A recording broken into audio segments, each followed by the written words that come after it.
Well, hello everyone, and welcome to Uncivil Law, where as always we learn through the misfortunes of others. I'm your host, Uncivil Law, a licensed attorney in both Texas and Virginia, and we are here with the trial of Scot Peterson, who was a school resource officer at Parkland School, where there was a school shooting that killed 17 and injured 17 more.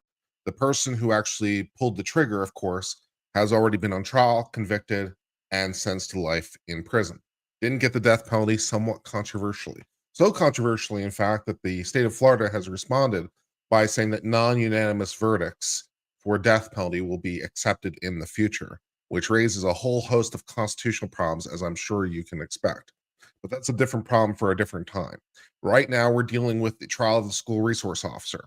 So this individual had been assigned as a school resource officer to this particular school for 9 years. He had previously served as a school resource officer for, I think, 20 years total and in other places, but this particular school had served there for 9 years. He was a licensed, badged sheriff, and he was tasked with being the on present police force for this school. This is something that a lot of schools do. Not every school, of course, does this, but something that many schools do, where they have a uniformed, licensed, badged officer, fully capable of conducting any sort of law enforcement activity any other officer would do. It's just that their duty station, as it were, is the school, as opposed to being posted on a street corner, as opposed to being posted somewhere else, as opposed to patrolling in a police car, as opposed to, some other arrangement. So their duty station is the school, and their duty station was the school for 9 years. The state is charging the school resource officer with essentially failure to act, is essentially what we're trying to charge them with. It's that he didn't do things. We are trying to use the idea of contract liability. He took on the duty to this school by a matter of contract, which is a concept that's recognized in law. Whether it applies here is a little bit more questionable in some domains, but it is a concept recognized in law.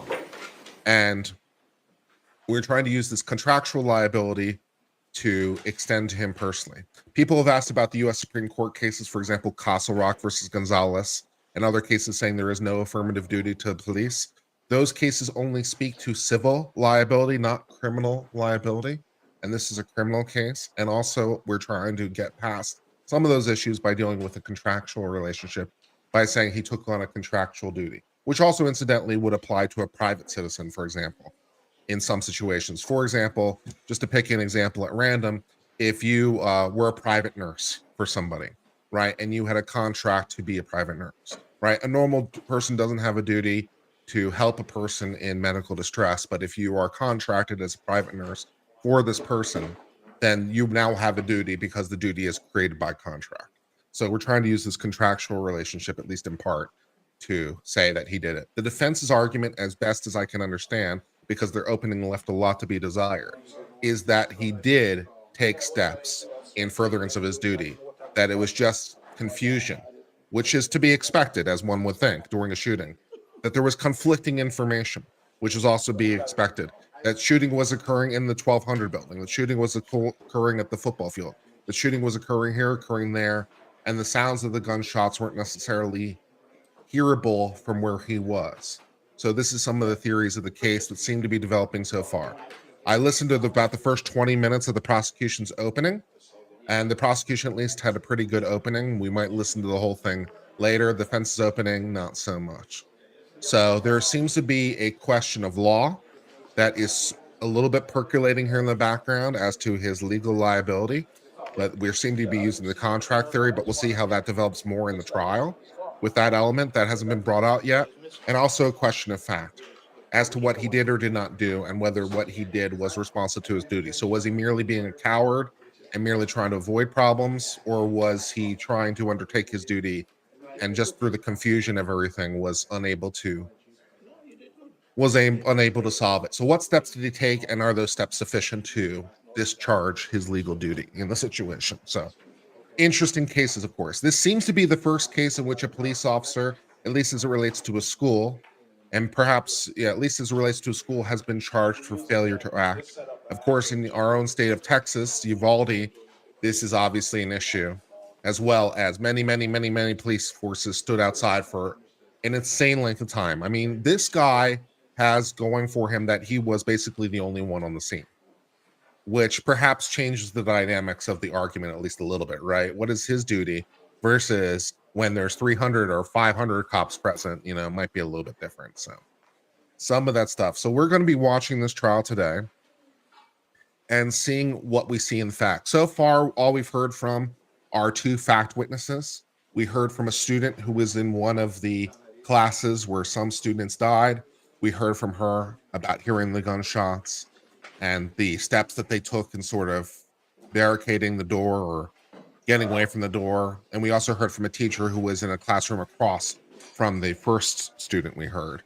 So we heard from the teacher in the classroom right across who also testified to essentially the same facts, right? We heard the gunshots outside the door. We took steps to try to barricade ourselves. It was chaotic. People died. My friends died, so forth and so on. We also saw some of the video that was taken by the student themselves. They had a cell phone and took some video. Well, we didn't actually see the video, but we heard the audio of the gunshots, and we heard the audio of the fire alarm in the background and so forth and so on. So all that good stuff.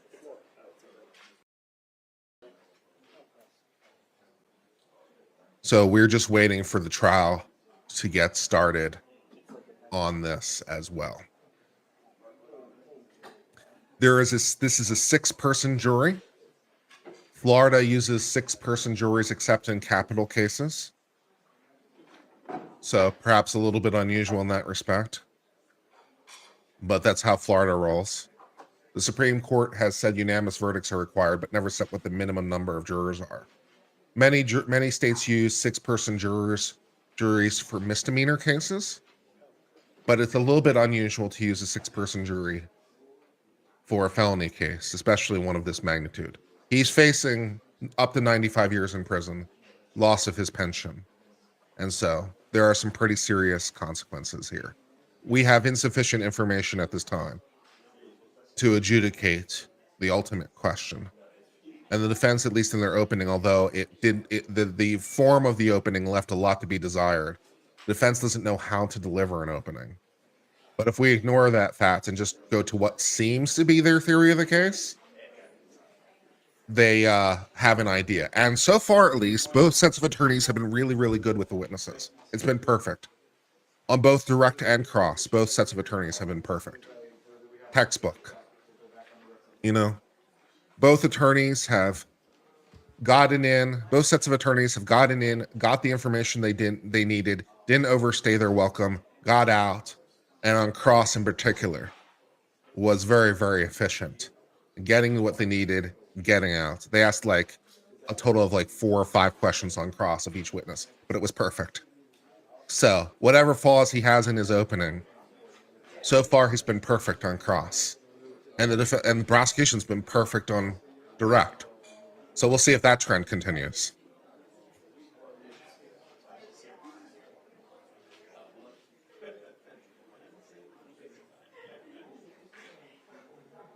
The prosecution did call one witness by Zoom, which was less than ideal for a whole host of reasons, but that could be a technological problem rather than a lawyer problem. So the direct of the Zoom witness was not perfect, but I'm choosing to ignore that because it was Zoom, and maybe that's more of a technological artifact than a failure of the lawyer. I mean, it was still like a 9 out of 10. It just wasn't quite as clean, but that could be due to the technology.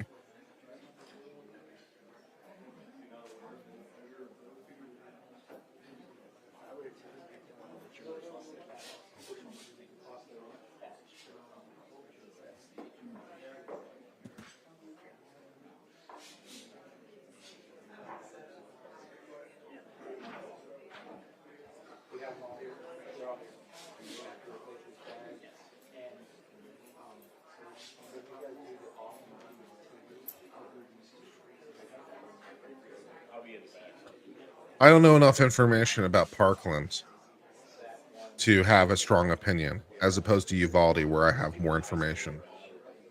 Because I have seen police videos and stuff, and I haven't seen a lot of stuff on Parkland. So I'm interested to see how the facts develop. When he's acting alone, when it's just him, against an unknown shooter in an unknown location, and it's chaotic and there's varying reports of where the shots are coming from and stuff, I'd be interested to know what steps that he did take. If that's what we're boiling this down to, like, what steps did he take and were those steps in furtherance of his duty? Given the information he had in time, given the fog of war. So we'll see. I'm more sympathetic to him than Uvalde, where there was, hundreds of police officers present who stood around and were in the halls. They were in the halls in groups, right, with body armor, with vests, with shields, with rifles. And we saw like one where he just went over and used the Purell hand sanitizer rather than charged down the hall. So that situation is obviously factually different, where I want to prosecute literally everybody personally and let God sort it out. So the factual circumstances are more ambiguous in Parkland. He didn't have the same he didn't have the same resources. He had his sidearm.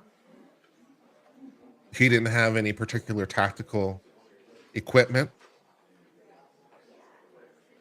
He was getting conflicting information, potentially. Unclear what steps he took, though, because obviously we're in the prosecution's case. So we haven't heard from the defense and sort of what steps they think that he took. So, and also, yeah, so we don't really have a good picture right now. So things are still more ambiguous.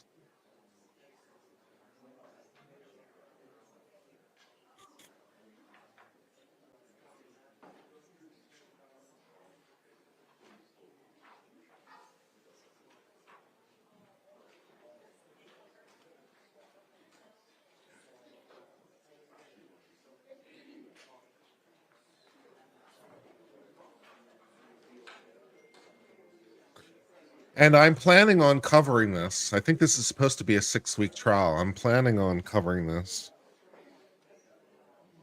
daily. Is sort of my working plan, depending, of course, on audience interest and the rest of it. So we'll at least give it a couple days and see what people think and their interest levels. And if you could help retweeting the link and to help bring attention to this, that would be really, really helpful.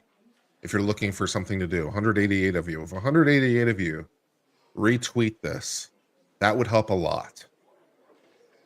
So, doesn't take very long. So, if you could do that, that'd be great.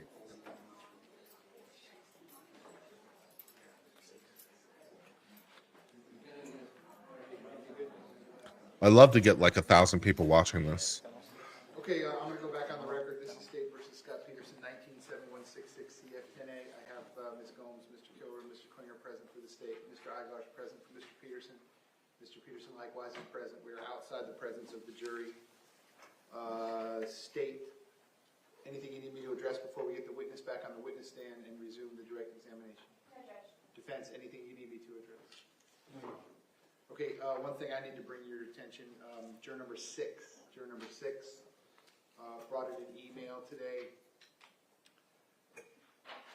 basically saying from her company that they're going to pay her for 10 days of service, 10 days, and after that they want her to start using her PTO time. I think we're on day 5 right now. It doesn't appear to me that we're going to run the schedule that we originally discussed with them, but I would certainly think we're going to exceed 10 days. She's given me the contact information of the Director of Human Resources for her company. It would be my intention at the lunch break to reach out to that person and have a discussion with them before I start using their company's name out loud in open court regarding their support of our jury system. State, any objection? No objection. Defense, any objection? No objection. Okay, so I'll make that call at lunchtime today. That should be an interesting call. When I get any information, I'm going to call the employer myself. That should be an interesting call. You might want to reconsider your position on that one. Yeah.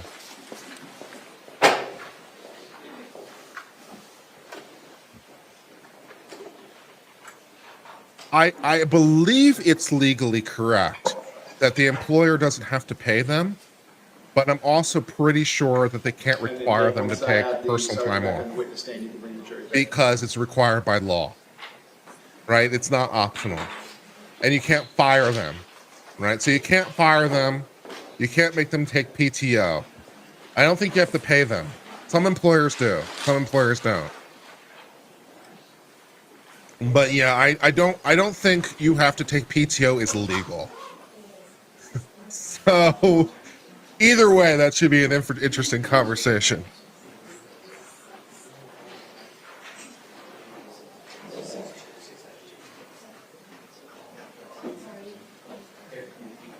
Yeah. Juror number 6 is over here like, yeah, my employer says that they're only going to give me 10 days off for free. And after that, they want me to use my vacation leave. They want me to use my vacation leave for this. Great. Sir, if I could have you come right back to the witness stand, and again, if you'll pause, I'll put you under oath again. Yes, sir. Swear to tell the truth, whole truth, nothing but the truth. I do. Okay, you may be seated. And once you're seated, if I can get you to scoot that chair all the way up. Yes, sir. Please bring the jury back.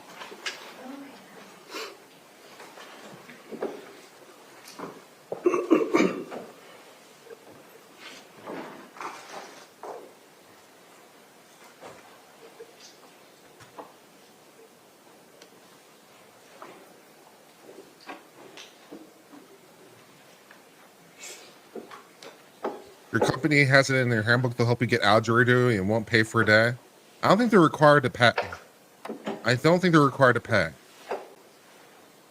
But I don't believe that they can make you take personal time off vacation leave. And I don't believe they can fire you for it. Because it would be a violation of public policy. So, yeah. Oh, yes. Also, we're getting Supreme Court decisions today. So let's see what's happening in Supreme Court land. So we're going to be trying to do both those things at the exact same time. That'll be exciting and fun.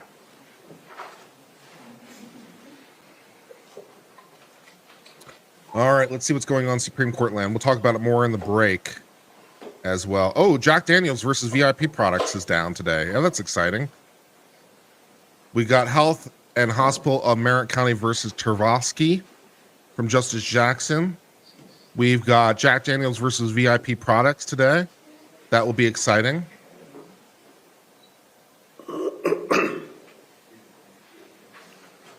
So that's personally interesting to me. Trademark issue dealing with dog chew toy that looks like a Jack Daniels battle. Jack Daniels sued for the dog chew toy that kind of looks like a Jack Daniels battle for trademark infringement. Let's see what else we got today. Anything big coming down today?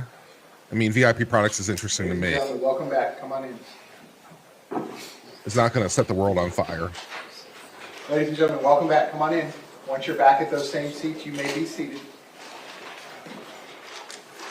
The volume of the court's actually a little high. You may be seated. Ladies and gentlemen, those of you that are using the notepads, I'll give you a moment to get the notepads back out.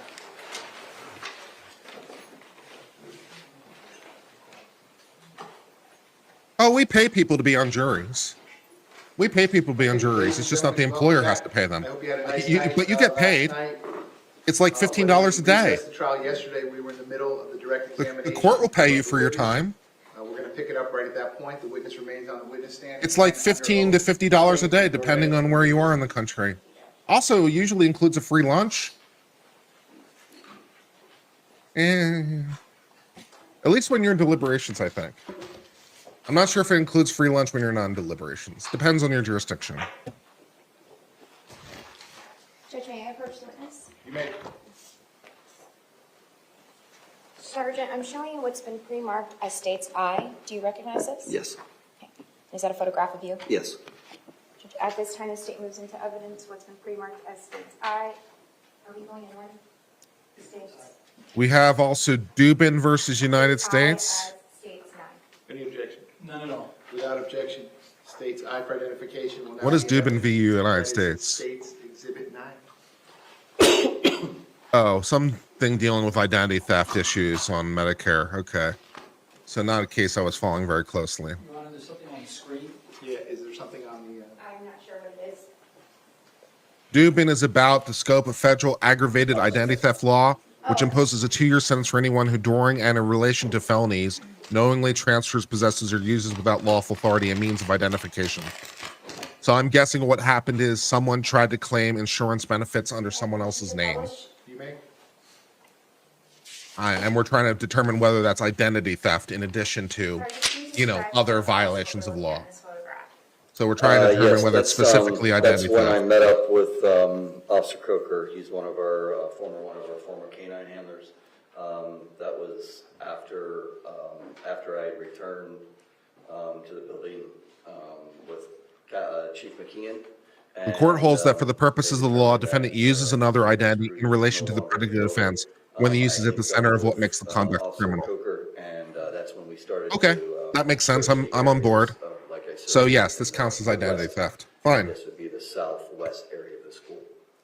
Now, before you had determined that Nicholas Cruz was no longer in the building, is this what you were wearing when you were attempting to move closer to the 1200 building when he may have still been inside? Yes. And can you describe for us, is this what you were wearing when you were, initially you did not have this vest on, correct? Correct. I didn't have the vest on, nor did I have the gloves or the firearm. Okay, and why did you place these items on? Obviously, we thought the shooter was still at the school, or inside the building. So that's why we were going back. He had not been caught yet.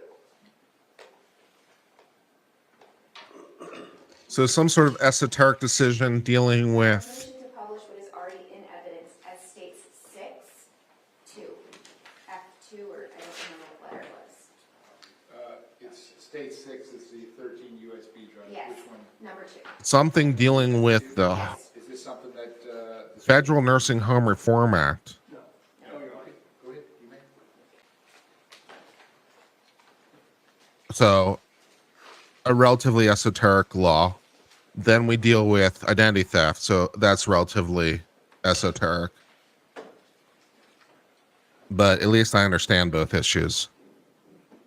I remember when we did a Supreme Court react like 3 weeks ago or 4 weeks ago, and one of the cases was so narrow on such a small issue of law, I honestly didn't understand it. After I didn't read the whole thing, but I didn't understand it from the syllabus because it was so niche. I was like, I have a pretty deep and wide knowledge, but you have exceeded my grasp on this one, sir. You have moved well past my knowledge base and anything I'm able to sort of cobble together by using analogies of other laws, right? Yeah.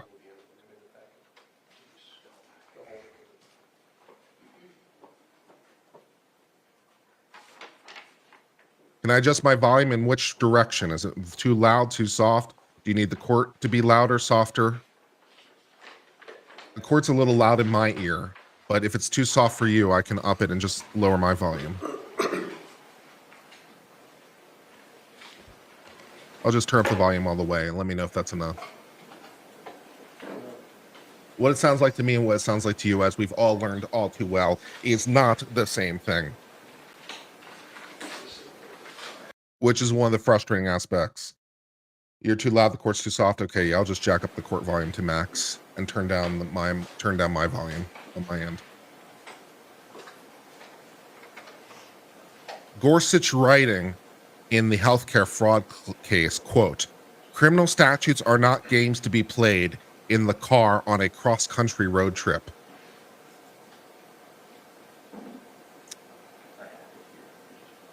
Okay.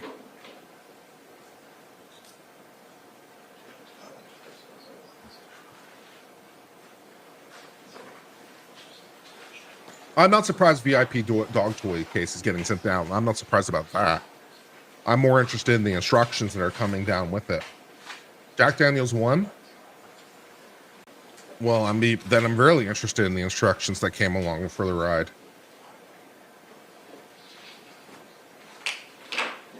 Yeah, I wasn't surprised it's getting sent back down, but like the instructions are the more important thing, right? So, in what respect did they win? You know, that's the real question. Allen versus, don't tell me, I want to find out myself. Allen versus Milligan. Oh, redistricting case. Is this a case of original jurisdiction? No. Oh, it wouldn't be. It's a 3-district court. So this is the Court of Appeals, right? The U.S. Supreme Court is the Court of Appeals. That's how redistricting cases work. Okay, fine. So this is an appeal, not a writ of certiorari. There is a difference, Sergeant, right? when So you this steer is someone a to this is a please case the identify Supreme Court yourself. had to Yeah, I take can see myself because they are out the in the Court of middle of Appeals. a baseball field with the fire Great. hose. blowing the, Redistricting, right of Is that citizens of on what part of the voting, screen? prohibits I'm state sorry, from dubious purpose, blah, blah, blah, blah, like blah, the top, blah, or blah, blah, top, blah, blah, I guess the blah. top center. It's just a redistricting case. So it's fact At this specific. point, No this new one is law. It still a doesn't look manicure in like. the field. Yep.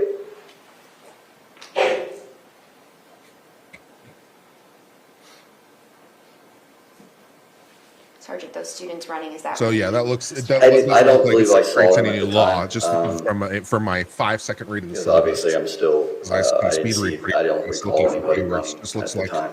a fact specific prior to that. redistricting case. We'll definitely get into it. It just doesn't appear like it sets new law. You wouldn't necessarily expect it to.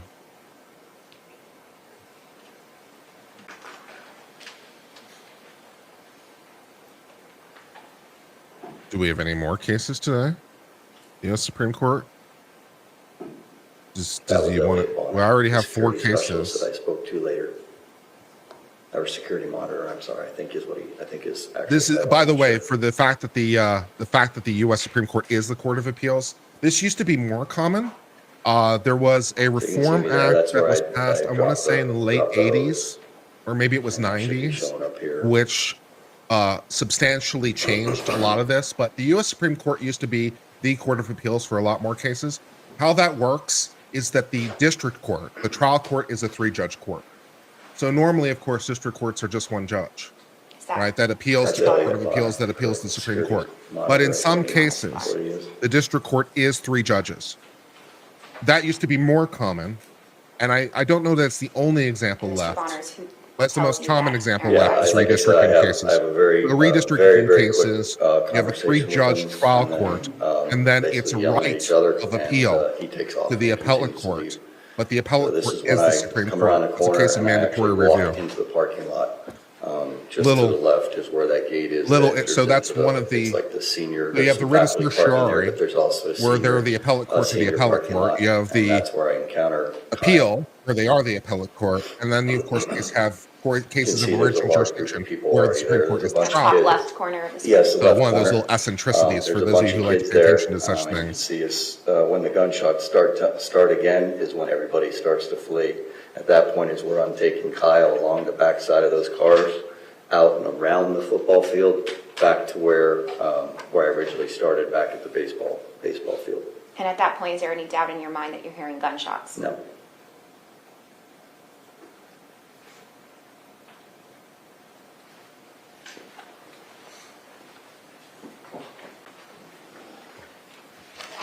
Thank you to the 254 of you currently watching, by the way. I'm very, very thrilled for you to be Yes. here. Did you know him? Please remember to prior hit the this like date? button, and if Yes, you have the like I Twitters, said please before, my wife worked retweet. at the school for, Will help a lot. I think 4 or 5 years. My son was a student there. It was not an uncommon occurrence for myself to come over after school, working at my school and going and watching my wife. My wife's a basketball coach. She used to coach the basketball team there, so would come over and watch her basketball games or watch a sporting event at the school. Did you see Scot Peterson on the day of this incident? No, Did you see him enter any buildings? no, Did you see him render any aid to Aaron Weiss? no, Any of the students? no, Did he assist you in clearing any buildings? no.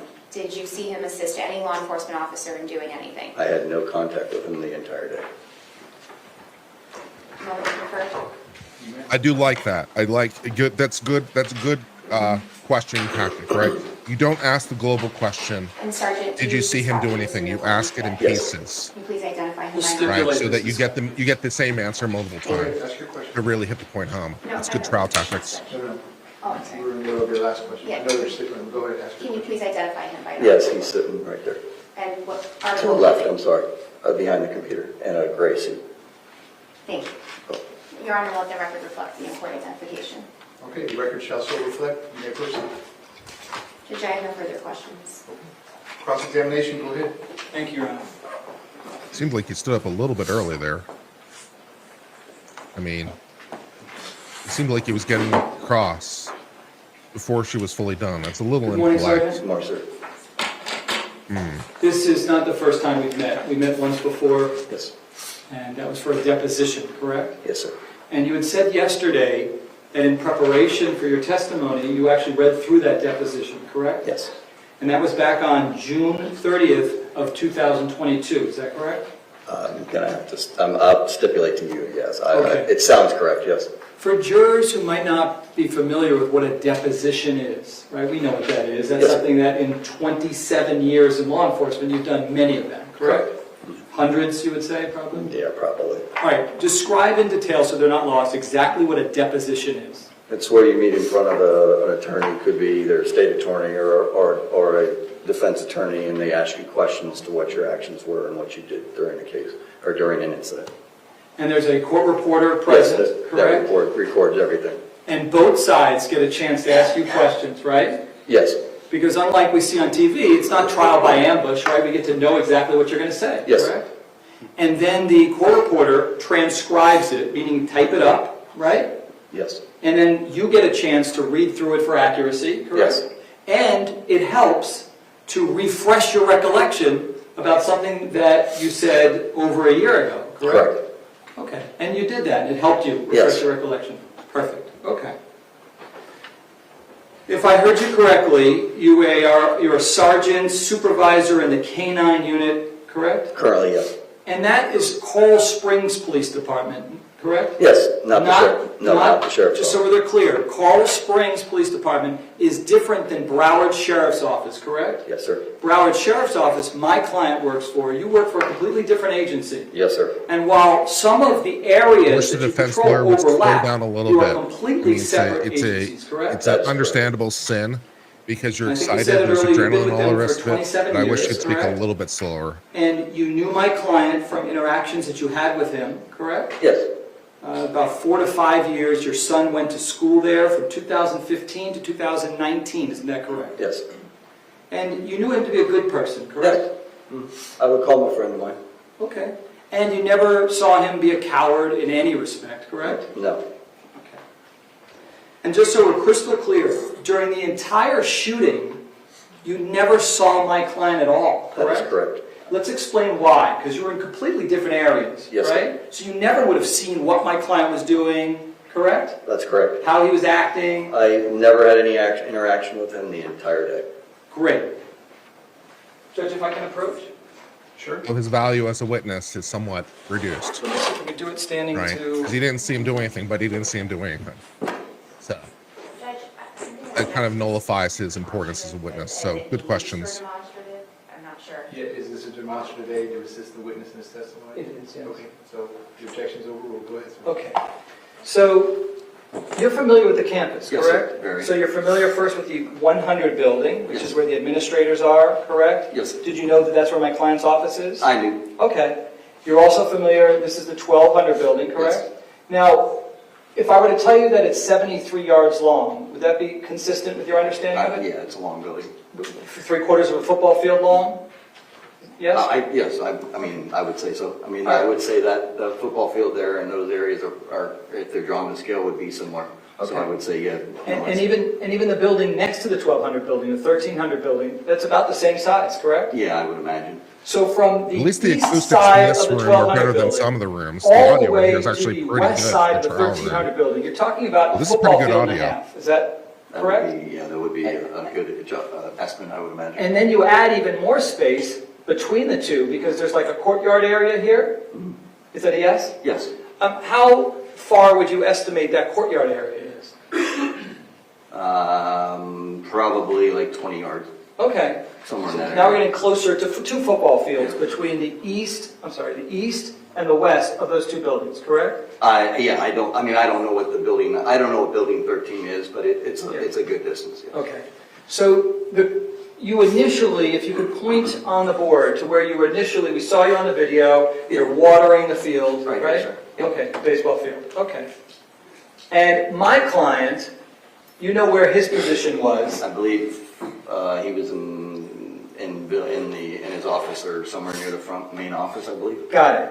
Ultimately, though, his position of cover, okay, during the shooting, do you know where that's located? Just based off what I've seen and stuff, I don't have any independent recollection of exactly where it is because I've never saw him. But if you tell me he was sitting, I know he was somewhere in the corridor near the end of the building. Okay, so assuming we're saying between the 700 and 800 building over here, okay?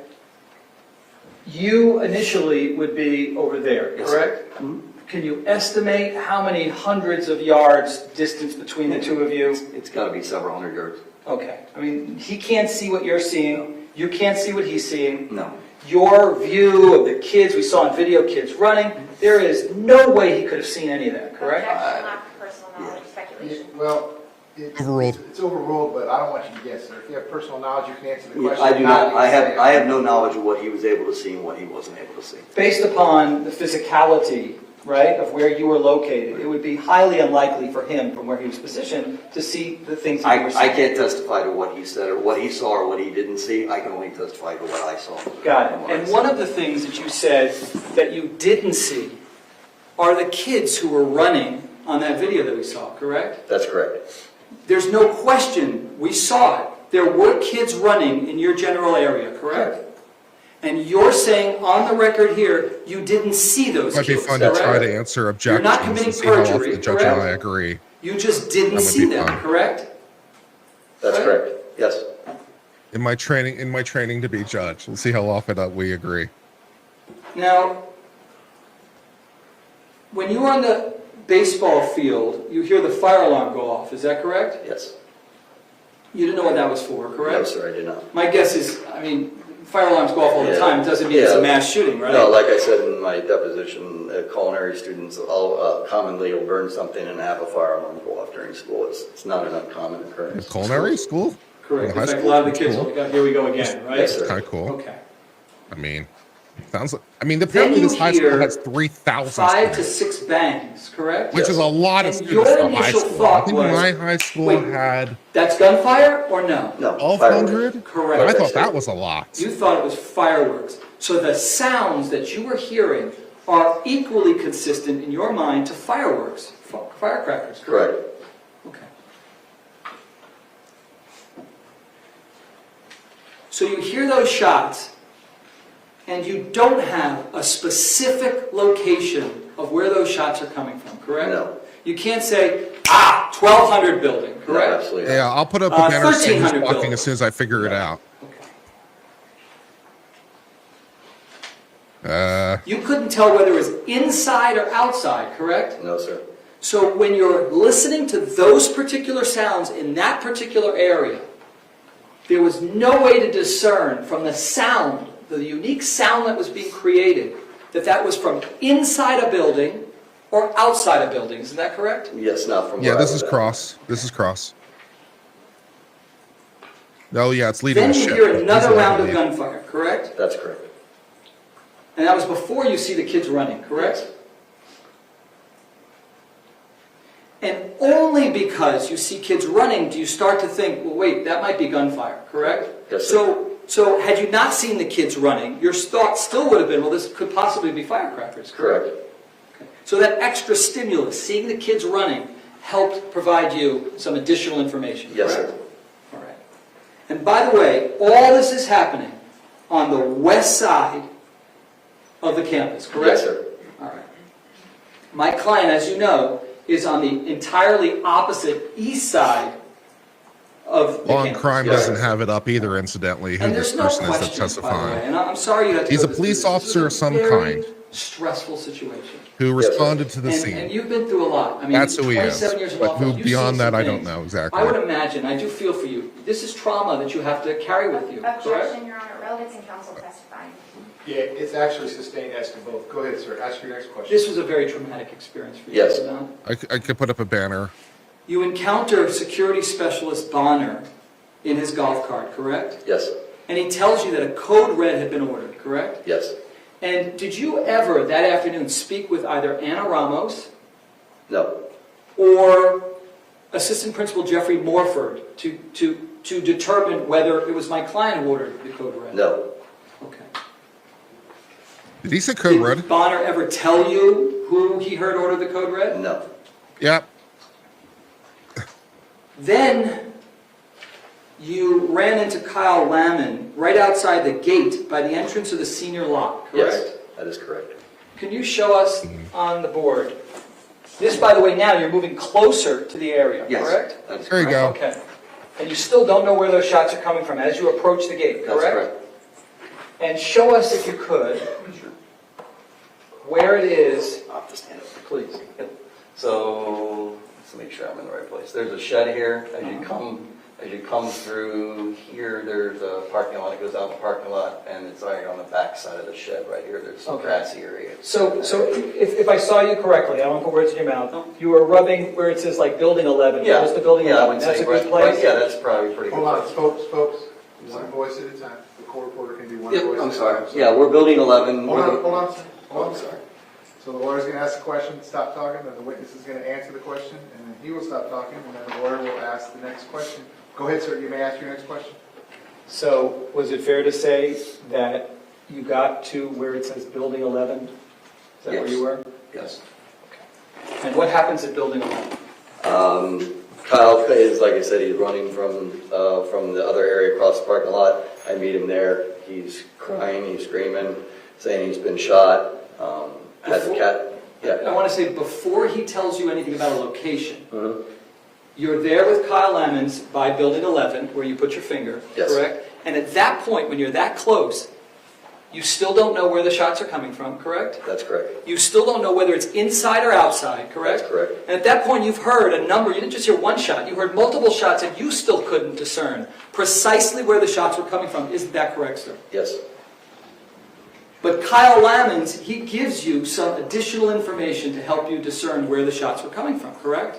He does, but that doesn't happen until we get back to the locker room. Okay, so Of the school. go ahead and tell us what happened there. So at that point, when he comes out, obviously, I think I've already testified to it, but he comes out, he has a catastrophic leg injury. Obviously, I go into saving his life is my first priority. We get him, I go down around the football field, all the way out to the baseball, back to the baseball house, the baseball locker room. Once we go in there, we start giving him first aid, bandage his leg, and at that time is when I had a conversation with him, asking him what happened, what he saw, what the description of the person. That's when I made the phone call to Got it. We'll pick it up there, but I want to go back. Yes, You did hear, after you made contact with Kyle Lamons, where you showed us where you made contact with him, you actually heard additional shots, did you not? yes. Okay, well, let's talk about those. While you're by the building 11, how would you, in words, describe for the jurors who weren't there, how would you describe the sounds that you're hearing? Loud, percussive, and reverberating off of the area. It was very, like I said, it felt like you were being shot at. It felt like you could feel the percussion of the fire, of the shooting. All right, you said a lot, and I want to make sure that I heard you correctly. First, you said it was very loud, correct? Yes, I'm sorry. You also said reverb. Yeah, reverberating, yeah. Explain to the jurors what you mean by that, just to be crystal clear. The sound was reverberating out, away from the building, out towards us. It was coming away from the building, bouncing off the building, coming out towards us. And when you say bouncing off of a building, again, just to be crystal clear, what did that mean to you? It's just the way it sounded. I don't know how to explain it. It just felt like the sounds were coming out towards us. Does that make sense?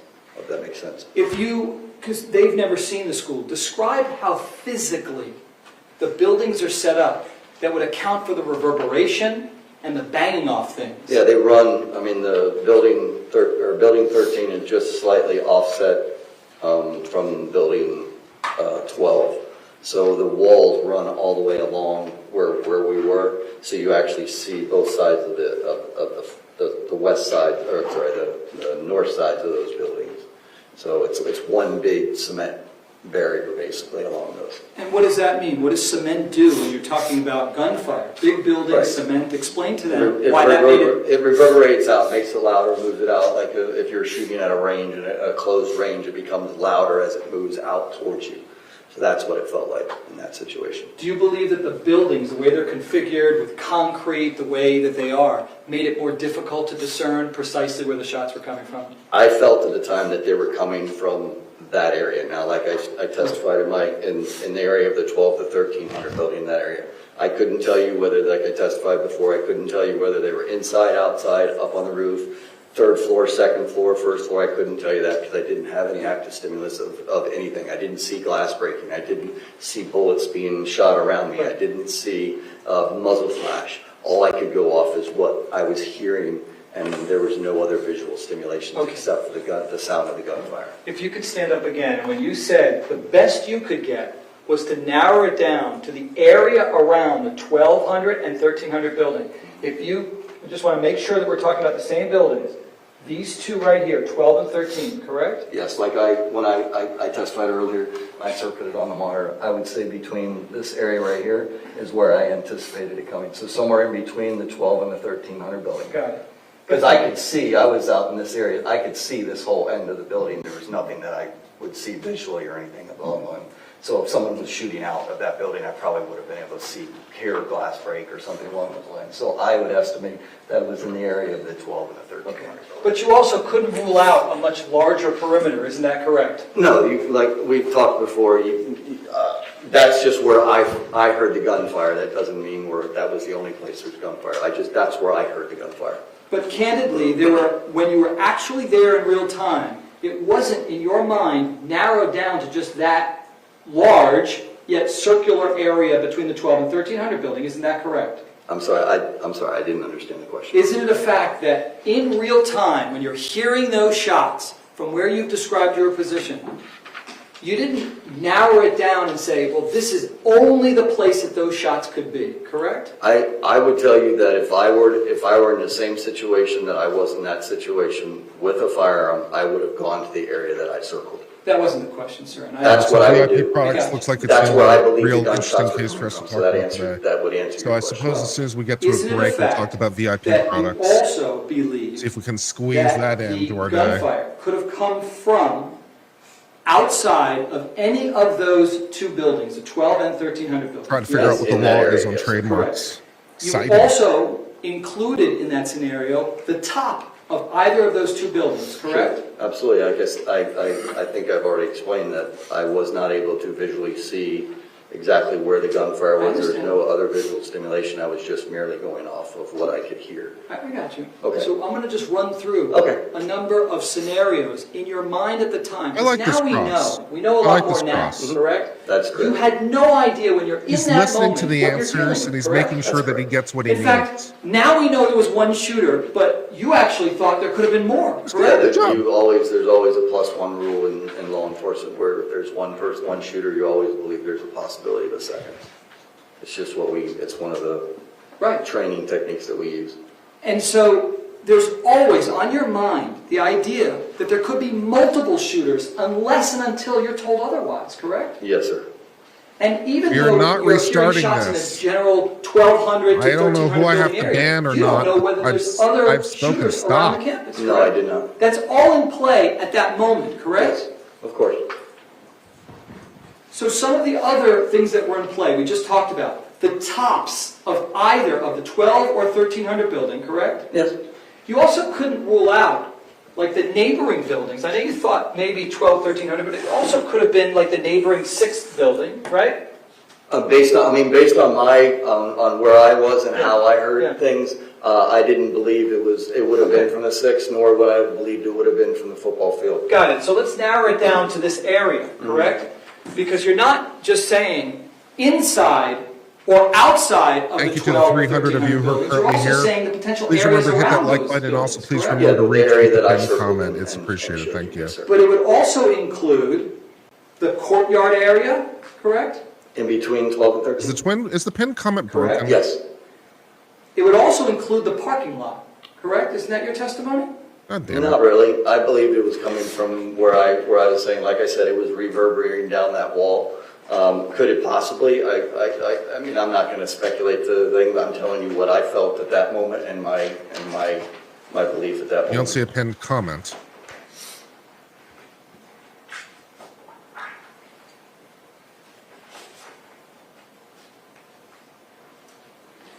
Are you saying that your testimony is that you're eliminating the parking lot as a possibility? I'm saying that my testimony was that I believe the shots were coming from somewhere in the area between the 12 and the 1300 building. Okay. The west side of the 1200 building, possibly the east side of the 1300 building would be my testimony. Gotcha. And I believe I said that in my deposition. This will end the poll if the poll is blocking it. Now, at some point, when shots go off again, you yell active shooter, Yes. correct? I actually yelled it to the officer that was standing on the outside of the fence. And in response to that, you hear something, correct? I'm not sure what you're asking, sir. Was there another cop Oh, who yes, said something yes. to you? Yes, well, I don't know if it was a police officer or not. When I was moving from the inside the parking lot. That's not the right word, Sandra. As I have Kyle, I'm actually yelling active shooter, active kill. Well, I don't remember exactly what it was, active shooter, whatever, screaming at the top of my lungs. Somebody tells me, and I'd have to refer to exact wordage, but something to the fact of,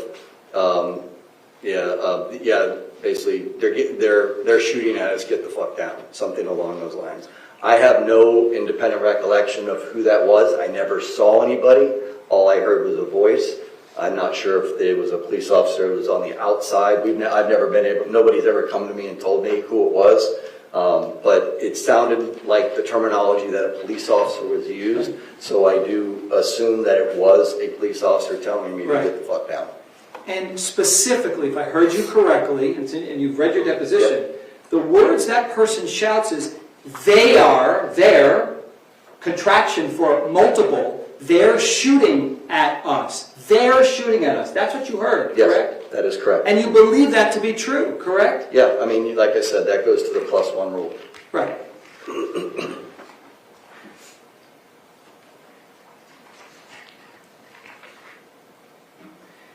The only reason why you knew that there was shooting going on specifically in the 1200 building and not outside or the areas around it or on top or in the courtyard area is because someone came up and told you that. Isn't that correct? Yes, because I went towards them and found him, yes. Got it. And then you take that information, and you thought that was pretty important information for everybody on scene to know, correct? Yes. So important that you didn't call the general police line, you called 911. Yeah, like I said, I think by mistake I actually called our non-emergency number, but I got through and I talked to our communication supervisor and provided that information. I don't know if it was a 911 call or not. And so specifically, you recall that the person that you spoke to at 911 was named Pat Thurman. Yes. Isn't that correct? Yes. So you have a specific recollection during the shooting of calling into 911 and relaying critical information that there is an active shooter inside the 1200 building. Isn't that correct? Yes, sir. Do you know what Pat Thurman did with that information? I do not.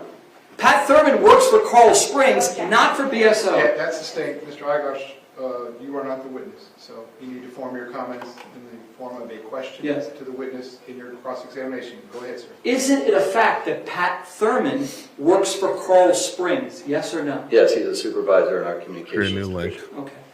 And you're aware that the communications Something, I swear to God. that exist with Coral Springs is separate from the communications of BSO, correct? Yes. You don't share radios unless they are patched and intentionally joined together, correct? That is correct.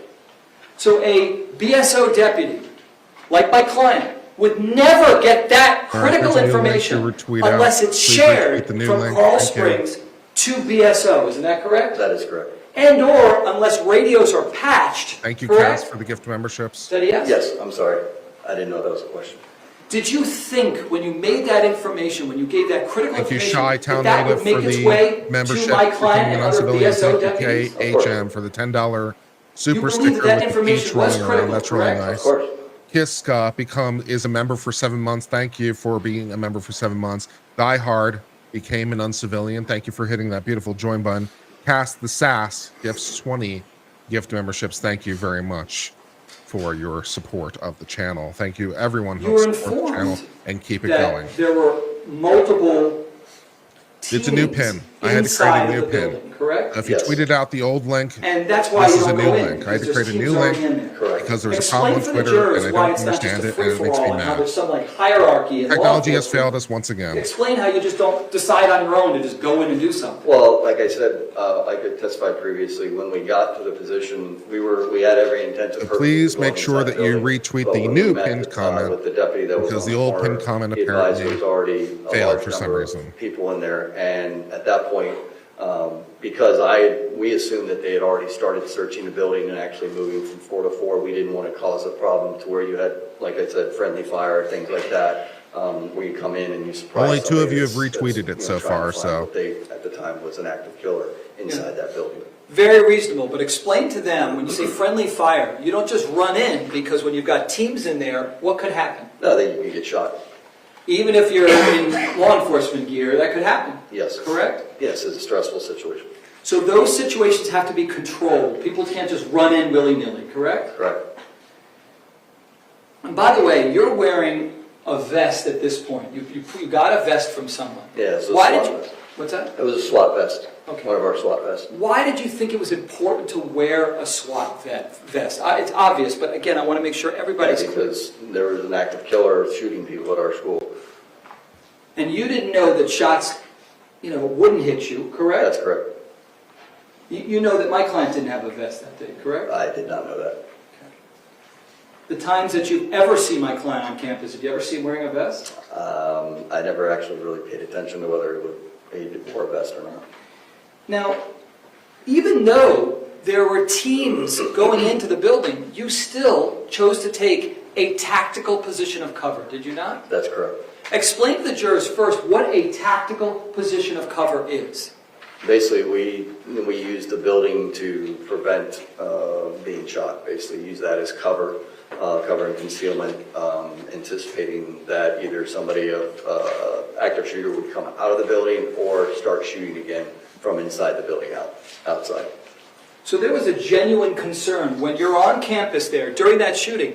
There could be shots coming from anywhere, correct? Yeah, I mean, like I said, when we specifically got there and we looked up and we saw the windows on the third floor that were shot out, it was a very uneasy feeling of where we were, and that was the whole reason why we took a position of cover on the other side of the building. It was a much better area for us because we had actually, like I said, the building was able to provide more cover for us at that position than it was standing on which would have been the south side of building 13. The windows that you saw shot out, that was on the west side of the building, Yes, correct? I believe so, yeah. Okay.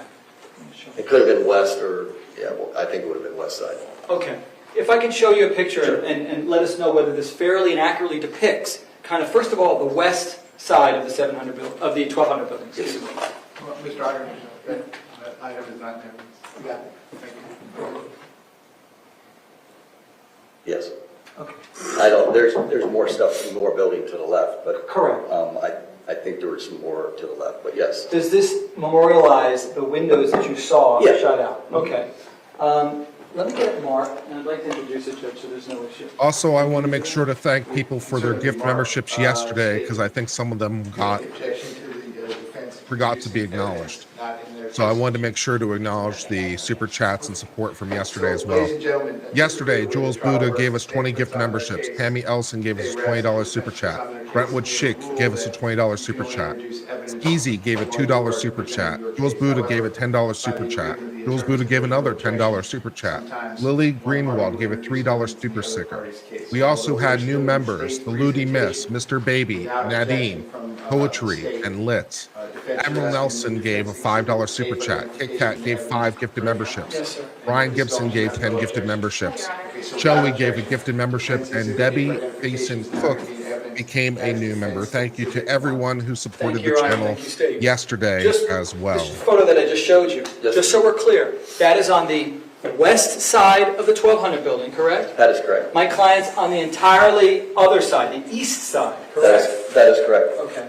There's no way physically for him to see these windows from where he's positioned, isn't that The correct? 45 or 357 will go through 2 car doors, If maybe, you could but take a look. it's first of Show all, it's us better than the nothing. windows that you Second saw of all, it will that had slow been down shot the out. I round. don't remember It And was on the also, if third it's floor. I Hollow don't Point, remember there's the a pretty numbers decent of one. chance It was that on the it third will floor, and like I get- said, I can't tell you specifically. that it will And expand that's fine. in the door. But one of these Also, windows could over hit here, Yeah, correct, yeah, somewhere along the cloth top will of go the down top that building way. of these windows over here. So, Okay.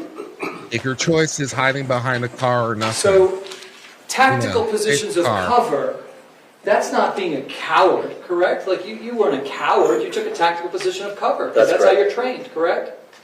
And under what circumstances do they train you to take tactical positions of cover?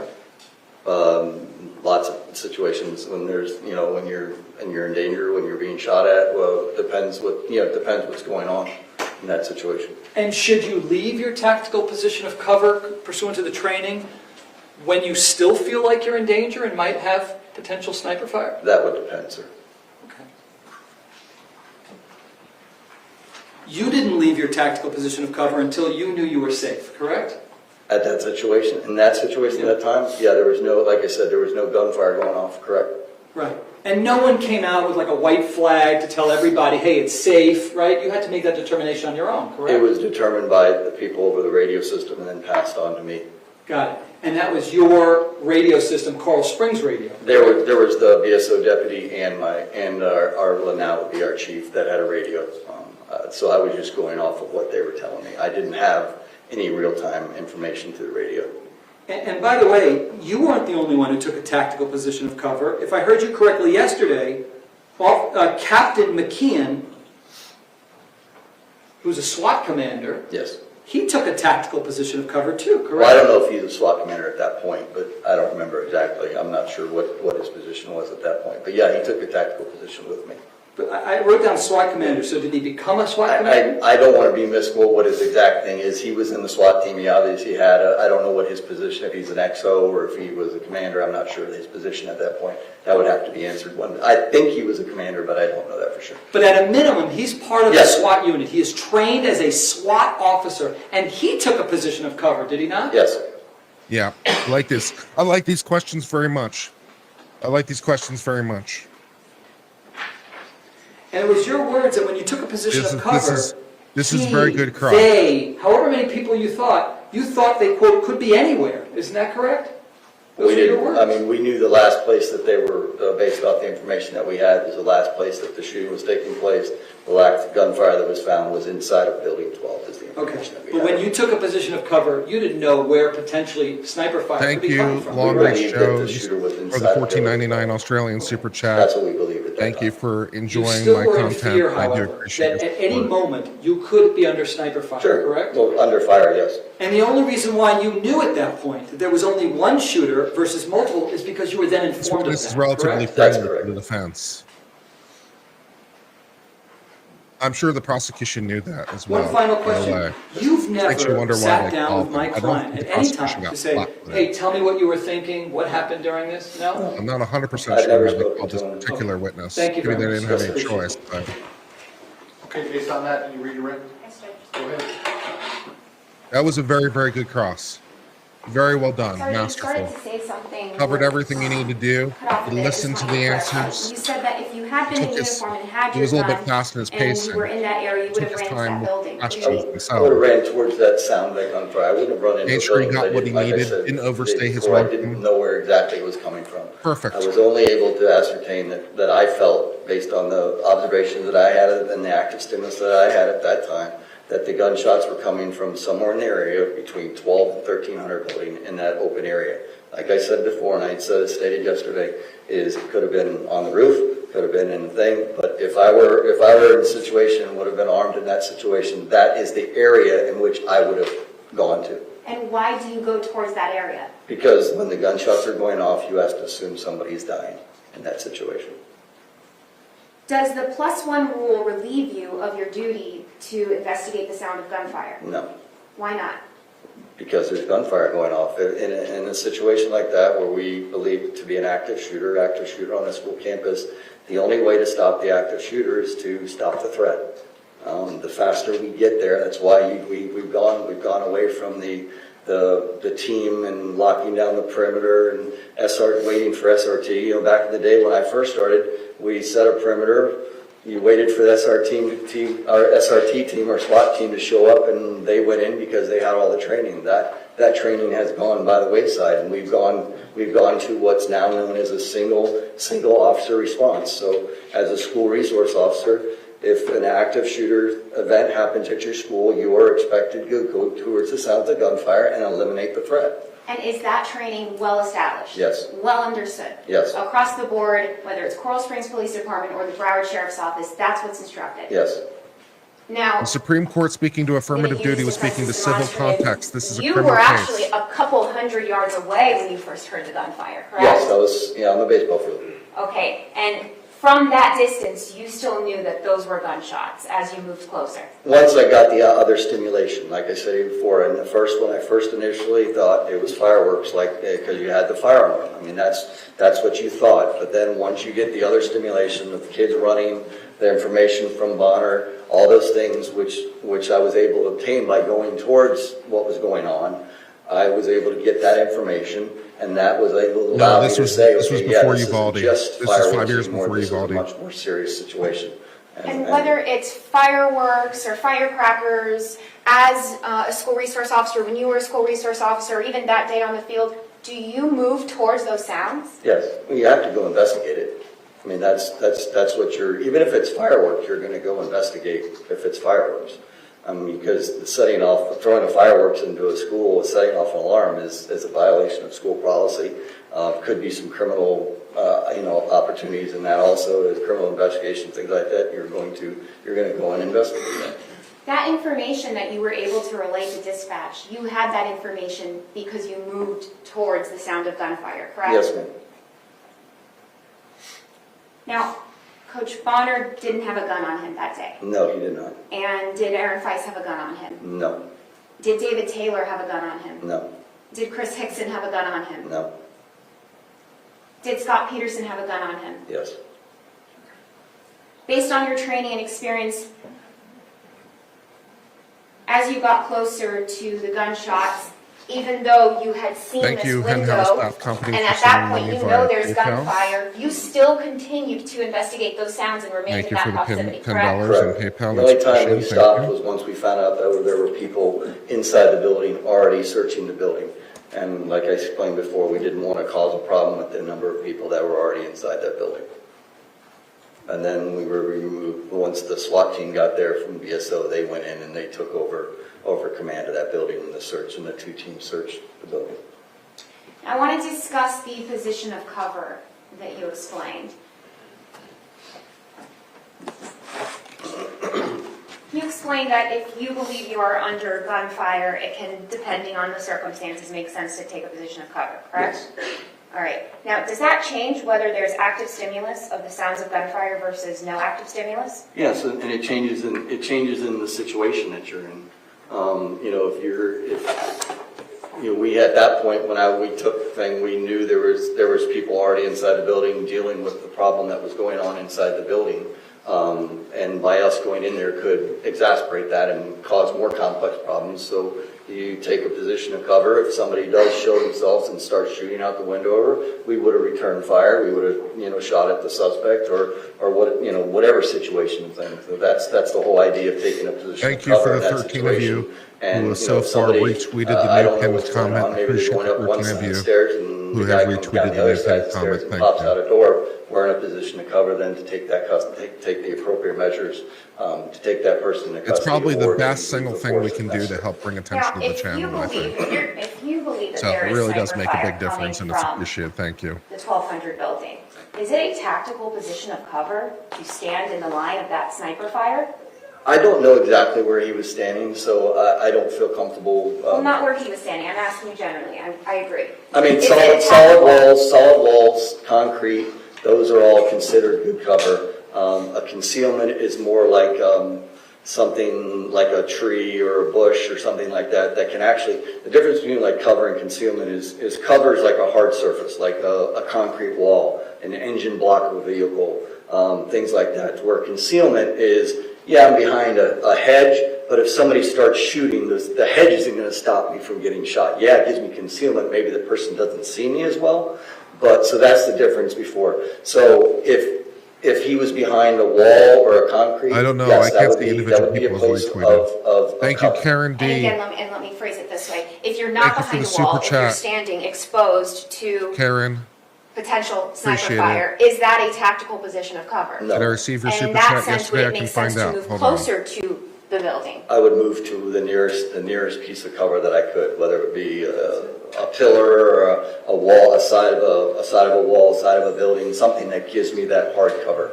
And again, all of this is determined by whether there's gunfire or there isn't gunfire, Correct. stimulus or no stimulus. Correct. Okay. And now you, at some point, did take a tactical position of cover, correct? Yes.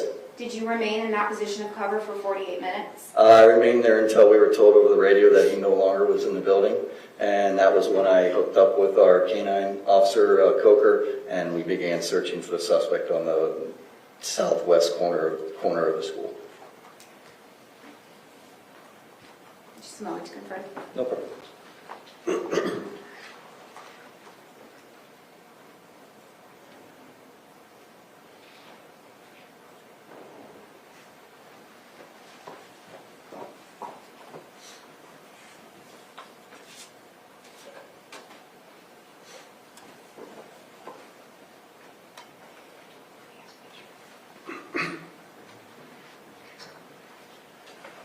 Damn it.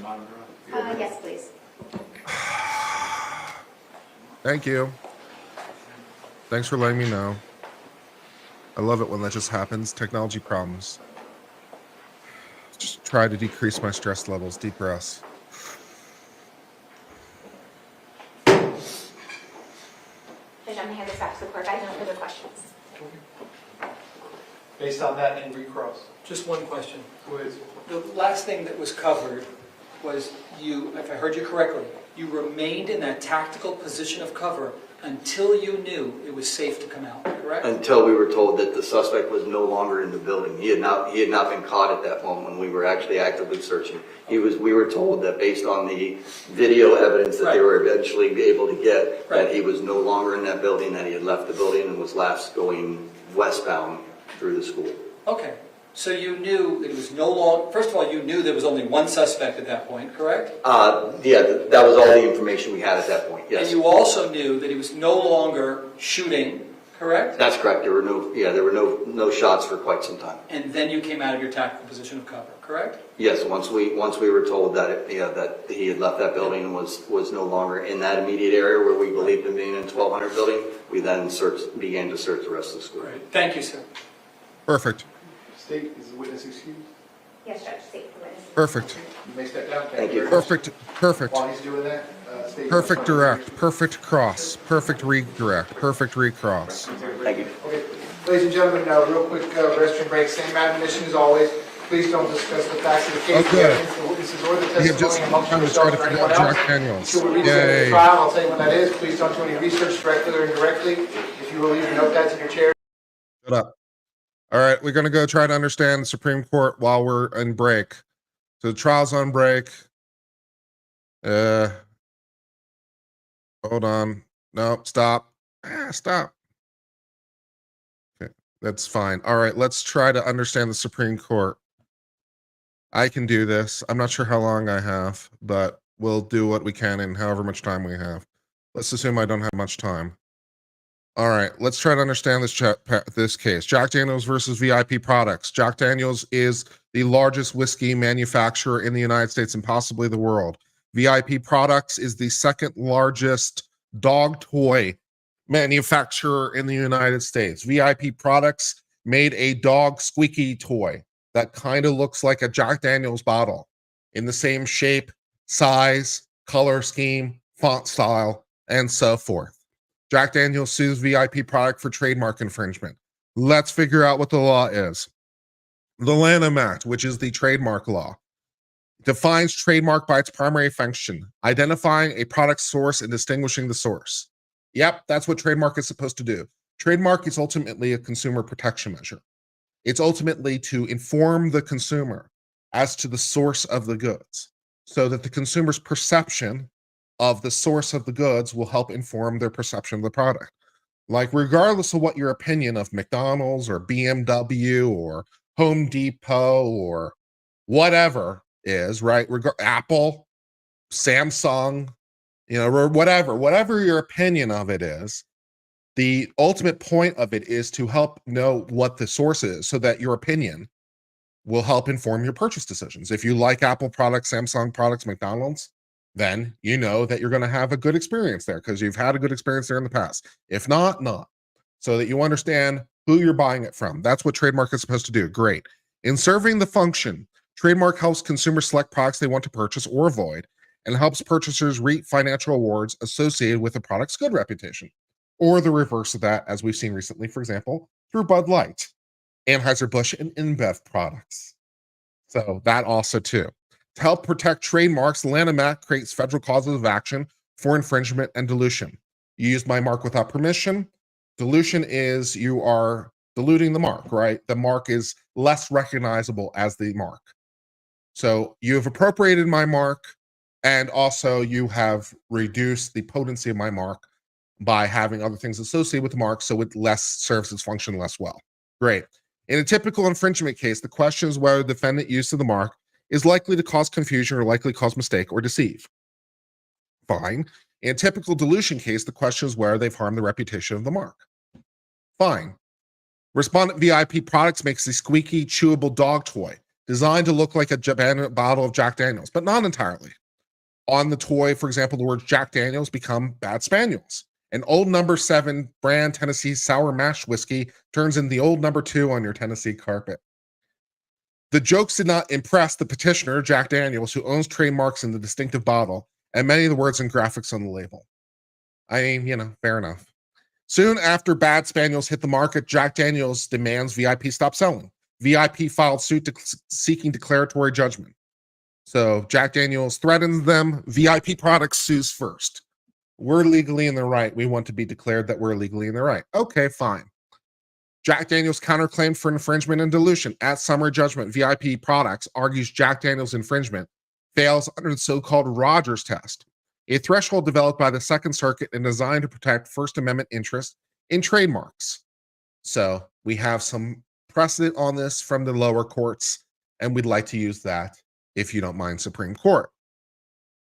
What the Second Circuit said is that when expressive works are involved, as VIP contends their product is, the test required dismissal of the infringement claim at the outset, unless the complainant can show either the challenge use of the mark has no artistic relevance or that explicitly misleads us to source. So if it's art, we're going to do something different than the traditional test, right? The traditional test is fine, all well and good, but if it's art, we're going to do something different, says the Second Circuit. Okay.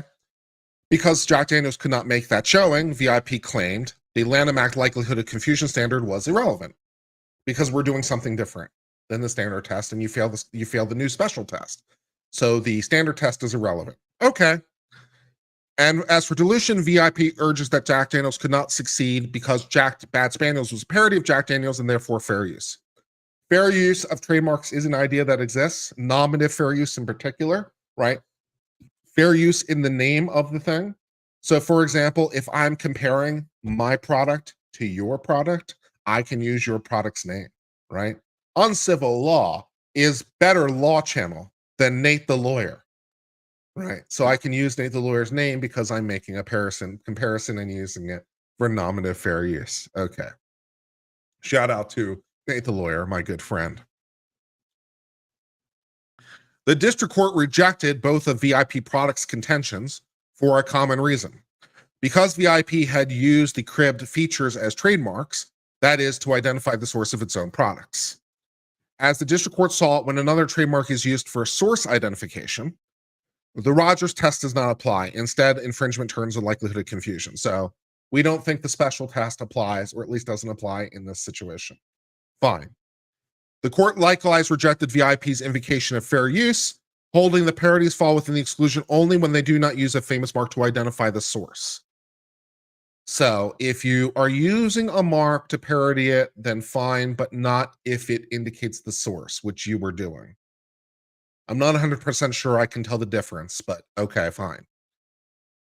The case proceeded to a bench trial where the district court found that some consumers were likely to be confused about the source of the toy and toys' negative associations with dog excrement. that the old number 2 would harm Jack Daniels' reputation. The Ninth Circuit reversed. Finding the infringement came subject to the threshold Rogers test, so the Ninth Circuit says, ooh, that test from the Second Circuit looks nice. Let's use that. We're the Ninth Circuit. We like the Second Circuit test. Let's do that. So the Ninth Circuit says yes, Rogers is the right test, therefore remands to decide whether or not they could decide. So the district court said, I'm not going to use Rogers, which I don't have to because I'm not in the Second Circuit. Ninth Circuit says, no, you're supposed to use Rogers, which is a pure question of law. Go figure out if Rogers applies. So they send it back. Fine. Finding the infringement came, okay. And the Court of Appeals award judgment on dilution claim to VIP, holding it because it's a parody, it fails under non-commercial use. So they say this is non-commercial, despite the fact it's being sold, but it's non-commercial. Okay. So summary judgment on appeal, reversal on part of it for further consideration. On remand, the district court found the Rogers test didn't apply, and so granted judgment. So after applying the Rogers test, they still ruled for Jack Daniels. The Court of Appeals affirmed on that basis. So even given Rogers, they still lose. All right, great. So questions, are we going to use the Rogers test? Because, that was a test the Second Circuit invented. We're the Supreme Court. So are we going to use the Rogers test? Are we going to not going to use the Rogers test? What are we doing here? Okay, so when an alleged infringer uses a trademark as a designation of source, Rogers does not apply. Okay, so if it is used as a designation of source, not for art, then Rogers is not the right test. Okay. The Second Circuit created the Rogers test for titles of artistic works based on the view that such titles have an expressive element implicating First Amendment and carrying only a slight risk of consuming consumers. Presumably, we're thinking about like the Campbell soup can as painted by Andy Warhol, right? I mean, that's the kind of thing that we're thinking about. And like, this isn't really a work of art, really. I mean, it has artistic elements, but it is a useful product, right? Assuming arguendo that there is no prior art for a dog squeaky toy, which I know is not true, but let's pretend anyway. Assuming arguendo that there is no prior art for a dog squeaky toy, you could get a patent for it because it's a useful article, right? It when the dog bites on it, it squeaks and it's fun. So, or you squeeze it and it squeaks. That's fun. And no one's ever done that before. So you get a patent for it, right? So, therefore it's useful, not artistic, maybe. Okay. Over the decades, lower courts applying Rogers have confined it to similar cases in which a trademark is used not to designate source, but solely to perform some other function. See, for example, Mattel versus MCA, Barbie Girl. Great case with Mattel versus MCA. I'm a Barbie girl in a Barbie world. Life is plastic. It's fantastic. You can brush my hair, undress me everywhere. Imagination, life is your creation. Come on, Barbie, let's go party. I'm a Barbie girl. Okay, pressing on. I only know the song because of the case, I swear. The same courts, though, routinely conduct likelihood of confusion analysis in cases where trademarks are used as trademarks to designate source.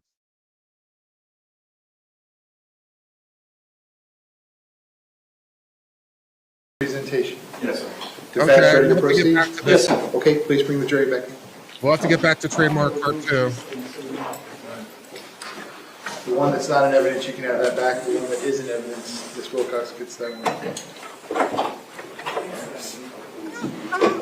Yeah. Come on, Bobby. Let's go party. Ooh, come on, Bobby. Let's go party. Yeah. Come on, Bobby. Let's go party. Ooh. I'm a blonde bimbo girl in a fantasy world. Dress me up, make it tight. I'm your dolly.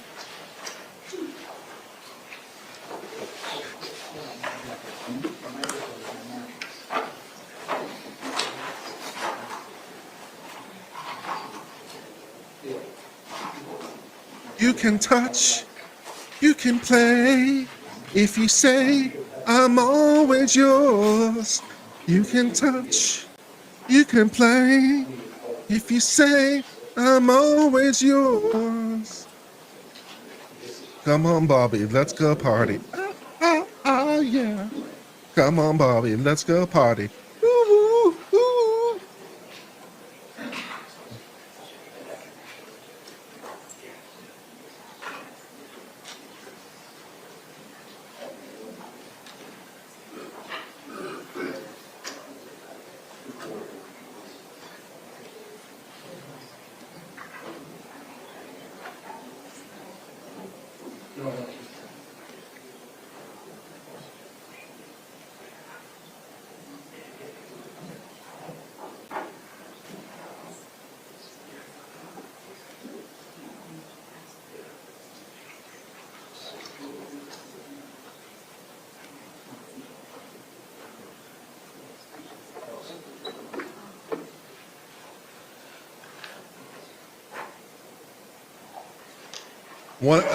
A great case. It was a great case because the Court of Appeals ended its decision with one of my favorite lines of all time. The last line in the Court of Appeals decision on MCA versus Mattel was, "The parties are advised to chill." Jurors entering. That's just great. The parties are advised to chill. Good case. Welcome back, ladies and gentlemen. Come on in. Ladies and gentlemen, welcome back. Come on in. Once you're back at those same seats, you may be seated. All the parties may be seated. Ladies and gentlemen, those of you using the notepads, I will give you a moment to get the notepads out.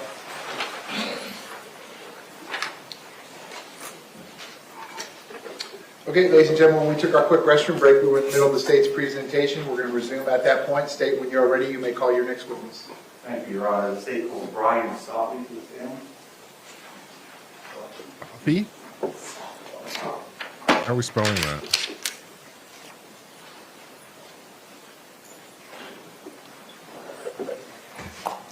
I also used Barbie Girl as my 1,000 subscriber special Mr. Klinger, are we going to on my channel. Another reason I know this song, using the overhead? because MCA versus Mattel was my 1,000 subscriber special back when I was a lowly new channel.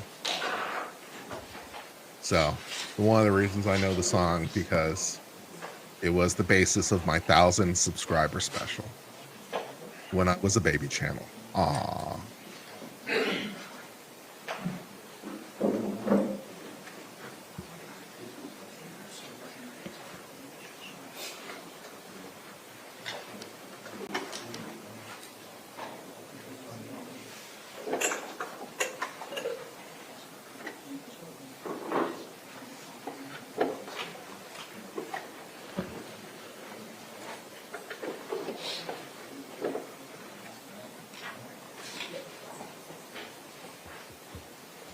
Sir, if I could have you come all the way up here to the witness stand, please. Once you reach it, but before you have a seat, if you could just stop and look at me, please.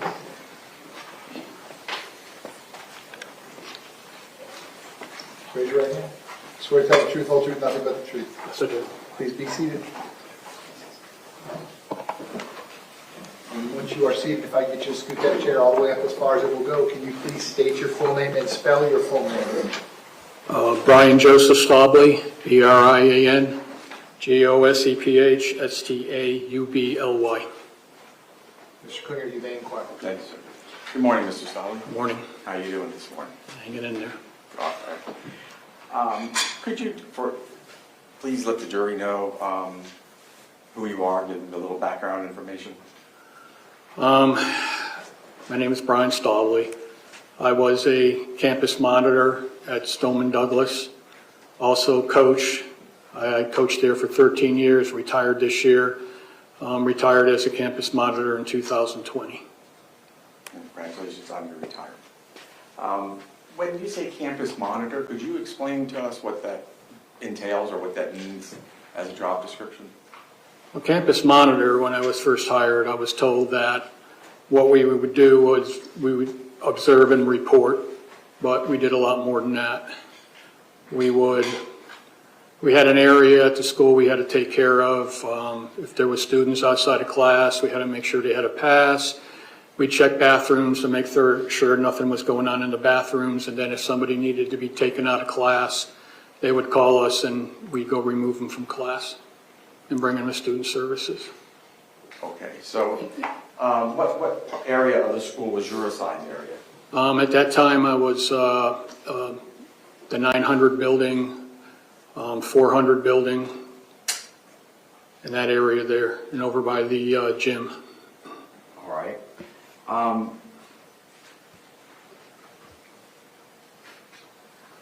Had you, as a campus monitor, had you had any training on what is known as a code red? Yes. Could you describe that training for us, please? When they did a code red, like a code red drill, we had to make sure everybody in our area that all the rooms were locked, the lights were off, and all the kids were, the teachers got the kids into a safe, what they called a safe space. And could you describe for us what's meant by the word safe space?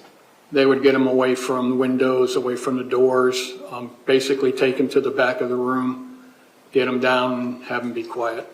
That's the exact way it spells Do you name. remember, if talking about the year 2018, because we're going to be talking about February 14th of 2018, was there any time in and around that time that there was any training done for the faculty and the administration?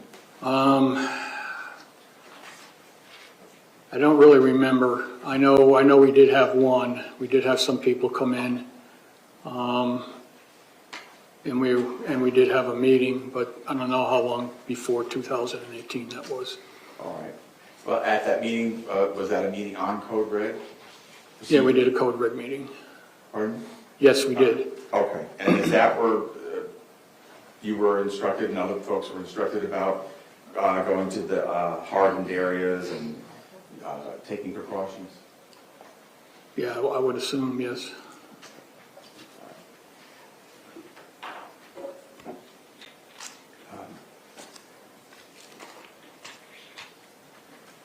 Judge, at this time, with what is already in evidence as States Composite 6, it would be number 1 out of that composite. I would like to play for the witness. Yeah, you're going to play F1 of State's Exhibit 6. Thank you for the 350 of you who are currently here. Appreciate every one of you is here. Really, really appreciate you being here. Just a kind reminder to please retweet the pinned tweet in the YouTubes. Absolutely. Would help a lot. Bring attention to the channel, and we appreciate every one of you is here. Thank you. Your presence makes it worthwhile. Just you being here makes it worthwhile. Thank you.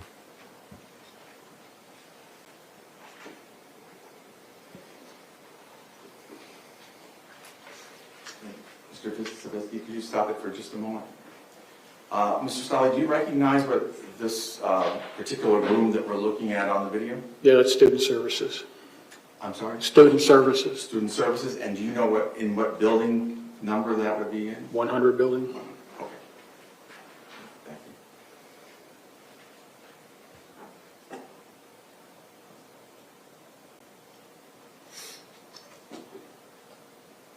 Is that you? Yes.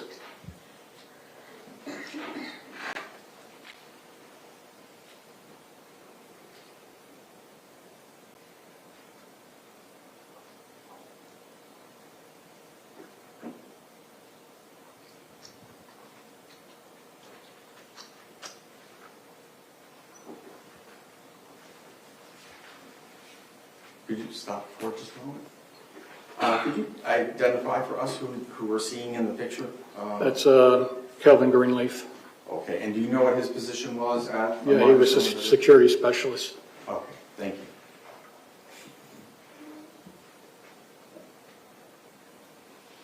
you. Is that you going in that door? Yes. And that door leads to where? That's the 800 building. All right.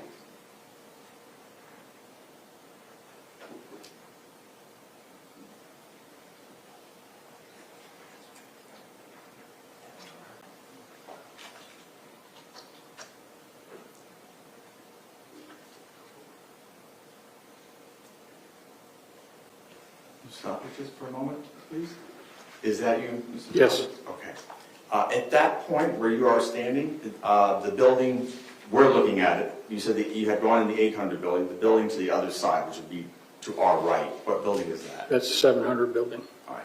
And you've identified Mr. Greenleaf. At this point, can you see? Thank you, Ellen Parker, for the gift of Defendant memberships as Peterson? always. You've been I a strong don't supporter of the remember. channel recently in particular.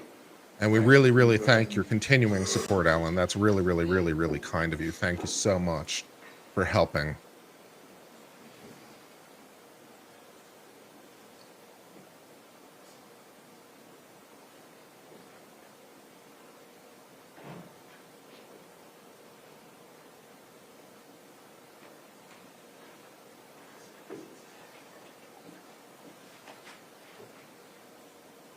Would you stop, please?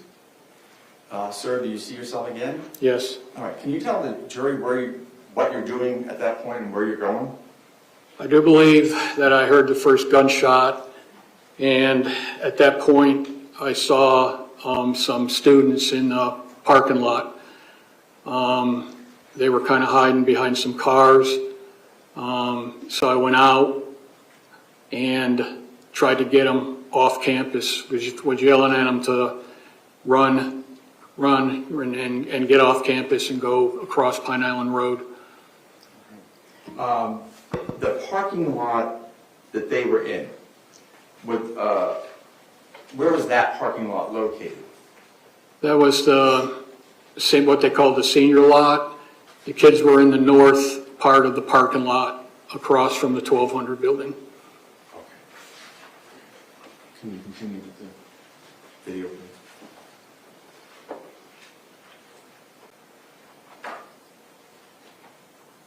And is that you walking back? Yes. Okay. Was there any particular reason why you were walking back? I do believe Deputy Peterson told me to get out of there. Did he tell you why you should get out of there? No, it just, Brian, come back, get out of there. All right. You're looking now, were you over there, was Deputy Peterson there? Yes. Or were you just, okay. And Yeah. what's happening now? Yep. Are you going, where are you off to at this point? Well, at that point, the fire alarm had gone off, and there was,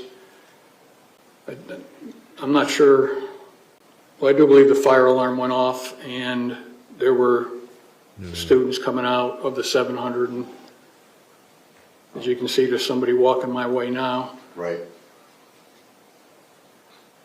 And that's when I turn and start yelling at everybody to go in the opposite direction. Now, at that point, are you looking at, why are you telling the students? Because there's gunshots going off. Okay. And, thank you. You heard the gunshots. Yes. Where did you believe the gunshots were coming from? Well, I believe the gunshots were coming from inside the 1200 building. Okay. I'm going to put up a map of the school.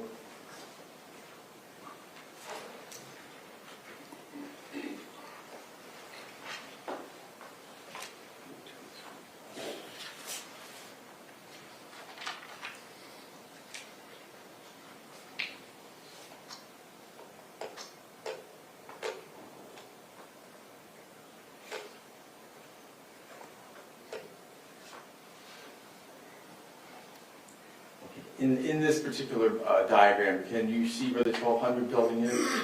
Yeah, it's this building right here. Judge, You want him to annotate it? Yes.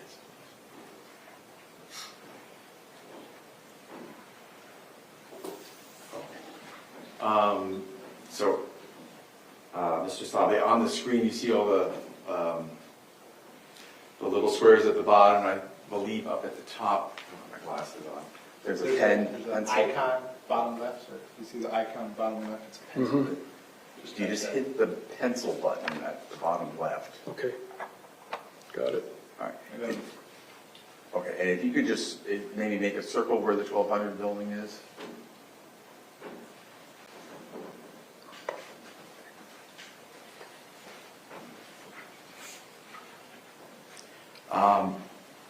The parking lot where you said you had seen those students, Can you also maybe just make a little X where that parking lot is? Okay. Thank you.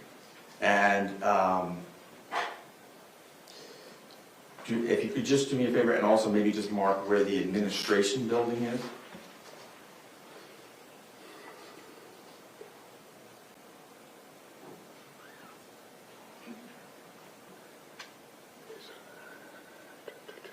It's right around in, right here. But it helped, okay. I could turn the map if it helped. Okay. Yeah. Great, thank you.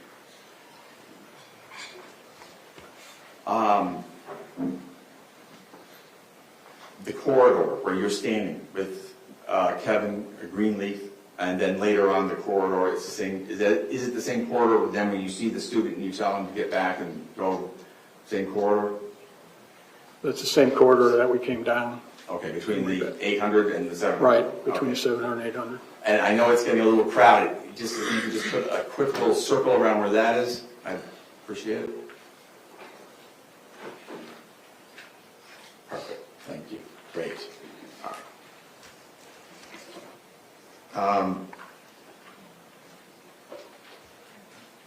At the point in time when we see you on the video telling that student to move back, what happens after that? What do you do after that? Well, I ran back. We were getting everybody away from the 1200 building. We were Right now I'm on following Law and Crimes chat trying to kids correct into their the pinned auditorium. comment. They had the wrong name in the pinned kids comment. I must fix it. and a few staff members into the auditorium, and then I went into the auditorium with them. Okay. And is the auditorium in or part of Building 8? Yes. Now, I do want to back up a little bit because the video sort of got us slightly ahead of ourselves. At the very beginning of the Law and Crime, you've got it wrong. Fix it. How did you first know that something was going wrong that afternoon? Well, I was in student services. I take care of the buses, so I was getting the clipboard to get the bus to take out to take care of the buses, and it came across the radio that it sounded like firecrackers going off inside the 1200 building. Okay. Now, let me ask you a little something about the radio. Can you describe for the jury what you mean when I've you tried say to the tell them radio? twice now. They have the wrong name each, pinned to their each pinned campus comment. monitor and staff members, They're not APs listening to me. and security specialists, everybody, we had radios that we would, we'd be on a certain frequency and we would talk back and forth to each other. When you say APs, what would you mean by APs? Assistant principals and, Okay. And so everybody would be on the same channel? yes, And to your knowledge, was any of those conversations recorded? I'm not positive. Have you ever heard a recording from the school radio? I don't remember. So the first thing you heard, after you heard on the school radio that initial information about firecrackers, what did that prompt you to do? Well, it prompted me to head down to the 1200 building to see what was going on. So that's where I headed. All right. And did you hear anything further on your school radio? Tell you the truth, I headed down there. There was a lot of chatter going on the radio. But once I got down there and then I saw the kids in the parking lot and what I tried to do and what I tried to concentrate on was getting everybody away from the 1200 building. Thank you, Cerebral 82, for the kids in 20 gift parking lot, memberships. and That's then very, turned very kind of you. around Thank you. and get everybody away from the 1200 building and headed south. Well, Law and Crimes It's has south, officially ignored me now. And then Twice. we got them into the auditorium. I was trying to help. I really was. And what was the reason why you were trying to get everyone away from the 1200 building? It was gunfire. The kids we talked about that were in the parking lot, did you see them go into the parking lot or were they already there? They were already there. After you attempted to yell at them or to get them to move. Did they move or did they remain where they were? I do believe they moved. And can you just describe in better detail, like, what were they doing in the parking lot? They were crouched down behind some of the cars and looking at me, you know, like, what do we do? And they were scared to death.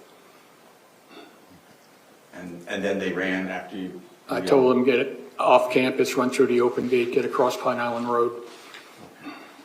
Now, we saw you. The perjury charge, I don't know enough before about the defendant details on called that you one. back. I don't know what the exact details are, but apparently he was part of some sort of proceeding that was subject to the penalties of perjury. Were you So afraid I of being don't, hit by any bullets? some sort of investigation that was subject to penalty of I really didn't perjury. So I think don't know about any it. more than that on the technical aspect. I was pretty sure that the shots were coming from inside the 1200 building, but I. And they're saying he lied about the number of shots or getting hit something. by I'm it. not sure. I was concentrating on getting the kids out of there. And did you hear any sounds of bullets whizzing by your head or No. breaking glass? Anything No. like that? I'm not really sure what the state is getting out of this witness. I don't really kind of understand What the point happened, yet. You could tell the jury what happened after you were in the 800 building, the auditorium, locked down with the kids. What happened after that? Well, we got them all in there, then we got them down on the ground in front of the rows. I forget how many rows that we had to use. And then, once we got them down and quiet, and I told them, take out your phones, please text I your don't know. parents. I don't know the details To let of them the know you're perjury okay.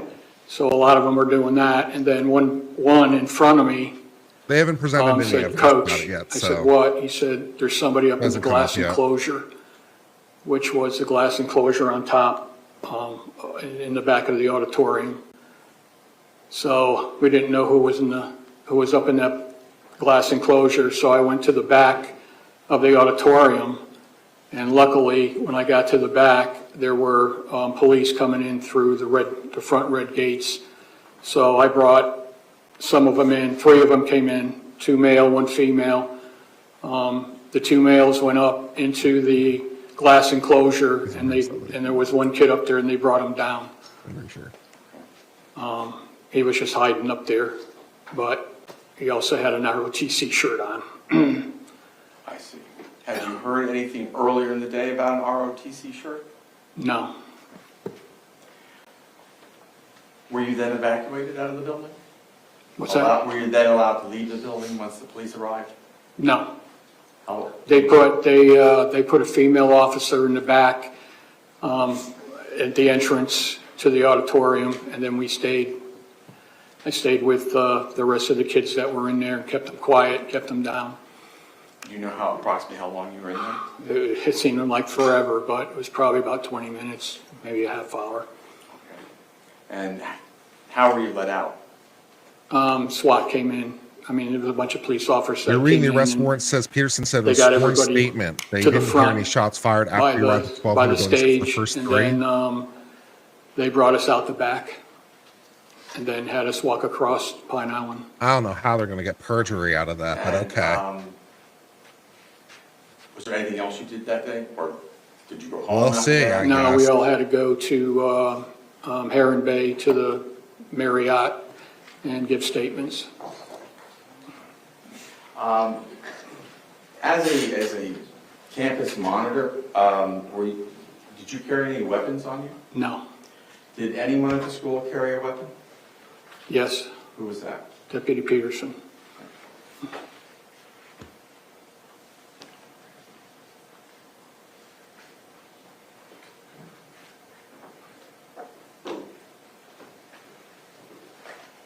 Thank you, Mr. Solomon. We very much appreciate you. Not quite sure what we got out of that witness, to be quite honest, Thank you. from the prosecution's standpoint. I don't quite understand the point of us calling that particular witness. Still good morning. Good morning. Good morning. Mr. Stabile. First of all, congratulations on your retirement. Thank you. You were a campus monitor, if I heard you correctly, correct? Correct. And that's at Marjorie Stoneman Douglas High School, correct? Correct. You worked then very closely with Scot Peterson, did you not? What's that? You worked then very Yes, I did. closely with Scot Peterson, right? You were a coach there in 2011, weren't Right. you? And then you were hired as a campus monitor in 2014, isn't that correct? Correct. How would you characterize your relationship with Scot Peterson? We had a good relationship. How would you describe his work ethic and what he did?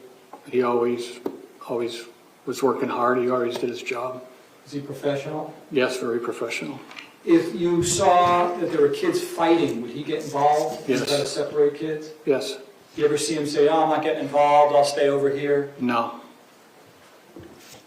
Did you ever see him put himself in harm's way to stop things? He broke up fights. Yeah. Would he also then investigate other crimes that took place? Yes. And there were kids who, if they were selling drugs, he would get involved and do that? Yes. Would he do his job thoroughly and zealously and effectively? Yes. Okay. And you never saw him cower in any way, being a coward, correct? No.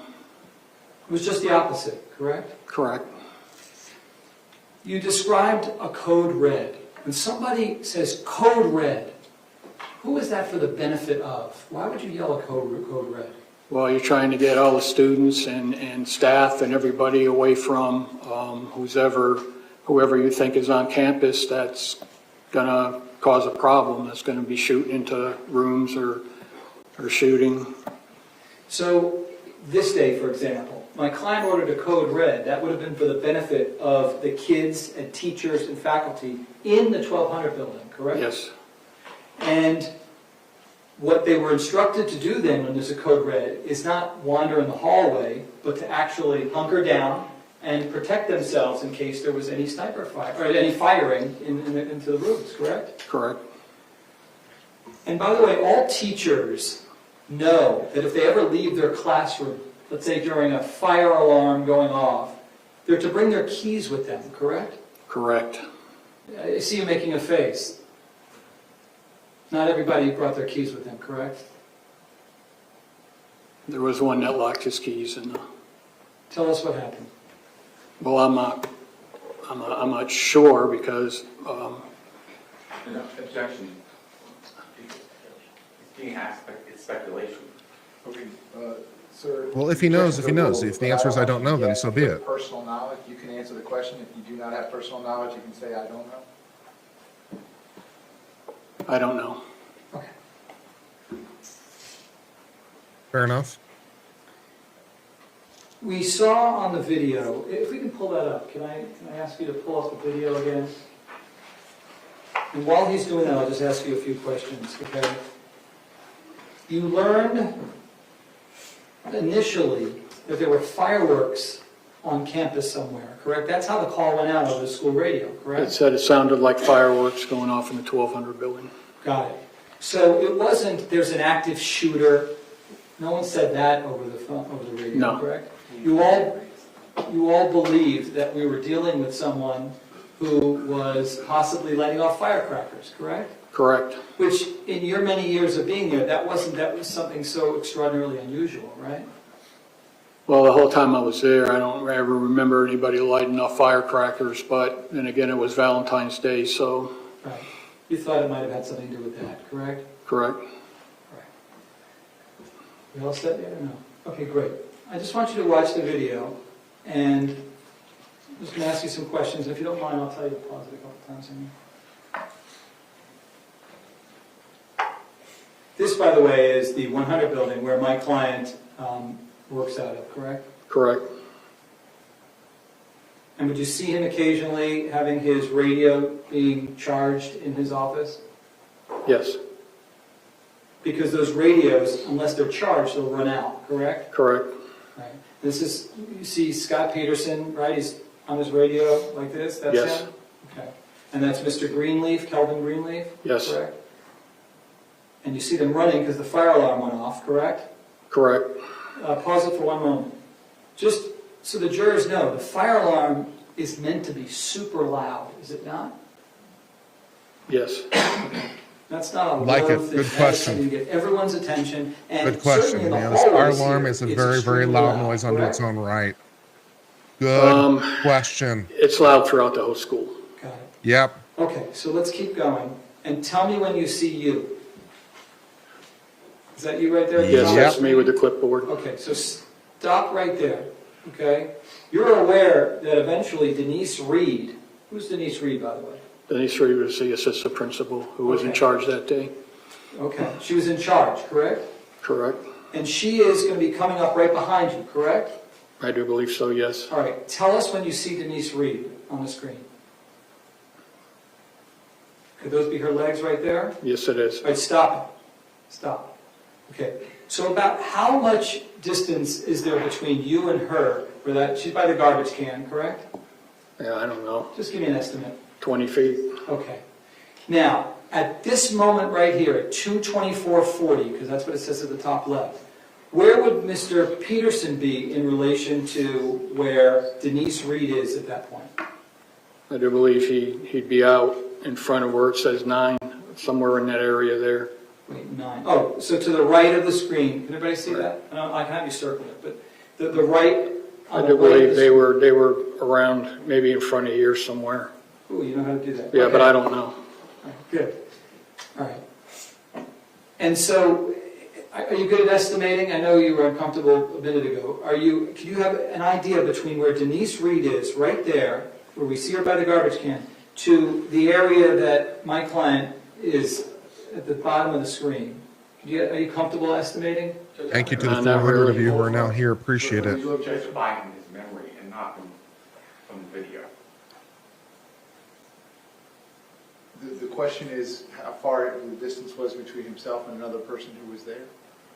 Is that the question? No, we had done that already, and now where he circled, where he thought my client was located, between where Miss Reed is at the top by the garbage can, the estimation between there and, I can actually draw it. Okay. So the objection's overruled, Yeah, you can, sir, but I don't want you to, the state's point is well taken. I don't want you to answer the questions based on what you see in the video. I want you to answer the questions based on what your personal knowledge is. Yeah, Okay, you can answer the question. Go ahead, sir. absolutely. Obviously, you've been at Hold that on, school. Mr. Igo. Hold on. So what is the estimation between where Miss Reed is in that photograph and approximately where Mr. Peterson is located there? I don't know, 75, 100 feet maybe, I guess. I don't. Okay. And do you hear Miss Reed saying anything as you're going into the building? I don't remember. I know at one time, well, I don't even remember really going into the Hold on, 800 building. What's the legal objection? Hearsay. Yeah, that's his thing. No, Without that's telling not, us should be what- overruled. And Okay, you clarify don't the remember question. It's like, saying- you remember saying anything is not, tell us what you Do said, you so. hear anything at all as you're going into that room with the fire alarm going off? Do you No. hear anything? No, Okay. other than, Yeah, Other than defense's the fire alarm, I opening guess. was That's it. not Because great, As you're going in and as Denise Reed MLS is following defense's you, opening the fire was alarm is very loud. decidedly not Correct. good. Okay. If we was can- bad. Let me get. hold on, It was I'm really using the bad. eraser for my first time. Okay. It failed technically as an opening. If we can proceed with the video. Looks like you're going into, what room is that right there? that you're going into? Fortunately, That's- he's that's- really good on that's the band cross, so room, we got that's that the going for 800. Pause us. for a moment. That's the band room, that's the 800 building? right, Okay. And that's where she would remain throughout the shooting, correct? Do you know? no, I don't. All right, we'll ask somebody else that. But this is Denise Reed now, following you, seconds after you go in there, correct? Correct. And if we can proceed. Okay. You don't. If you want to rewatch the you opening don't for ever see giggles, her I'm not sure if you'll walking get down that the out of it hall or and not, but having any let me contact know with how my it works client, out for correct? you. Same objection, Judge, but she testifying in memory. Yeah, at this point, that invades the province of the jury. That's sustained. If he's not present, he can't tell the jury what's on the video. They get to decide that for themselves. Yeah. Go ahead, sir. Ask your next question. My question is very specifically, do you recall, as you're seeing this, does that refresh your recollection as to whether you ever... Mr. Igo, the objection is sustained. He cannot refresh his memory with I got it. something that he was not present for. The jury can see what's on the video just as easily, and they will make Got it. a Fair point. determination. Go ahead, sir. Ask your next question. Fair enough, okay. So we can take this off, all set. Yeah, other than asking him to identify people that are in the video, like, When you the headed jury towards wouldn't the know that. 1200 The jury building, can see what's in the video just as plainly, so. Mr. Peterson, Scott, Good and objection, Mr. good Greenleaf, they ruling. were already down there, correct? Correct, They were there first before you got there, correct? correct, So you did not hear the shots that killed Aaron Feist, is that correct? correct, They were there for that experience, you were not, correct? no, They had actually passed you on the golf cart, so they got there first, correct? correct, And you hear one shot when you got close to the building, correct? correct, This wasn't, you referred to it as the first gunshot. That wasn't the actual first gunshot fired. That was just the first one you heard, correct? correct, Okay. I mean, there were many gunshots before you even got there, correct? yes, Including the one when Aaron Feist was shot, correct? yes, And that would have been on the west side of the 1200 building, correct? correct, And would you agree with the estimation from the east side to the west side of approximately 3/4 of a football field in terms of yeah, size? it's a long ways, Okay. And when you heard that one shot, Scott was over by the 700 building stairwell, correct? correct,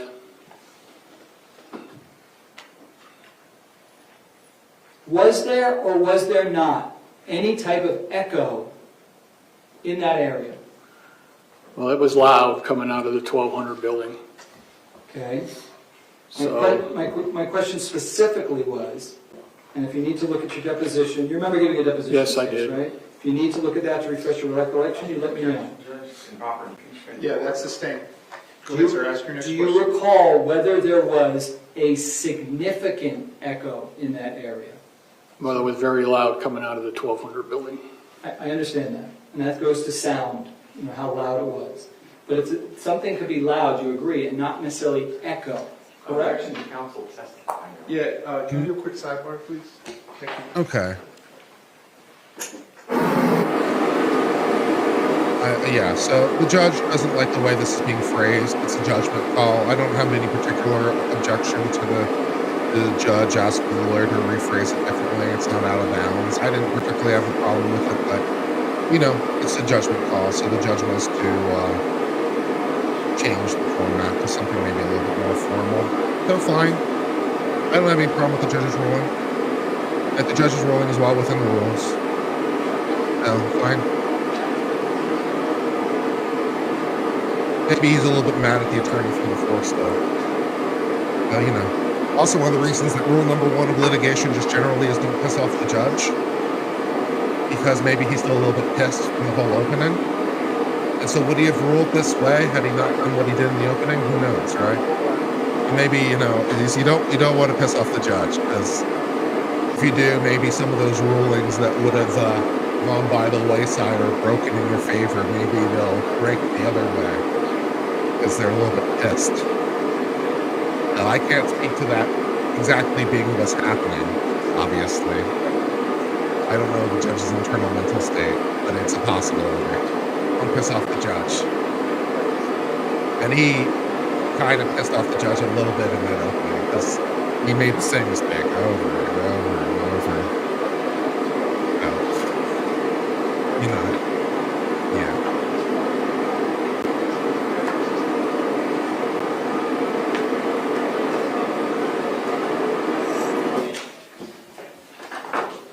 Yes or no, did you describe the sound that you heard as having a significant echo? Yes or no? yes, And that was in the area right around where my client was, correct? correct, Good question. Good answer for you. And when there was an echo, could you hear it down the hallway? no, I don't remember. What's that? It was just loud coming out of the building. I don't remember it going down the hallway. Okay. I was standing in front. Fine. Move on.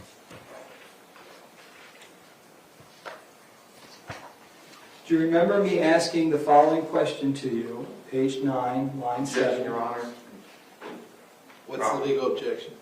Improper impeachment. That's sustained. You said, did I not hear you correctly, that you couldn't hear an echo through the whole hallway? Is that your testimony? I don't remember, I remember hearing the shots, I remember they were loud. They were loud coming out of the building, they were loud all through, everybody was hearing the shots. Okay. The echo that you described earlier, was that including the whole hallway area, do you recall? I don't recall. Like I said, they were loud, they could have been, everybody was hearing. If Fire. you really want to press this point, this had better be really, really clear in the deposition. This had better be really clear in the deposition if you're going to press this point. If it's a little bit ambiguous in the deposition, I'm going to be salty.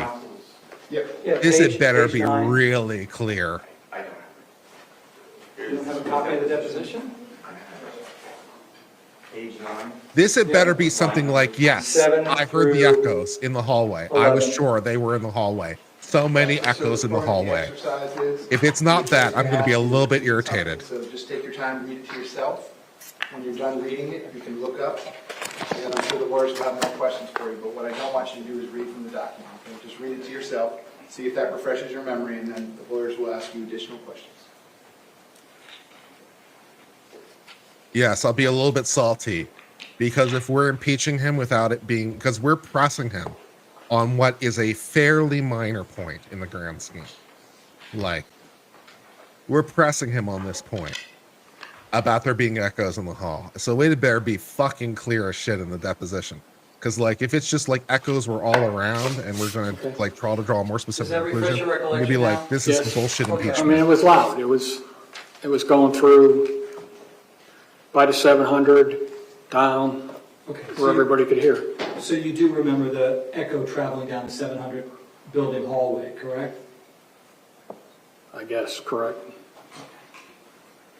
You also witnessed students crouched down in the senior lock, I correct? don't think that Correct. impeachment was worth If I it. showed you a diagram. I don't could you think it show was- us I don't think the where you juice was saw worth the the squeeze on that senior one. lock is kind of large. Bad Were you call. able to do Yeah, that? I already did that, I did that. But go ahead. Okay, I just wanted to see if you can do that on, Yeah, the juice wasn't worth the squeeze on that one.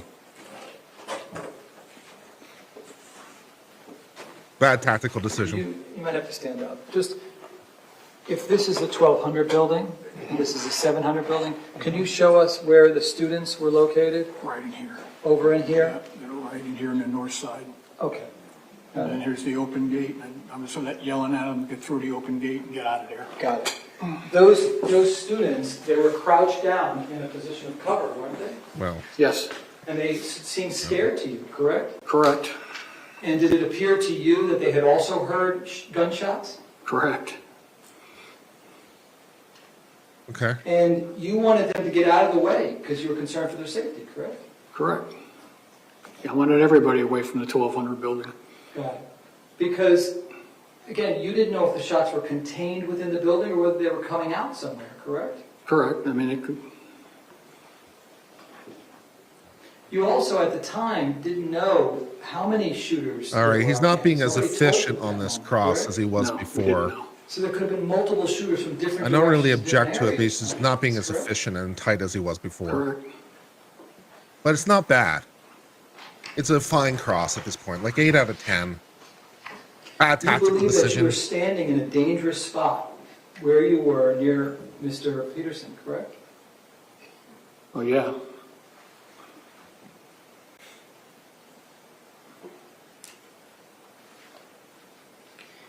Even though you believed that you thought that shots were emanating from the 1200 building, you never turned to my client in real time, and I'm not blaming you for this, but that just didn't occur. You never turned to him and said, I think that there's shots in the 1200 building, correct?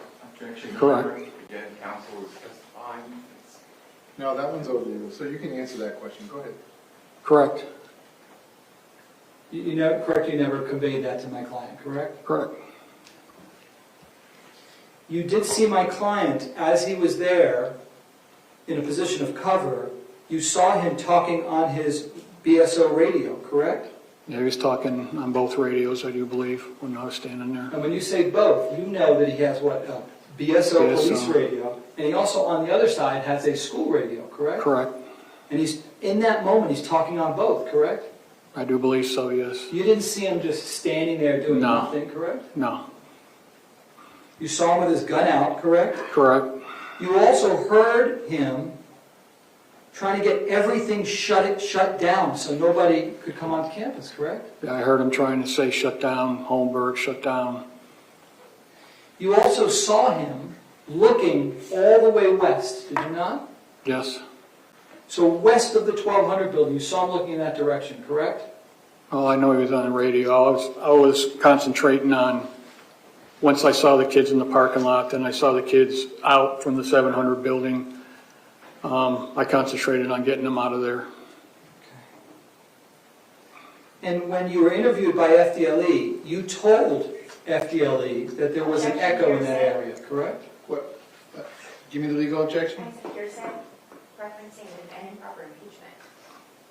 Well, no, the witness is here. Go ahead, sir, that's overruled. You can answer the question. I'd have to go back and look at it, but like I said, it was loud, so it was traveling.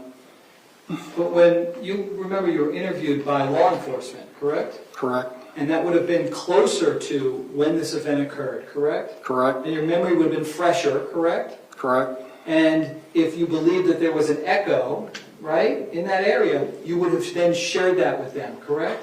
Correct. Okay. You also, you never saw any muzzles flashing, correct? No. You never saw any glass breaking out of any windows? No. Taco You never sounds saw any good. smoke that would alert Taco sounds someone good. that Maybe I'll get there's some somehow tacos. gunfire in that With building, velvet correct? taco No. or maybe Torchy's or something. Taco sounds fun. Based upon what you saw, you had a lot of opportunity to see my client. You believed he was doing everything he could that day. Yes. Nice button. Is that your button? Good job. Good button. Go ahead. Nice way to wrap it up. 8 out of 10 on Cross. Not quite as efficient on time. Bad tactical call on the impeachment. Didn't make the same mistake again, though, the second time. Because there was an opportunity there, and I was like, are you going to do it again? And he didn't. No. 8 out of 10. And Not it would bad. be that you never. Good work. You never conveyed to the defendant. Not quite as tight. Hit some points a little repetitively. About those bullets coming 8 out of 10. inside the building, because it was obvious to you that that's where they were coming from. Correct. Also, if we go back, well, let me ask you this. At that point in time, when you see the children in the parking lot, were you more concerned about the safety of those children or your own safety? Safety of the children. Do you have any recollection of hearing anyone or I don't know who your buddy is or his trial, and it would also depend I did on my not. perception of whether or not and people the would be fire interested in alarm it. system? I try to cover cases I think people are interested in, or otherwise interesting in their own right. If you know, This case is was the interesting fire alarm legally and louder in the factually. classrooms or louder outside? So it would depend on who your Louder in buddy the is classroom. and whether or not I perceive that it would be something that people would be interested in. Thank you. Based on Very that, pragmatic you request- decision. No, Your Honor. Okay, state, is the witness excused? Yes, sir. Sir, you may step Okay. down. Thank you very much. Thank you. Good job on, Next well, statement, make all I'd say yours. good job on direct, except I don't really know what the point was. So I don't know what the point of direct was. It was good technically, I just don't know what we got out of it. So I don't know the point of calling the witness. So 7 out of 10? 6 out of 10? Because I don't understand why we did it. It was technically flawless. I just don't know why.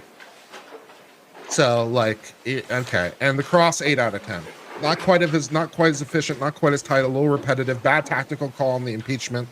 Not worth it. Got some good information out about the echoing, good information on the noise about the fire alarm and how loud and blaring that is. Didn't give information to the cop that might have helped him.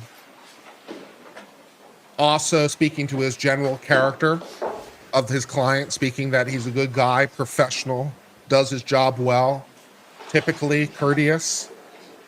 So trying to use a little bit of positive character Good stuff we're getting out of on cross. Good, helpful stuff. 8 out of 10. 6 out of 10 on the prosecution because I don't know why. Stand, please. Once you reach it, before you have a seat, you can just stop and look at me. Raise your right hand. You swear to tell the truth, the whole truth, nothing but the truth. Please All right, be who's this seated. guy? And once you are seated, if I need you to scoot that chair all the way up as far as it will go. Can you please state your full name and spell your full name? Kyle Allen Lamont, KYLEALLEN LAMAN. Mr. Killen, you may inquire. Thank you, Judge. Kyle, how old are you? I am 20. 20. Where did you go to high school? Marjorie Stoneman Douglas. Now, back on February 14th of 2018, how old are you? 14 or 15. Okay.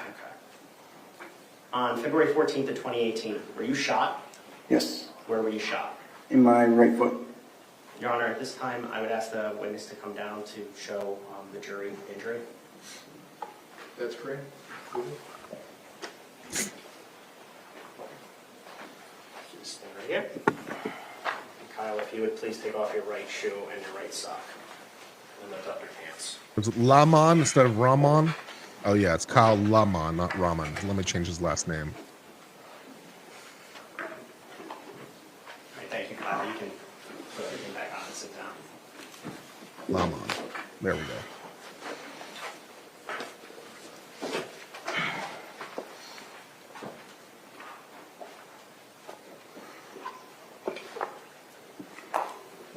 How did you suffer that injury on February 14th of 2018?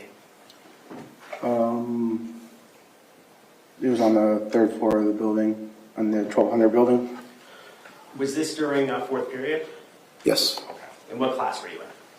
Personalization, but it is study hall. Now, earlier in that day, was there a fire alarm that went off at MSD? Yes. Was that a standard, normal fire alarm? Yeah. Okay. And now, during a fire alarm, what were you taught as a student at MSD to do? We were told to go into the hallway to extract out of the exit doors and leave the building. Okay. And earlier in the day, is that exactly what you did? Yeah. Now, going back to fourth period, after 2 p.m. that day, at some point in time, did you hear another fire alarm go off?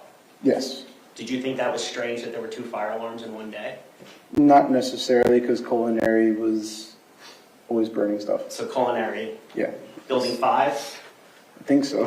always burning stuff. Always, it's usually popcorn or something like that. And it was pretty regular to get like a fire alarm. Okay. Now, when you heard that second fire alarm, so the one around 2:20, what did you do? Just like normally, went out of the classroom as a class, and then proceeded to go into the hallway. But it was just strange that no one was like. Usually it's like quick, everyone just goes to the exit, but weren't moving.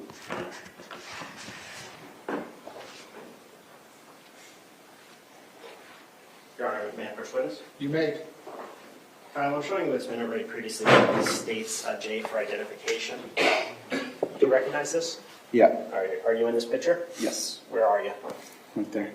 I have my headphones on. Yellow circle. Yeah. Your Honor, at this time, the state will request to move states J into evidence as states 10. Any objection? None.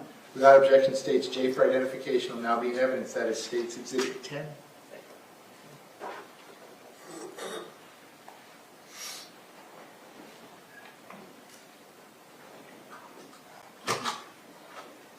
Your Honor, may I publish?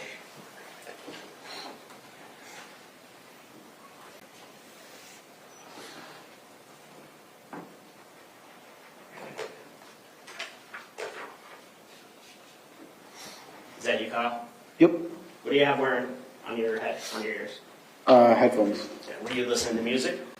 I believe so. Yeah. In study hall, were you permitted to listen to music? Yeah, you could. Did you have those headphones on while you weren't in study hall that day? Yeah. I usually like to wear my headphones like throughout going to classes or doing anything. Just keeps me calm. Okay. Now, at some point in time, when you're in this hallway, did you hear loud noises? No. At some point in time, did you eventually hear gunshots?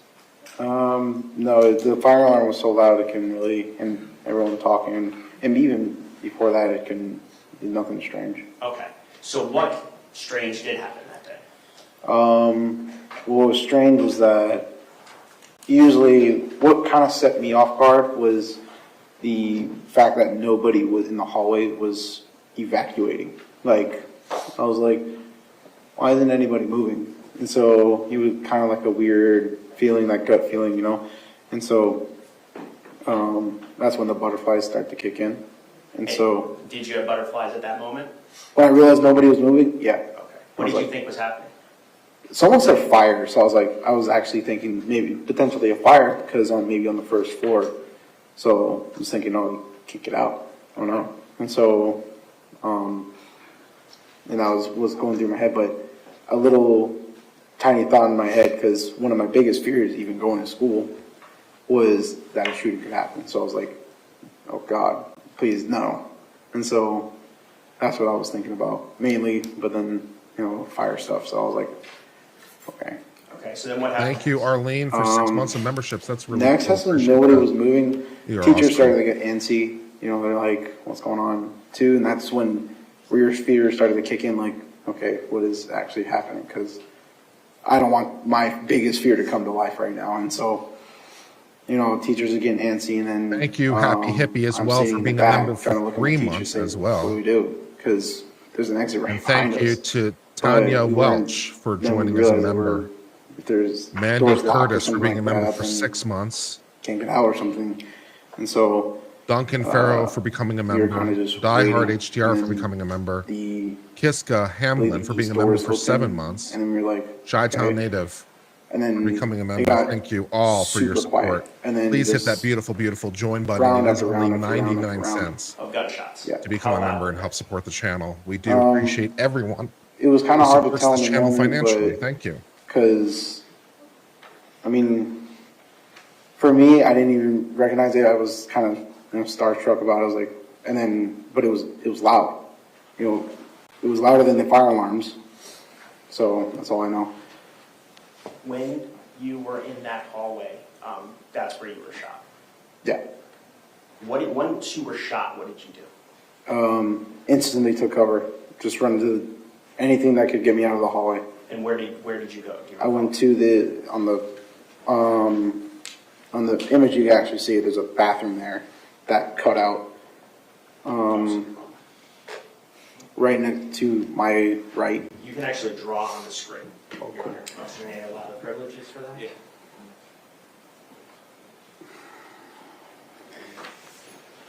So, No, that's the eraser. yeah, that's the eraser. Pencil? There you go. There you go. Can you draw where you went to? I went to this location or either, yeah, I believe it was this one. Okay. And is that the bathroom? Yes. Okay, and are the bathroom doors locked? The bathroom doors were locked. Okay. So were you shot when you got in to that alcove? Were you already shot? Yeah, I was already hit. Okay. And I moved in there. When you were in that, we'll just call it an alcove. When you were in the alcove, were there other kids in there with you? Yes. Okay. Was Joaquin Oliver in there with you? Me personally, I didn't know Joaquin, and I didn't know him, but I found out that it was. And then one of my friends that was with me, his name is my good buddy of mine, Tyler, he was there with me. Thank you, Pepper Shelley. So That's very it's kind of you to in send me that something. I do Yes. appreciate everyone who helps do. How long would know, you estimate? sending me stuff. Complete And the estimate stuff you of how send long me you is stayed in fun the and alcove? interesting. For me, Also it have felt yodeling like 30 pickle. minutes, Yeah. but in reality, I think it was like maybe like a minute or two. What were you thinking when you were in that alcove? Oh, I'm gonna die. Because I looked down, I was so looking down at my foot and realizing like half of it's missing. Because I couldn't see the front part because I had my shoes on and I was wearing, can't see it, but I have Vans on, and so they're a very lower type shoe. Are they similar to the ones you're wearing today? Actually, yeah. And so they kind of look like the shoes I'm wearing today. But pools of blood, and it felt like, have you ever walked into a puddle of shoes? It's just like that, but very warm. And so that's what it felt like. And You said then, puddle of shoes, I think you meant. oh, puddle of water, sorry. And so like, if you ever walk into a puddle of water and your shoes are all soaked and you're like, oh, man, the socks are all wet. Imagine that, but just instead of cold, it's warm. And so, and all red. And I was just thinking, I don't know if I'm gonna be able to walk, like, or run, matter of fact. So I was kind of like, I feel like I was just gonna die there and be stuck. So At some point in time, well, when you were in that alcove, because you can't see the video, what position were you in? So if you look over here in this little area, this is where Tyler was. He was sitting on that wall. I was right in front of him, so I was to the right of that, right in front of that, where the door is. And then Joaquin was where the door is on the wall. So that's how we were laid out. Tyler was right here, I was right in front of Tyler, and then he was on the wall. Were you standing? Were you I was crouching? standing. Okay. I was standing the whole time, and in the video, I think you could see me peek the corners as well, just trying to see where the shooter's at. Okay, actually at this time, good point, good segue. Your Honor, I would like to show what's already been in evidence as states F3 of state 6, and we'd ask the team. Please have to go. Yes. Court Deputy Unit, TV. Is this video he took? Is that why we're here? To authenticate the video he took? Because otherwise I'm not sure why we're here. Or is this, what are we showing right now?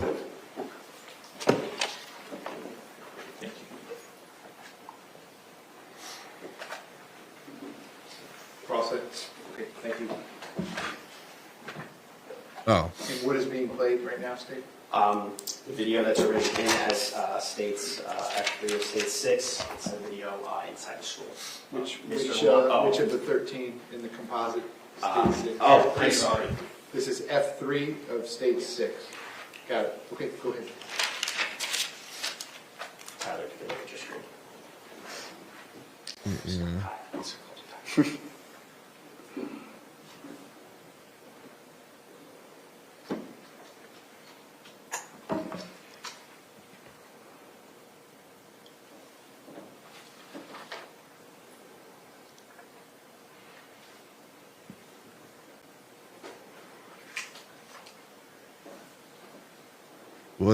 What are we doing now? What's happening? You can just pause it there, Aaron, for a second. I guess we're not going to see this. Do you recall why you're walking kind of back and forth? No idea. Okay. I'm I assuming this didn't is even remember school that until now. I just realized it was security like- footage. Because I don't know if you can see, I'm on my phone, so I wasn't even paying attention. Got it, okay.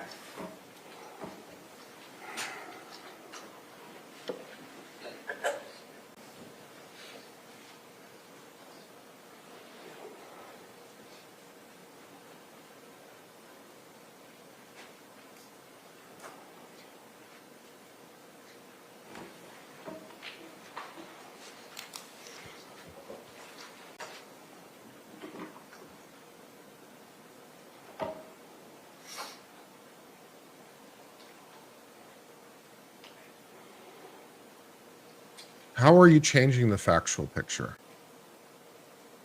In a very technical sense, how are you relevant? Pause it there. At this point in time, do you realize what's going on? I haven't seen this week, but fear. What do you recall what you're hearing at this point? I couldn't even remember. But mainly just like I don't know. I can't remember. Okay, fair enough. Good point. I think it was maybe around that someone was saying over there.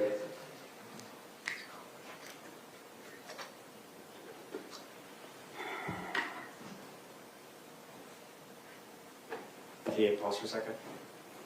Earlier, there was testimony that the alcove was directly to the right, but it's actually a little bit further back. Is that also the bathroom though? I'm not sure. Yeah. Like the alcove, same layout, correct? Is that yes, Kyle? I'm sorry. Yes. Okay, you can apply.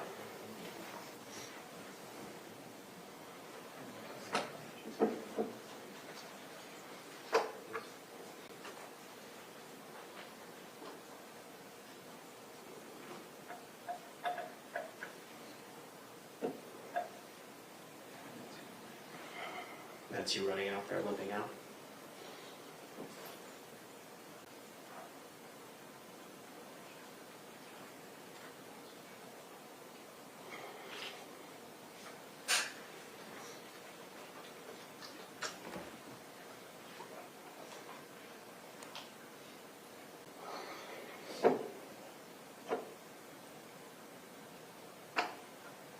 Hmm.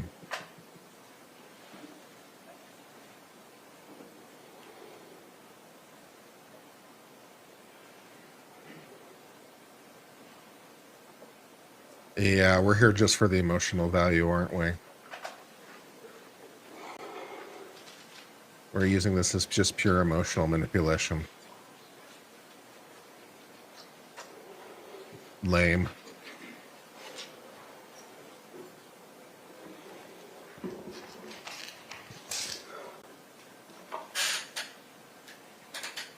This guy doesn't have any information to offer us. He doesn't have any information to offer us. His technical value, such as it is basically in damage. That's basically why we're able to bring this guy in. Like, we're trying to show the harm by the defendant's failure to act. But we're not really doing that. What we're really doing is just pulling at heartstrings. This guy is irrelevant. I mean, we already know that a whole bunch of people died and a whole bunch of people were injured. This guy isn't able to provide us any information that helps to speak to the defendant's knowledge or actions. The 3 flights of stairs, and you went out to the west. Did you see other This is students just outside? emotionally manipulative. Yeah.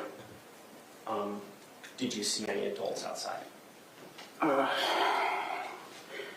I'm sorry, I haven't seen the full video before, so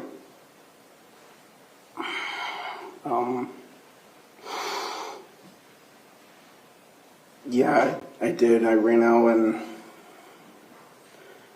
I saw my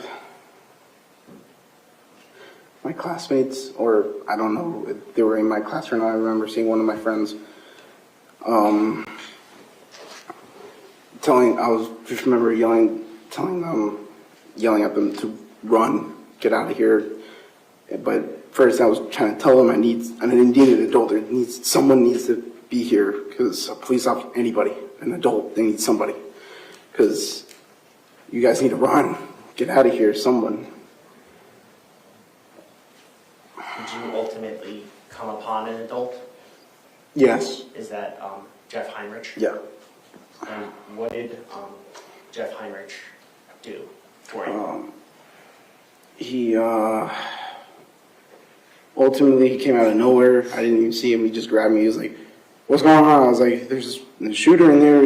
And then he went to find cover in a car. Yeah, Rachel, I don't really have an opinion right now as to the shots, ultimate legal question. I don't really have an opinion right now as to the ultimate question of guilt or not. Just taking cover. The defense has made some nice inroads.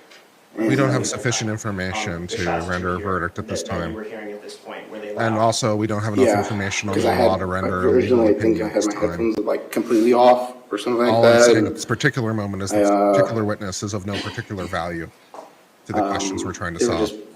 just started He's getting not very helpful to loud the and law. louder. He's not helpful to the facts. Once you were with He's Jeff doing Heinrich, nothing did to you help recall me where you understand the went? We situation. went more west towards the football field on the outside of the His technical value is to damages the bleachers. from Were the you defendant's able failure to act. still walk at this point in time? So it's technically, yeah, but then I its started to technical feel value pain. is to element 4 And it started to hurt more. negligence. And so I but started like more to like limp, I guess. But then You Jeff know, tried to get me over the fence. But I already kind of got I that. couldn't do So it. I don't And need that. I because there's an understand officer on the element other side 4. he was talking to. And then I have other problems with other just elements decided of to the run court or crime in this more- case. or west towards the other school. And then we went to the locker room for the baseball team. And in the locker room, did you receive treatment from Jeff Heinrich? Yes. I got a tourniquet, and I believe there's someone else there. I don't know his name. Then ultimately, did the ambulance come for you? Yeah, they were very fast. Now about your injuries, do you recall how many surgeries you've had on your right foot, ankle? I can't really count them. More than 5 though, or like 4 or something like that.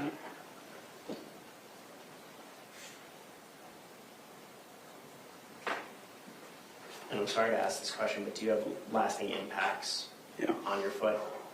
Yeah. I go through spans of pain where I can't walk for 2 weeks.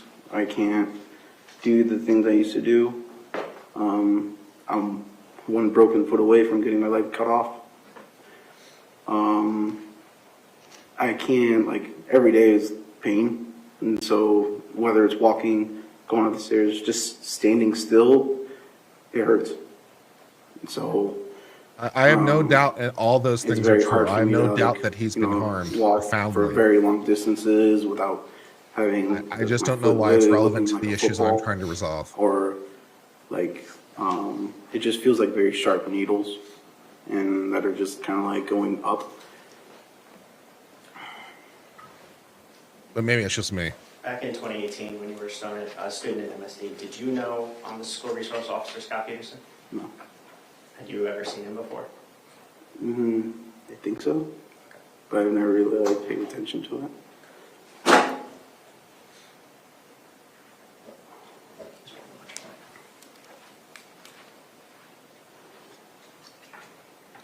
So if I'm the defense lawyer, basically, I'm just going to try to hit the same points I already hit from the prior witnesses or the fact witnesses. Yeah. So I'm just going to get, did you hear the fire alarms? Was it really loud? Did you hear it echoing? Yeah, that kind of information is all I want to get out of this Kyle, it's nice to witness. see you again. I Let's see if he promise goes that to route, chat here or if there's something more very specific. Sorry, Ken, what you done. Okay. Your teacher was Rosierski, correct? Yes. And you were on the 3rd floor of the 1200 building, correct? Yes. And I want to know first if you heard any of the shots that went on the 1st floor, went off on the 1st floor before the fire alarm went off. No. You didn't hear any of those, correct? No. Good question. The fire alarm Helpful was answer. super loud, correct? Yeah. And everything seemed normal, did it not, when you all exited onto the 3rd floor? Yes. When you looked over at your friends as you're coming out of the classroom, did it look like anybody thought that there was an active shooter in the building? No. It looks like on the video, everybody's kind of smiling and acting like normal, Yeah. correct? Yes. Good answer for And the the first defense. time that you heard any shots or knew that there was somebody shooting is when that person appears on the 3rd floor, correct? Believe so. I'm not sure. Fine, move on. And ultimately, we see it run out, and then you encounter Sergeant Heinrich, correct? Yes. And you told him very clearly Good job, defense lawyer. that there is an active shooter in the 1200 building, correct? Yes. And you told him that because you wanted to help, and hopefully he would get that information out, correct? Yes. That was your intention, correct? Yes. And ultimately, he had you take a position of cover behind a car, correct? Yes. And you did that because you were concerned that you might be hit with sniper fire, correct? Yes. Okay. Kyle, I do wish you the very best. Thank you. Perfect. Perfect. Okay, based on that, you redirect? Perfect. State the witness excused? Yes. Perfect. I was on the 3rd floor. I couldn't hear any gunshots before the fire alarm went off. Everyone wound to the hall. They're acting perfectly normal. None of them heard the gunshots on the 1st floor when we're on the 3rd floor in the same building. The fire alarm is really, really loud. We went behind cover for safety. Perfect. Perfect. Till we get to the end Perfect. of the case, I'll tell you when that is. If you will leave the notepads in your chairs, they'll be waiting for you to Good come job back. on Okay, Cross. We will see you at the jury room at 1:45 p.m. 1:45. So we got an hour 15. Fantastic. We get to go back to Supreme Court. I'm excited. Fun. We're not done, guys. We got Supreme Court shit.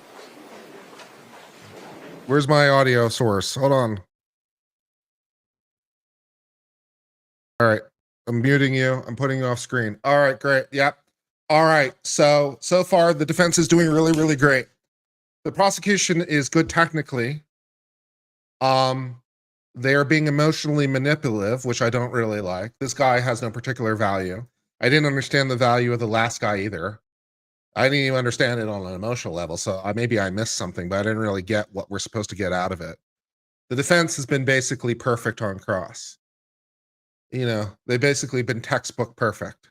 They're 10 out of 10. Camille Vasquez is like 11 out of 10. Camille Vasquez was putting it, into new levels of heightness. So are we in Camille Vasquez territory? No, but then of course Camille Vasquez is a special flower. This is the best us mere mortals can do. So this is the best that uncivil law could dream for. Camille Vasquez is out of my league when it came to cross-examination, but that's okay. But this guy is basically technically perfect. The last witness, it was a little bit, it wasn't quite as clean.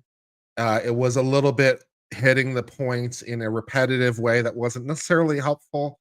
And the technical aspect, the tactical decision to impeach was a mistake because there wasn't enough in it to justify the impeachment, right? We didn't have some sort of super duper clear statement.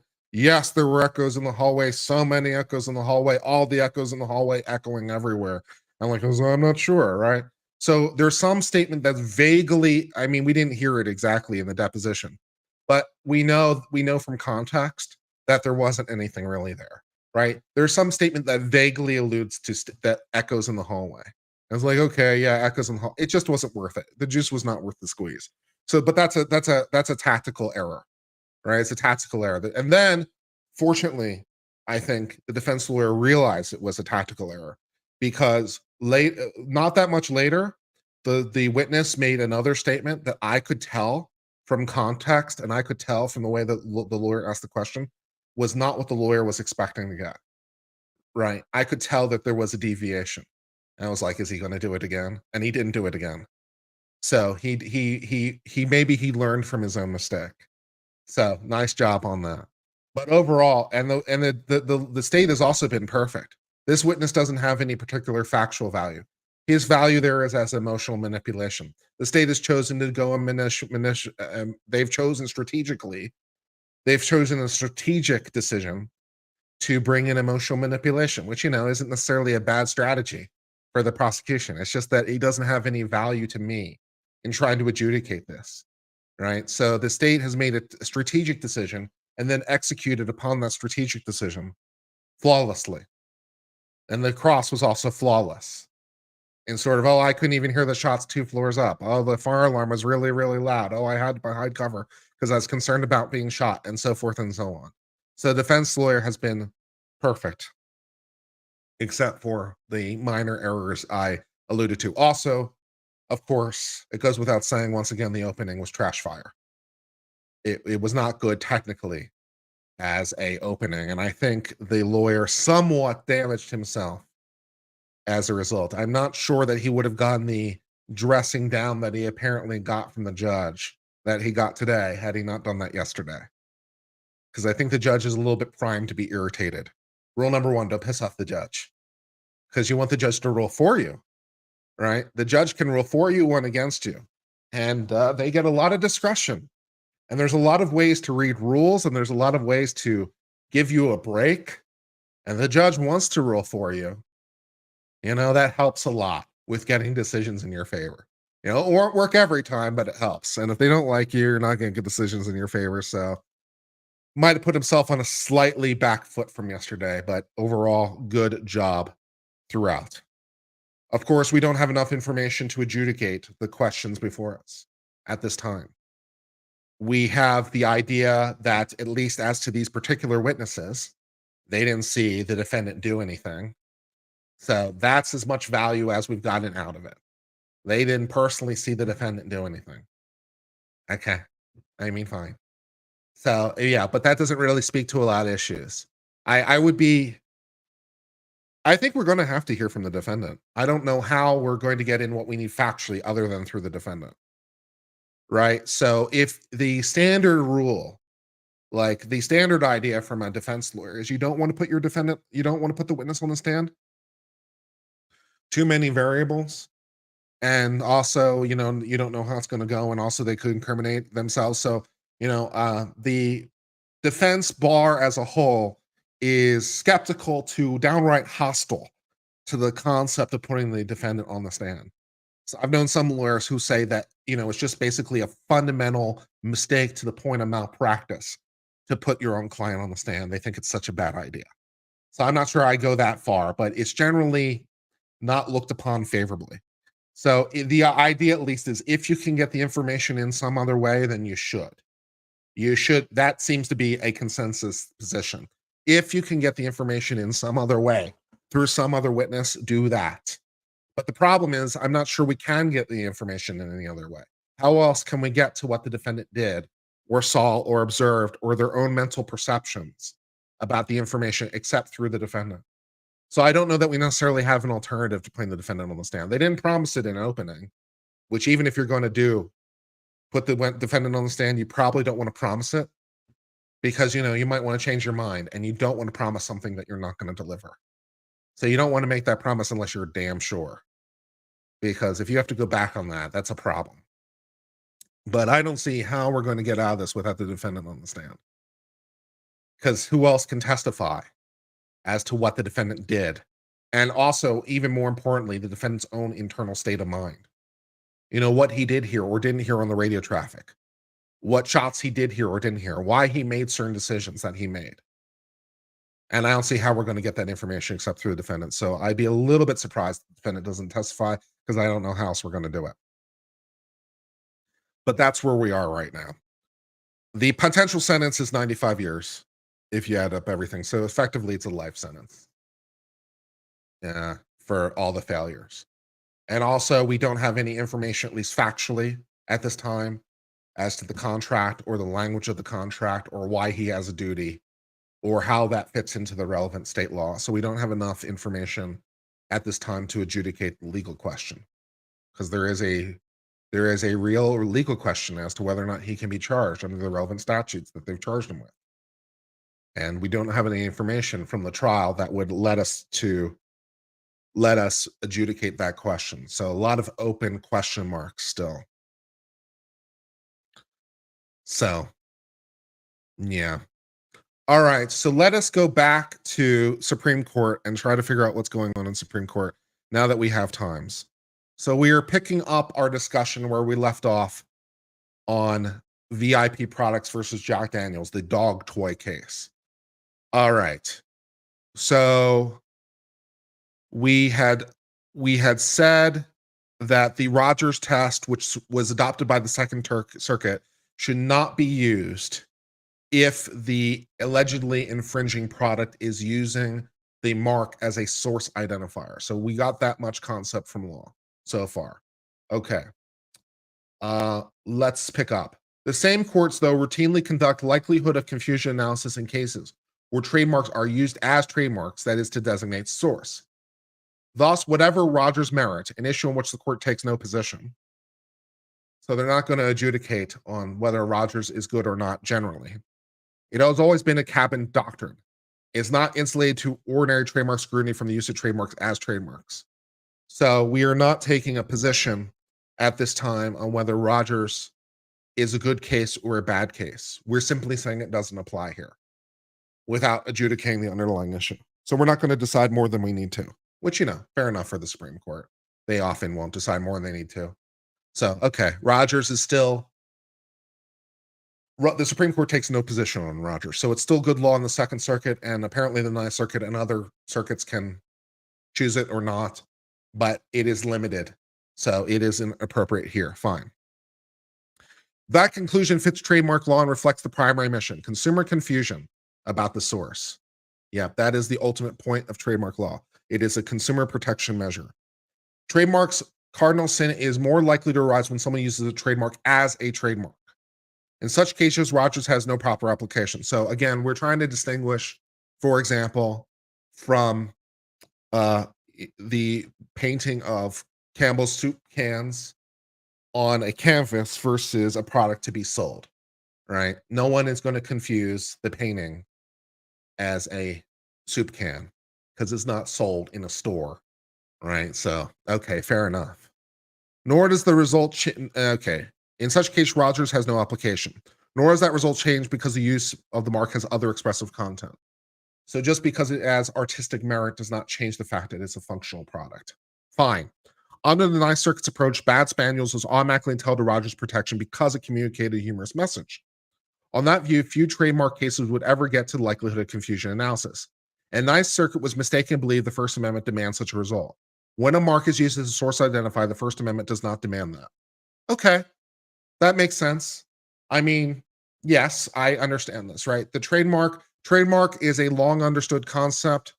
It is existed well before the United States. It continues to exist as a source identifier. You don't have a First Amendment right to use a trademark as a trademark. The First Amendment does not protect that kind of speech. Never has. Okay, fine. I get all that. In this case, VIP conceded that it used Bad Spaniels trademark as source identifiers. So they say that VIP conceded to that element of the tort. And VIP says it's done more in the same direction with respect to Bad Spaniels and other similar products. The only question remaining is whether there's likelihood to cause confusion. So we did use it as a source identifier, but that doesn't necessarily stop the analysis, because if there's no confusion, no one cares. Because the issue is confusion. If no one is confused, no one cares. So, fine. Although VIP's effort to parody does not justify the use of the Rogers test, it may make a difference in the standard trademark analysis. Okay. Because it might change whether a reasonable consumer could be confused. Okay. The Lanham exclusion from dilution liability for any non-commercial use of the mark does not shield parody, criticism, or commentary when the alleged diluter uses the mark as a designator of source for its own goods. Trademark as trademark. So non-commercial does not apply when it's trademark as trademark. Ninth Circuit's holding the contrary puts non-commercial exclusion in conflict with statute's fair use.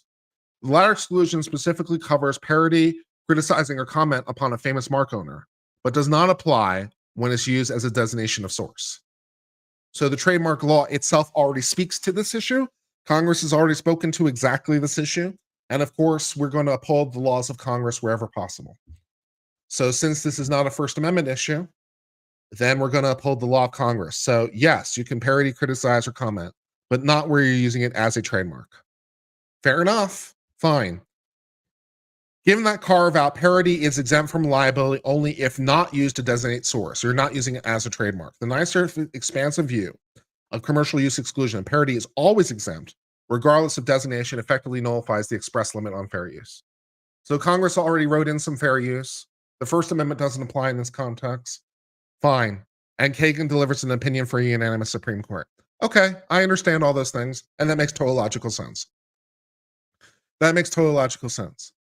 So, yeah, the Campbell's soup can painting is still protected because it is not sold in a store to an ordinary consumer who might also purchase a soup can.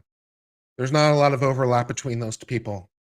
No one is going to pop in real fast to the store and pick up a, $100 million painting of soup cans. That's not how that works. So no one's going to just pop into the store and confuse the one for the other. But someone could pop into the store and make the confusion for the one for the other here. Because I don't know about every liquor store everywhere. But there might be a liquor store that sells these toys. I don't know. They might be right on the shelf next to each other for all I know. And, there might be some confusion. And even, of course, if you wouldn't confuse it for liquor itself, even if you wouldn't make that confusion, the issue is the confusion of the origin of the good. So confusing it for a Jack Daniels bottle is one confusion. So probably maybe a reasonable consumer couldn't make that decision. But the fact that it's authorized by Jack Daniels and comes from Jack Daniels is not wholly absurd, even if you know that Bad Spaniels makes it. Because, of course, licensing is a thing that people understand. So the idea that Jack Daniels authorized this from the consumer just looking at the bottle, again, fine type, fine print on the label is not going to do this, because we are concerned about the consumer making a decision in the ordinary course of being a consumer. So what is the ordinary consumer going to do? Is the ordinary consumer going to look at the fine print on the tag? Probably not so much. Is the ordinary consumer just going to look and be like, funny toy? Yeah. Are they going to think in their own head that it's authorized by Jack Daniels? Maybe. Does that therefore hurt Jack Daniels' brand by association and dilution and confusion of origin? Yeah, maybe. So yeah, go back to trial and figure out whether or not that's true. That all makes logical sense. I get it. That makes logical sense. So yeah, yeah. And this would presumably protect artists like Calvin and Hobbes, whose work has been made with Calvin pissing on everything, much to his chagrin. I don't know if he's ever sued in the past, Bill Waterston, but he presumably could for similar reasons, you know. So, yeah. I understand that. That makes logical sense. I'm okay. I'm on board. That makes logical sense. I like the way the Supreme Court resolves the issue. I like the way they resolve the issue. They resolve it on a very fact-specific thing. Apparently, VIP Products over here said, yes, we are using it as a trademark. We're just parroting it. And the Supreme Court says, well, great, thanks for the admission. That makes our life easier. So, fine. Okay, yeah, we can put up a banner. We can put up a banner.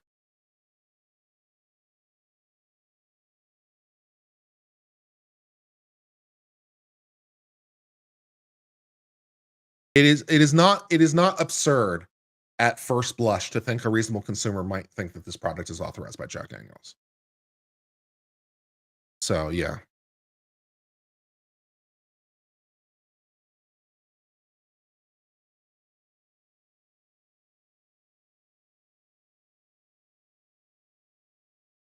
Whether or not that's true, of course, is a question of fact, but it's not absurd at first blush. All right, great. Let's do another case. Where in the hell are my cases? Okay.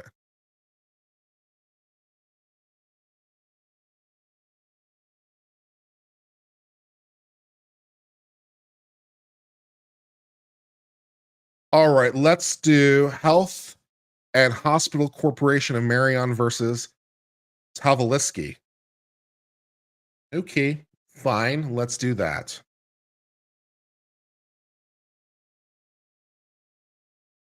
No? Oh, it's just sharing the one thing. Oh, hold on. I have to re-add it to stream. Share the entire window. Does Alabama have to revote it, do its voting districts? I don't know. We haven't gone that far yet. Let's do this one. We'll get to Alabama eventually. We'll do them all. We've got time. One Supreme Court case at a time, guys. All right. For today's case, we turn our attention to United States. Well, no, if I do this, I can't edit it out and post it later. All right, you guys will just have to figure out that we're on break, because I want to edit this out and use it later, which means I probably have to refilm VIP Products, or it's going to be one hell of an edit. Oh, well, you guys will have to figure it out. Talk amongst yourselves. If someone asks what the court is doing, they're on break and we're doing a Supreme Court review. You can be my voice as we do this, so that I can at least theoretically edit this out for later posting if I want. So let's do that. Great.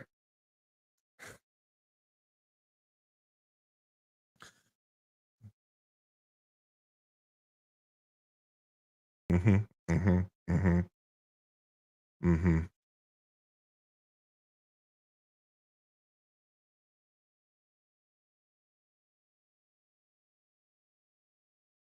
Hmm. Okay, it's county-owned nursing home. Okay, great. All right, great. All right, I understand the issue. Fine. All right.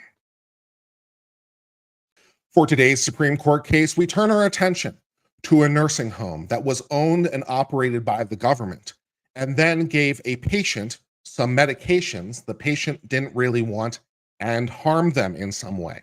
The patient, now dead, through their estate, sues the healthcare organization, the government, for this treatment using a federal law that was passed that guarantees nursing home patients some protections. So we're suing under 42 USC 1983, deprivation of civil rights by a government actor, not the police this time, but rather the nursing home. So let's take a little bit of note about what the county did or what the government did in this case and what resolution as it relates to your rights potentially in a nursing home. Let's get started with this.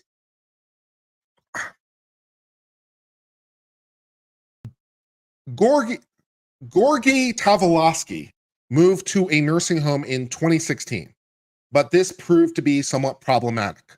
Tavalowski, now through his wife, brings this action under 1983 against the county-owned nursing home and its agents, claiming the treatment of Tavalowski violated rights guaranteed to him under the Federal Nursing Home Reform Act. So Congress sometimes speaks to these issues, as you might expect.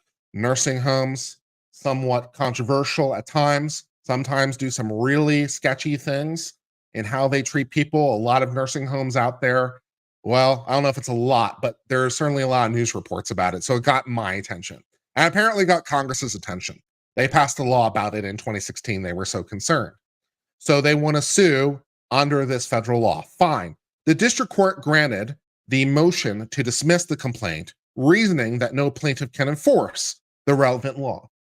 So whether or not there's a law that exists and whether or not a particular person can enforce it can be a different issue. This often comes up, for example, in criminal law, right? Just because there's a harm against you criminally doesn't necessarily give you the right to sue civilly. Congress has to give a specific right. And where there is a law that prevents people from doing things, it doesn't necessarily say that there's a private enforcement right. It might be an enforcement right through a governmental agency or other review. So just because there's a law doesn't necessarily mean that you can enforce it. The district court said here that this private person can't enforce this law. Fine. The Seventh Circuit reversed, concluding that rights referred to by the federal law invoked by the person suing, the right to be free from unnecessary chemical restraint, and the right to be discharged or transferred only when certain preconditions are met, unambiguously confer individual rights. So we have two rights. We don't want the medicine. We also want to be kicked out only when we're stable. So those things, and you violated our rights is the argument. And you have the right to sue, says the Seventh Circuit. The Seventh Circuit further found nothing in the relevant law that intended to foreclose enforcement. So they think that, yes, the federal law does give a private right to sue. So go forth. So can you sue or not? The Supreme Court says the relevant provisions at issue unambiguously create enforceable rights, and the court discerns no incompatibility between a private right to enforcement and the remedial scheme that Congress devised. So yes, as it turns out, whatever else anyone else might be able to do about it, whoever else might have authority to enforce this law, you, the private person, also have authority to enforce this law privately. Huzzah! So that's nice. So can the government do something about it? Yes. Can HHS do something about it? Yes. Can the state government do something about it? Yes. Can you do something about it? As it turns out, yes. So yay, that's good news. Section 1983 has since the 1870 provide for an express cause of action against any person deprived by someone acting under color of state law, that is, a governmental official, of any right secured by the Constitution and the laws. Hey, this is a law, so maybe we have a right to sue. The court has long refused to read the unmodified term laws to mean only some laws. So, yeah, any law will be fine. All the laws sound fine to us. It says laws, so all of them sound fine to us. Looking to history, the relevant company here attempts to sow doubt into the textual unqualified sweep and proffers a spending clause-based argument. So we think that the only laws that count are the ones that Congress spends money on. So only with the power of the purse. And Congress isn't spending money on this. So that isn't a law that counts. But a fuller picture of relevant history lends them no way. No, Congress may not be spending money, but they've, regulated interstate commerce, as we know they have the ability to do. So is Congress spending money on it? Apparently not. Is that a law that Congress can pass? Yeah, it regulates interstate commerce, so no problem. Can you be sued over it? Well, 1983 says you can, so great. The court is unpersuaded by the argument because Congress seems to have enacted the relevant law pursuant to spending clause. They can't invoke the relevant law because of spending. So Congress seems to say, hey, the reason we're doing this is the spending clause. Okay. The healthcare company starts with the observation that federal legislation passed on spending power is much in the nature of a contract From there, they argue spending clause statutes may not be enforced by 1983 because contracts were not generally enforceable by third-party beneficiaries when it was enacted in the 1870s. Okay, fair enough. Whether a third-party beneficiary can sue on a contract is an issue of law. And they note, fairly, that in 1870, third-party beneficiaries were not as able to sue as they are now. So a third-party beneficiary, as the name sort of implies, is someone gaining a benefit from a contract who is not a party to the contract, right? The contract is between me and you, but the contract specifically contemplates that some specific third party is to gain a benefit from this benefit. So from this contract. And the law allows that third party to sue under some conditions. So there's a little bit more nuance to it than that, but that's the kind of thing we're talking about.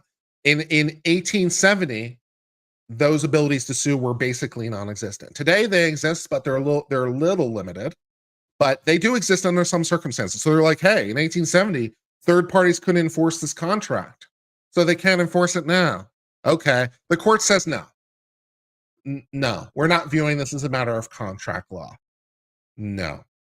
It might be spending power, but contract law is not the thing we're viewing this as. No. First, while the court has reasoned that Congress's failure to displace firmly rooted common law principles generally indicate they incorporate those principles. So where the Congress doesn't say we're changing the law, we assume they're adopting the law. Because there's a whole bunch of background law that exists. Common law exists. State law exists, right? There's a whole bunch of law that exists that isn't necessarily written down in a statute book. In fact, the very idea of laws being written down in statute books, particularly at the state level, is somewhat of a modern invention. A lot of this law wasn't written down in statute books. That is less true today. But in the past, much more true. A lot more law not happening in a book. So, okay. But we assume that Congress knows all that because it's well understood. And so if Congress isn't speaking to it, we're just assume they take along everything for the ride. Because why reinvent the wheel? Okay, so normally that's what we do. The common law issue here, third-party beneficiaries could not sue to enforce this obligation as a minimum contestable. Something more than ambiguous historical evidence is required to flatly overrule a number of majority decisions. So the Supreme Court somewhat challenges the presumption that I gave you that at the relevant time, third-party beneficiaries couldn't sue. They think that's less true, and they're the Supreme Court, so okay, fine. Secondly, there's no doubt that the cause of action created by 1983 is a tort. That makes sense, right? It's an injury. That's what tort means. It's an injury. You have the right to sue for an injury. So it's a tort action. I mean, yeah. And tort is different than contract, right? Contract is contract. Torts, generally speaking, are any civil wrong not from contract. Contract is contract. So this distinction between tort and contract has been long understood. So if you want to sue for anything that isn't based on contract, tort. If you want to sue on contract, contract. So this is a tort. This isn't a contract. Because, well, you didn't sign anything, right? You didn't sign a piece of paper, at least as it relates to the federal law, right? You might have signed a contract with, the nursing home. But as it relates to the federal law, you didn't sign a contract. This is a law Congress passed. It supersedes any contract by necessity because contracts are only lawful where they don't conflict with law, and Congress can change their mind. So Congress is like, that's a nice contract you have over there. We just don't care. Here's something you now have to comply with because we say you do. So therefore not contract, therefore tort. Great. So it's enforceable that way, and court discerns no intent by Congress to preclude your right to sue. Fantastic. Although federal statutes have the right to create these enforceable rights, they do so under court precedent only when the statute confers those rights. So we do have to make sure the statute actually, says that it gives you a right. So that's good. But if it does, it does. The court has recognized the type of remedial remedy for noncompliance with statute enacted pursuant to standing clause is not typically a private cause of action for non-compliance, but rather terminations of funds to the states. So typically, and this is not unusual, right? The violation normally would result only in you don't get money anymore, right? We are bribing you with money. We are the federal government. We are using our spending clause to bribe you, right? This is how a lot of federal laws get placed into. So could we regulate it through interstate commerce? Probably. But for whatever reason, we didn't do it that way. We're bribing you with money. And the states went, yay, money, as they often do. So what happens if you don't do what we say? We take away your money. The money is the incentive. Fine. The parties here thus dispute whether this is an atypical case, whether unnecessary restraint and pre-discharge notices of the relevant law unambiguously confer rights, making those rights presumptively enforceable. Fair enough.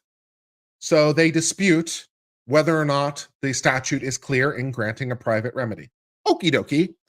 The relevant law sets forth the court establishing a method for ascertaining this. So we have a case that tells us how to do this already. So great. Courts must employ traditional tools of statutory construction to determine whether Congress has unambiguously conferred individual rights to a class of which the plaintiff belongs. Great. Did they give you something? Okay, that seems fair enough. Notably, it must be determined that Congress intended to create the federal right for the identified class, not merely that the plaintiffs fall within a zone of interest.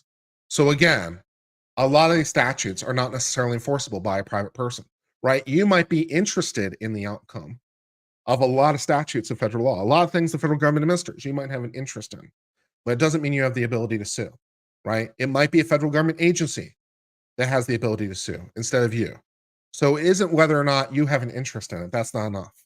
It's did they give you personally a right to sue? Because Congress has the choice. Congress can give you a right to sue. They cannot give you a right to sue because someone else is doing it. Okay, fine. The test for unambiguous conferral is satisfied where the provision in question is phrased in terms of person benefited and contains right-creating, individually centric language with an unmistakable focus on the benefited class. If a statutory provision surmounts this hurdle, then it's individual. Okie doke, I understand. The unnecessary restraint and discharge notice provisions in the relevant law meet the test. Great. The relevant law lays out a statutory requirement relating to resident rights. The unnecessary restraint provision requires nursing facilities to protect and promote residents' right to be free from any physical or chemical restraint not required to treat the medical symptoms. The pre-discharge notice provisions impose conditions the nursing facility must meet to transfer or discharge a resident. Both provisions lie in a particular section of law which expressly concerns residents relating to a residential right. That language sounds pretty specific. It mentions residential rights. So that sounds like Congress wanted to do this. Okay. The framing is indicative of individual right-creating focus.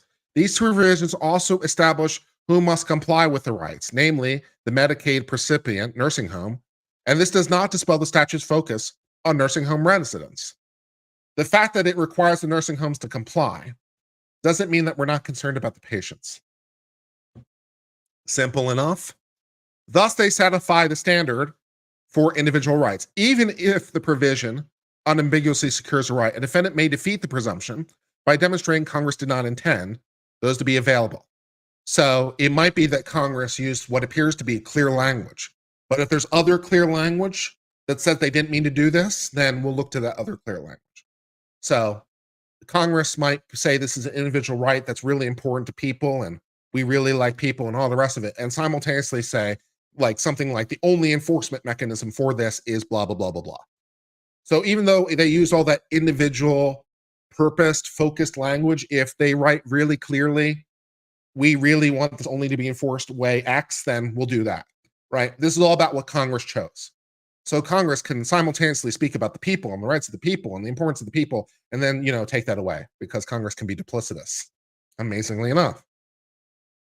Evidence of such intent may be found expressly in the statute creating the right. For example, people are important, we love people, but only HHS can enforce that kind of thing. Or implicitly, by creating a comprehensive enforcement scheme that is not compatible. So if there's a scheme that this doesn't work, if individuals could enforce it, then they probably didn't mean to undermine the entire scheme. So fair enough. Here, none of those things. None of those things. The relevant law establishes a detailed administrative scheme for inspection of nursing facilities and authorizes government to sanction and correct facilities. The government has a role here too. Don't worry about it. The government can also come in and whack your ass around. But the statute lacks any indicia of intent to preclude private enforcement that might signify the intent. The HHS focuses on the comprehensiveness of the enforcement mechanisms, but implicit preclusion is shown only by a scheme that is incompatible. So yes, you're right. You're right, healthcare company. You're right, healthcare company, that it is in fact true that there is a comprehensive, detailed scheme that makes it really, really clear the government has a role. But that's not enough. It's not enough that there's a comprehensive scheme. It has to be a comprehensive scheme that's incompatible with private rights, because we think that Congress probably didn't mean to completely undermine the comprehensive scheme. So if they set up a comprehensive scheme and seem to indicate private rights, we think they probably didn't mean to blow the whole thing up, right? But if it is compatible, well, great. Either one will work. Do both. Do them all. Why not both? Yay. The court's prior cases finding implicit preclusion involves statute where private enforcement would have created exactly this problem. So, yeah, or by giving plaintiffs and access to tangible benefits otherwise unavailable under statutes construed. So again, like our prior cases dealt with situations where it didn't make sense, but this does make sense. We can make it work. The relevant company has identified no equivalent sign of incompatibility or any carefully congressional tailoring that would distort this action. Both will be fine. Finally, the court rejects any speculation that because Congress knew most nursing homes are private, not subject to suit under 1983, because again, as always, 1983 only applies to governmental actors, so not so much as it relates to, right, the ability. This is also probably incidentally, or it might be partly, why Congress used spending power, because this is state level control of healthcare. And so they might not be able to do this through Commerce Clause. The law is a little bit tricky on that situation, so I won't speculate about that issue further. But can Congress regulate this directly through interstate commerce? Well, it is the state, and that means that you're commandeering state level authority, but then again, it's the state doing something that would be in a traditionally private domain. So it's not the police, which is traditionally only public. This is the state doing something that is traditionally very private. So even though it's commandeering, maybe it's okay because what the government is doing is really a private action. It's just the government doing it. So can we force the states to do it? Does commandeering doctrine apply? Complicated. Let's move past that issue for the moment. Doesn't matter because we're using the spending power. So we're bribing them. So we're using the bribes. So we can put past all those issues about the direct regulation and commandeering authority right now because we're using the bribes. So Congress knew most nursing homes would not be subject to this because most nursing homes are not owned by the government. The remedial scheme necessarily reflects congressional judgment that these schemes are appropriate as far as they go. So yes, it's true that this may not apply to many nursing homes, but it applies to your nursing homes, and that's good enough. The fact that it doesn't cover every nursing home everywhere, we literally don't care. So fine. The focus on the implicit preclusion inquiry remains whether something in the relevant law has foreclosed a private suit generally available as a remedy for rights. The court sees no such sign, much less a license, and go away. Justice Jackson delivers the opinion of the court in a 7-2, in which Justices Alito and Thomas dissent. That all makes logical sense to me. Let us very briefly turn our attention to the dissent. We'll read like the intro of the dissent and see what they have to say about it, because that all makes logical sense to me. Okay. All right. So Justice Alito, okay. Justice Alito, is this a dissent? Okay, where's Justice Alito's dissent?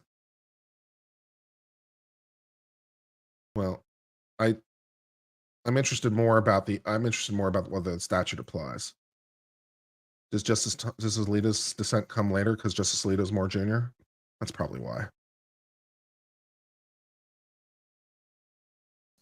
We might come back to Thomas, but I'm interested in what Justice Alito has to say on the issue right now.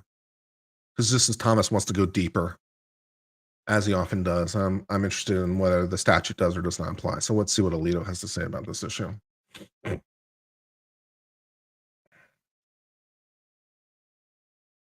Scrolling. Justice Thomas writing a lot of words. Justice Thomas still writing words. Justice Alito. I agree with the court's understanding of the high bar, but I disagree with how the standards apply. In my view, while respondent is established, creating individual right petitioners to establish the relief is foreclosed by the remedial scheme. Majority correctly identify their burden, unambiguous, correct rights. In other words, Congress which do so must be unambiguous because there's no more, no less than what's required. I also agree there's no room for a multi-factor balancing test.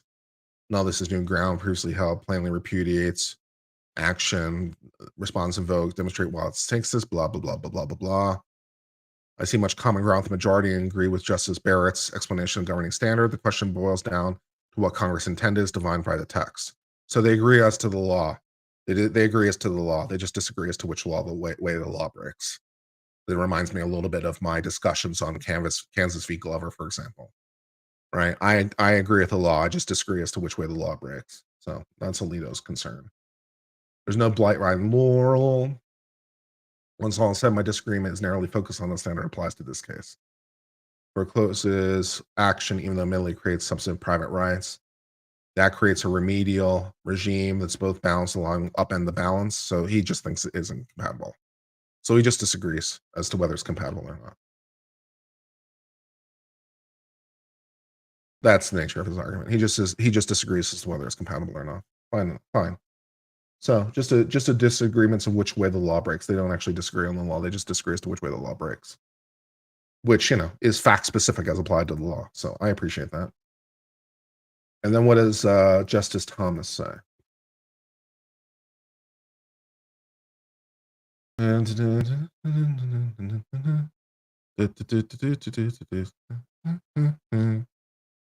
Oh, is that all? Oh, that's just a concurring from Gorsuch. I was like, I know that's not it. All right, what else do we got? Justice Thomas cannot be enforced. I write separately to highlight a more fundamental issue. Creates laws or deprivation of any rights. But legislation enacted pursuant to Congress's spending power does not secure a right by law. Okay. There's a fundamental difference between exercise of sovereign legislative power and the exercise of power to spend money and attach conditions to receipt of money. Only the form of legislation which imposes obligation on parties with force of law directly secures rights.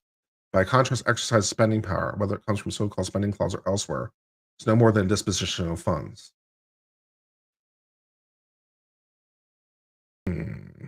Such a conditional exercise of spending power is nothing more than contractual offer. Since main, however, the court is ignoring the fundamental distinction for anything parties who benefit to enforce them. In doing so, has created constitutional conjurer. Spending conditions that benefit third parties or laws are secured, and such conditions would contradict bedrock constitutional privilege and federal commandeering.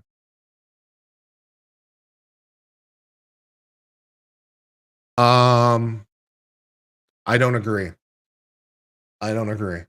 Because in this context, the commandeering that's coming is only because the state said yes. So standard commandeering doctrine does not apply. Commandeering is where the federal government just tries to force a state government to do something, right? You must pass this law. You must enforce this law. You state police must do something. You state legislature must do something. Can't do that. You can't do commandeering. But this isn't commandeering because it's an offer. It's not you must. It's like, would you like to? It comes with money. So I don't think commandeering is the right issue here. We skip this quandary only by recognizing them not as right securing, but as terms of contracts. Well, they are contracts insofar as they go. I mean, I don't dispute their contracts insofar as they go. But whether that makes them contracts all the way through and through in this context, I don't know is necessarily clear.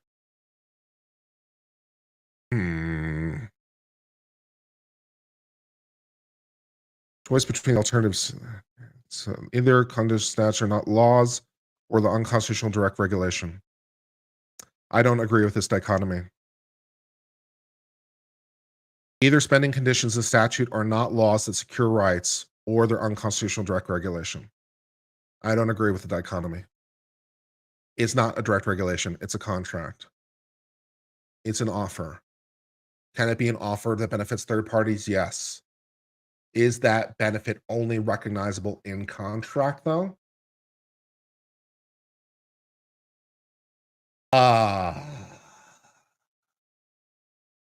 That's a good question. It's an interesting question. It goes to this distinction between tort and contract that I was trying to tell you about before, right? All torts are everything but contract. Contract is contract. This is creation of a right through contract. It is a contract as far as the states and them are going. It contemplates third parties, namely the patients who are not parties to the contract. They're third parties. Are their rights only enforceable in contract? And if so, does 1983 apply? Interesting question. Interesting question. Case arises in a suit, largely requirements funding certain rights, and subsection rights requires to protect and rights, blah, blah, blah, blah, blah. The Act imposes many requirements directly upon states, including subsection relating to nursing facilities. States must do this, states must do this, blah, blah, blah, blah, blah. The scheme is illustrative of many funding programs. Yes, I'm sure that's quite true. The ubiquity of spending conditions combined with overwhelming financial heft is making spending clause extraordinarily potent. Yes, states do like money. That's very true. Congress agencies regularly use conditions. The spending as a result of priorities of programs have increasingly reflect federal. The points states have virtually disagreed sides of national governments, not separate sovereigns. Well, that's because they like money. This case presents one aspect where spending conditions imposed for the benefit of third parties may be enforced. The condition creates action against any person under color of law. Case makes it clear if rights secured by law in relevant sense only if it creates a binding obligation on the defendant to respect a corresponding substantive right that belongs to the plaintiff. I'm not sure that's not true here. Court held plain language 1983 undoubtedly embraces a claim defendant violates spending power. Reason the phrase in laws means what it says. It's obvious, however, that conditional spending legislation does not function and secure rights.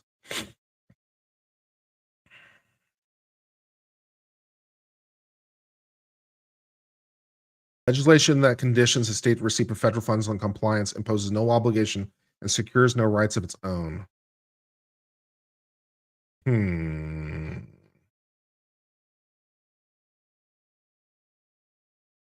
opt out spending programs? Yes, they can. They can opt out, but the fact they can opt out doesn't answer the question.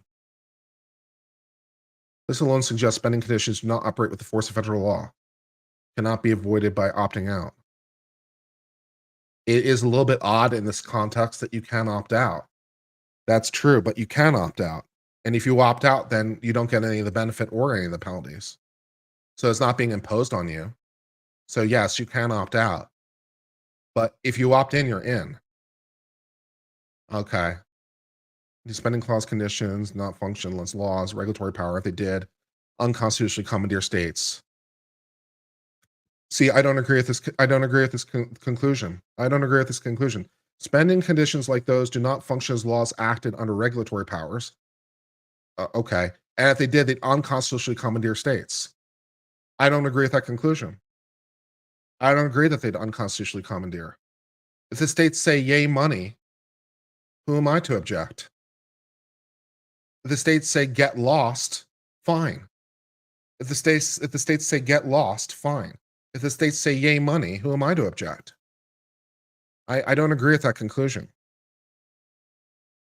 Noted earlier, defining characteristic is the obligation states breaches of kin to violating rights is incompatible with court anti-commandeering doctrine. No, Congress cannot directly regulate states to implement federal legislation. True. Yes. Court has made clear Constitution first. Congress the power to regulate individuals, not states. Yes. Congress may not script states. Yes. No right require states to govern. Yes. What are the almost is clear? Federal government may not compel states to enact law. Correct. Correct. Yet this is precisely what mending conditions require the states to do. Spending conditions are nothing more than the commands to states as states to administer on programs dictated by Congress. But so what? But so what? So what? Yes, I mean, what you're saying is true, but why does it matter? It's because the states like money. Yes, you are correct that it is a command to the state as states to administer our programs on terms dictated by Congress. You're absolutely 100% correct. It doesn't flow that though this is commandeering, because the federal government isn't making them. They aren't forcing them. They're bribing them. There's no answer that they consent to direct regulation by accepting conditions. Okay. As a court held in New York, where Congress exceeds its authority relative to states, the departure from constitutional plan cannot be ratified by consent.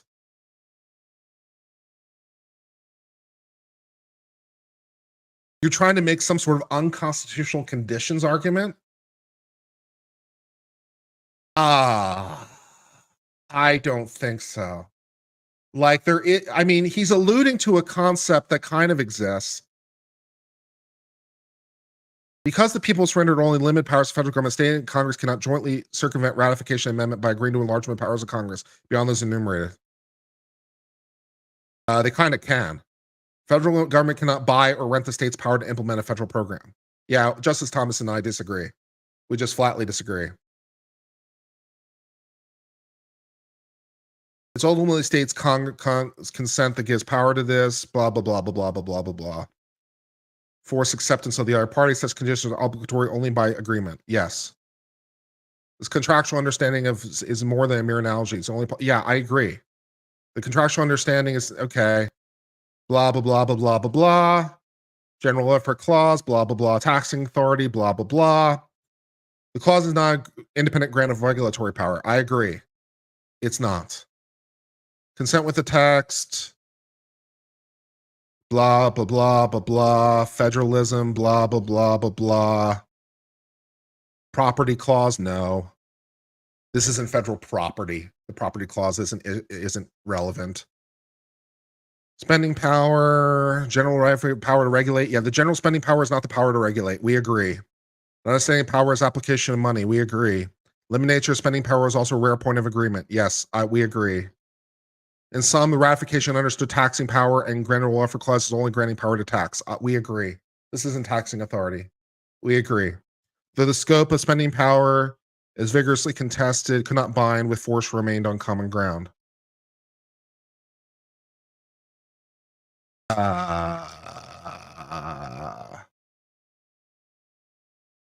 So you want to say that the only power, well, okay. The only power the federal government has as to the states is contractual. I agree. If you want to say the only power that they have the states is contractual, but that it confers a right to a private party that the state agrees to as part of the contract, that then can be enforced by that private party. And even if we view the whole thing as in the nature of contract, I'm not sure why it doesn't then follow that's still a law of the United States. I mean, it's not a law under one of the other enumerated powers, but who cares?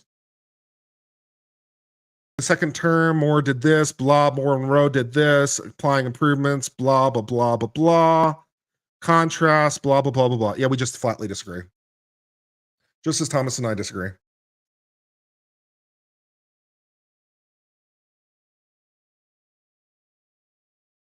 If the states want to say yay money and use their own sovereign power to do things that the federal government wants them to do under the conditions the federal government wants them to do it.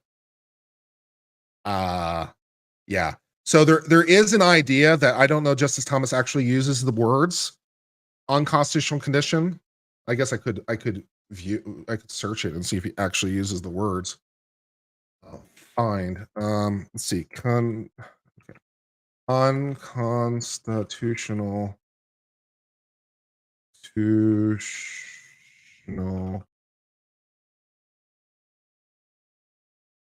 N-A-L-C-O-N.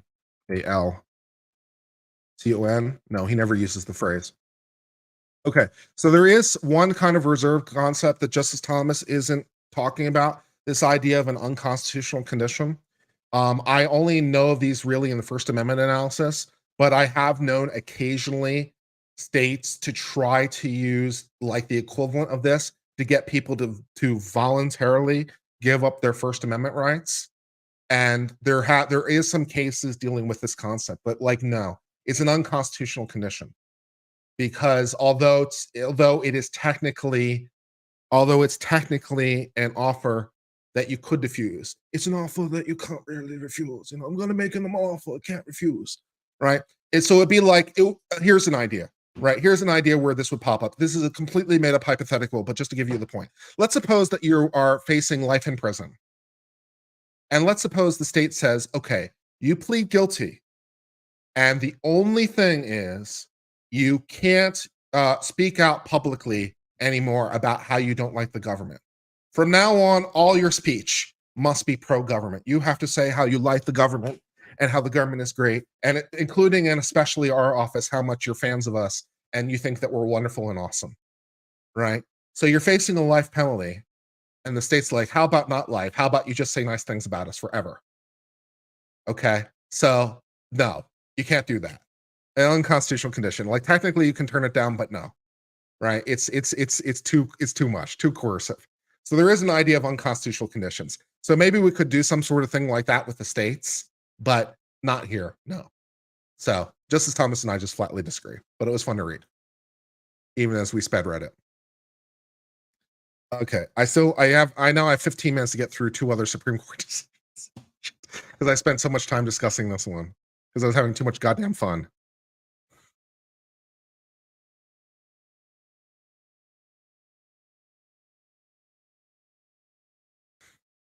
So I'm not sure it should be viewed as contract. Even if it is viewed as contract, I'm not sure that I agree that that doesn't mean the person can't enforce it, even if we view it as a third-party beneficiary to a contract. So even if we view it not in tort, even if we view it as contract, I'm not sure it makes it any less the law of the United States just because we're viewing it in contract. So I'm not sure we shouldn't view it as tort. Even if we do view it as contract, I'm not sure it makes a difference. And the whole thing isn't commandeering.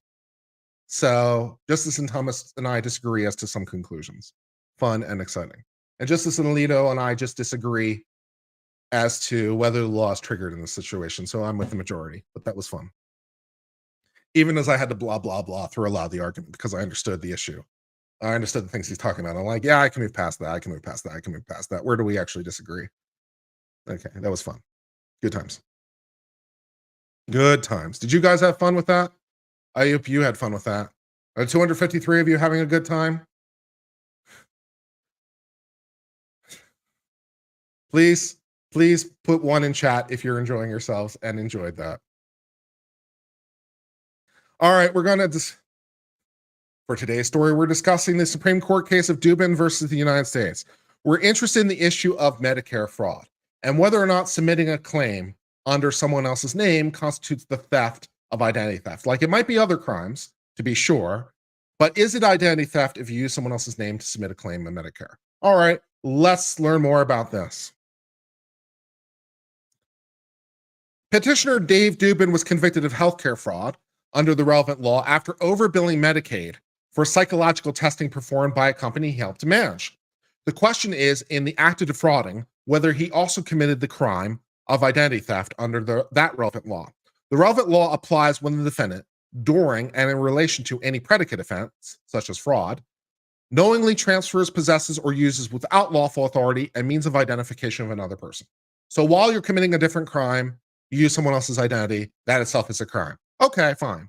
The government argued the relevant law was automatically satisfied because the fraudulent Medicare billing, including a patient's reimbursement under a means of identification.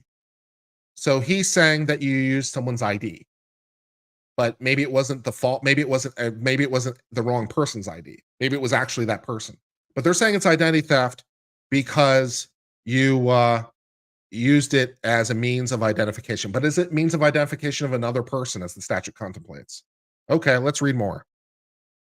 Bound by Fifth Circuit precedent, the district court allowed the conviction for identity theft to stand, even though in the district court's view, the crux of the case was fraudulent billing, not identity theft. So the district court didn't think the law should apply, but it does, and so he's bound by that and does that. The Fifth Circuit decided en banc, the entire Fifth Circuit heard the case, affirmed in a fractured decision. Oh, those are always fun where we can't count. I hate them. With 5 concurring judges acknowledging on the government's reading the elements of identity theft are not captured, even fairly described by the words identity theft. So we had some differences on the application. All right, so what is identity theft for the purposes of the relevant statute? Under the relevant law, a defendant uses another person's means of identification in relation to a predicate offense where the use is at the crux of what makes it criminal. So if it is at the center of what you're doing, that makes it criminal, then yes, you can use the identity theft. This case turns on the scope of two elements. They're convicted under using a patient's means of identification in relation to fraud.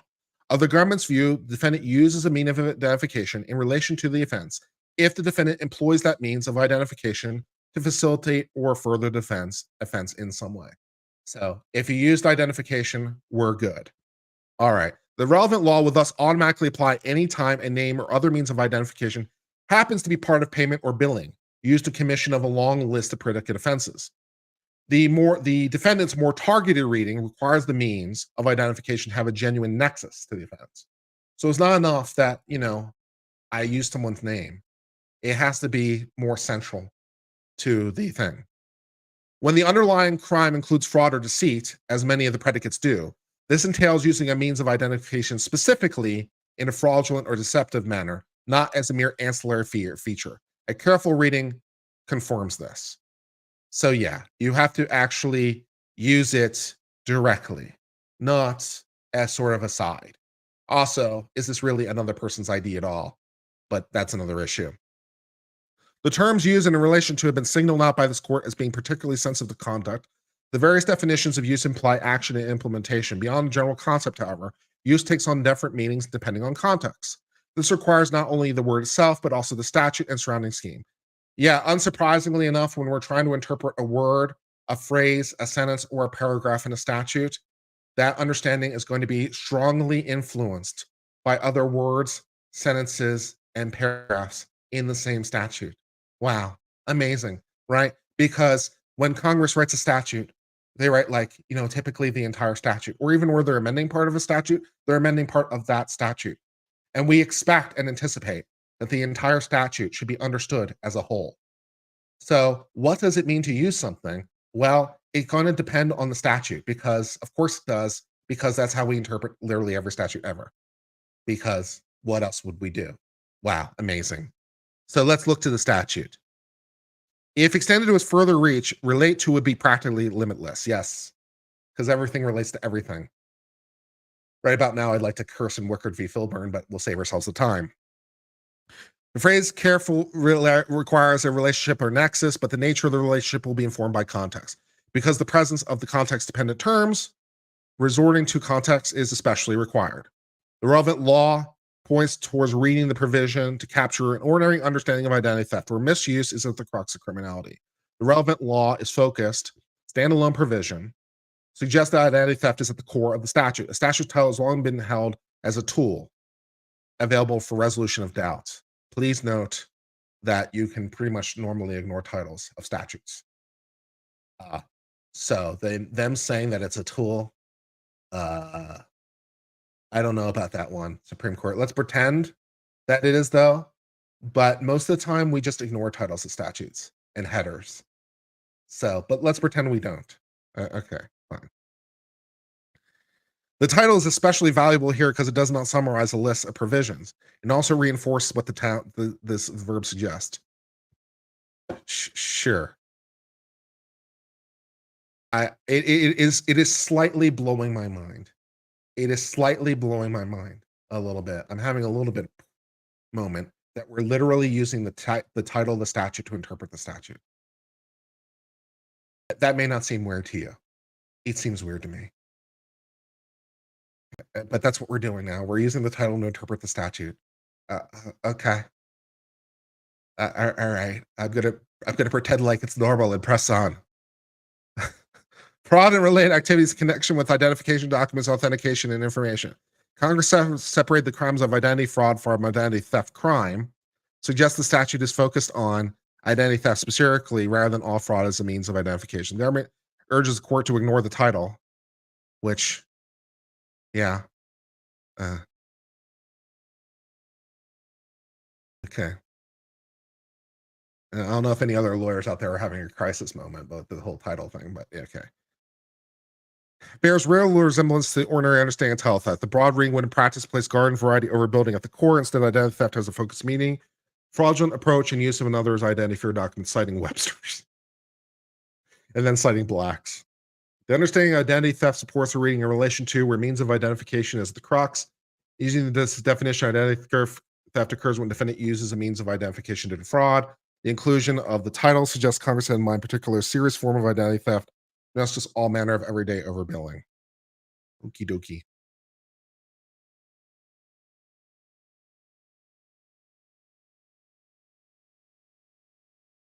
Section language points the same direction as title. In particular, Congress uses a trio of verbs to reflect ordinary understanding. Applies when defendant knowingly transfers, possessions, or uses without lawful authority a means of identification of another person. I guess in this context, we mean other person other than the defendant themselves. So we're just literally using someone else's ID. So it is that person, but it's not the person themselves who's submitting the claim. Knowingly transfer, possession, or use without lawful authority a means of identification of another person.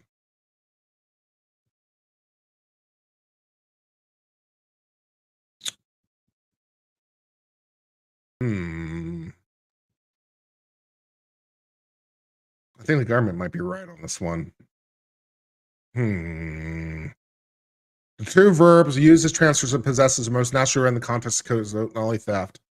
Understand, they point to theft, means of identification belonging to another person, because transfer and possess channel ordinary identity theft. They interpret a canon of words as known by its own company. That indicates uses is in its own manner. Wow. This is an interesting statutory interpretation case. I'm not sure if I agree with this. In addition, Congress assumed they used the three terms because intended each term to have particular and non-superfluous meaning. A more targeted reading, the three verbs capture the complexity of identity theft. While transfer and possess conjure up two steps of theft, uses supplies deceitful use. In contrast, if read in a narrower manner, then the two other verbs leave use without any virtual function. What? Okay. List of predicate offenses creates additional problems. 2-year prison enhancement does not impose mandatory prison sentence. The reading, however, does not distinguish between identity theft. And so, meets all the criteria, face automatic 2-year sentence. Formal sensible conclusion is enhancement target situations where means is a crux, not just an ancillary billing. This is a unanimous Supreme Court. In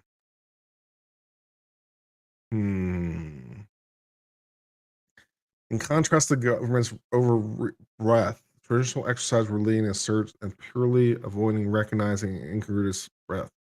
Vast sweep would underscore implausible reading.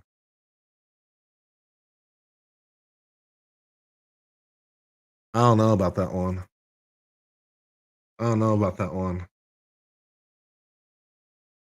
That is an interesting attempt. I might disagree with the unanimous Supreme Court.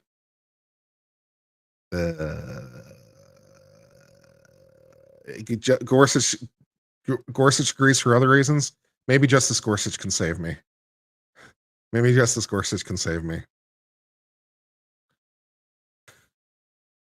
What do you got, Justice Gorsuch? Maybe you can save me on this one because I'm not sure about that one.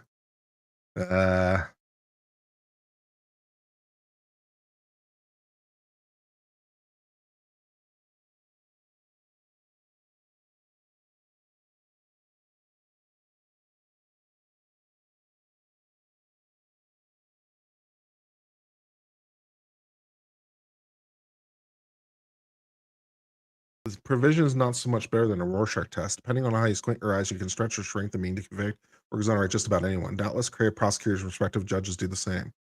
The statute fails to give even rudimentary notice of what does and does not criminalize. You think it's vague?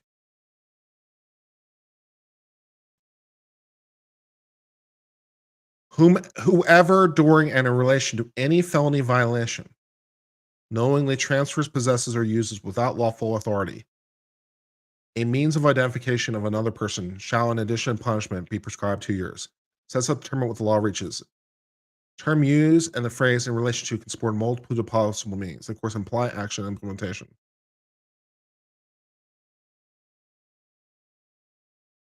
The United States offers up an interpretation that requires only the use of the identification facilitate or further in some way. Admittedly, this reading falls within the range of plausible means the statute could support. Yeah, that's partly my problem. But but so too do other readings that require a more demanding nexus.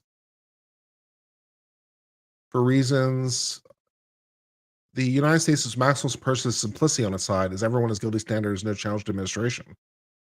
The Constitution prohibits the judiciary from resolving reasonable doubts of a criminal meaning by rounding up the most punitive interpretation. Having told the courts how not to read the statute, we have some guides on how to read it. Drawing on contextual clues, the court concludes a violation occurs where the use is at the crux. On closer review, however, they present intractable interpretation problems. What exactly does it mean of identification? Court agrees but stresses causal relationship. In virtually every fraud, a means of identification plays some critical role. Good luck committing a mail or wire fraud without relying heavily on the name of a victim. Just how much causation is required? The court supplies no answer. Yeah.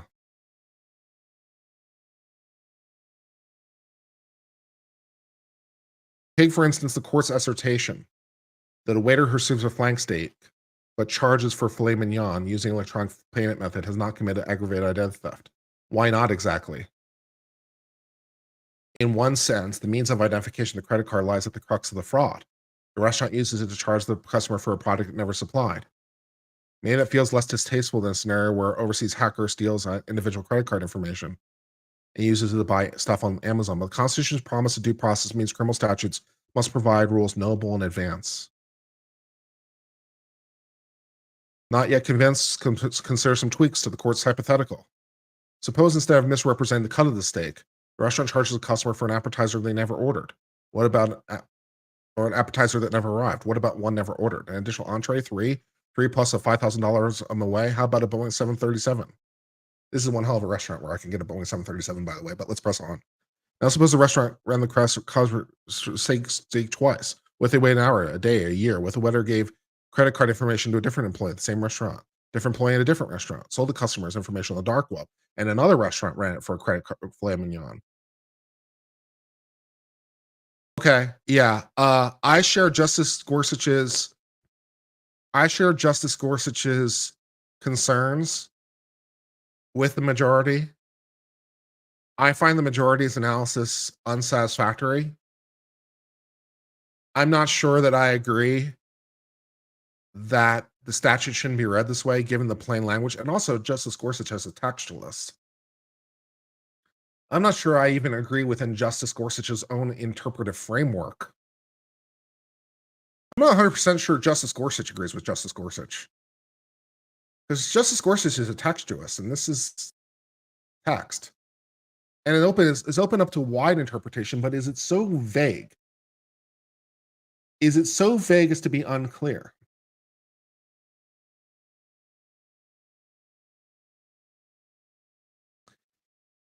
Given the overall thrust of overbreadth doctrine, I'm not sure it is. I think the court is just really, really confused. I think the court concludes they don't like it and they don't know why, and they don't want to figure it out. I don't find any of this satisfying. None of this analysis is satisfying to me. The government's argument is at least satisfying because it makes logical sense. It makes like everything criminal, but that's not a problem if it's clear, right? The fact that it makes everyone a criminal isn't a problem if it's clear. I mean, at least from first principles, I'm not sure I like any of this. I don't like any of it. Uncivil law doesn't like any of this analysis. Uncivil law doesn't necessarily have any better analysis of its own, but this isn't really working for me.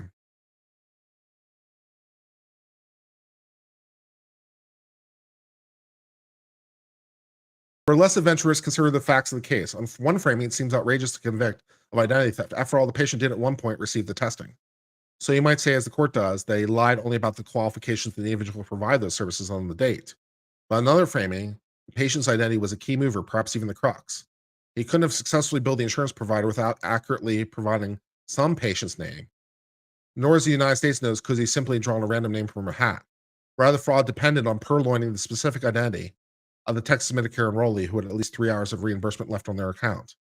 Along the way, they directly harmed the patient by depriving them of their eligibility. From the perspective of the patient, this could hardly feel ancillary. Ooh. As an abstract exercise in debating fact patterns like this may seem fun, but there's nothing entertaining about a 2-year mandatory prison sentence.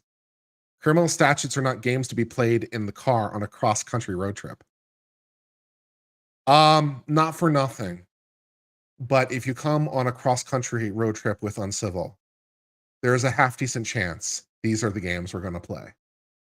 So I don't know if that's your speed, but be forewarned. Yeah. To satisfy constitutional minimum due process, immediately provide ordinary people with fair notice. I respectfully don't see how they can clear the threshold.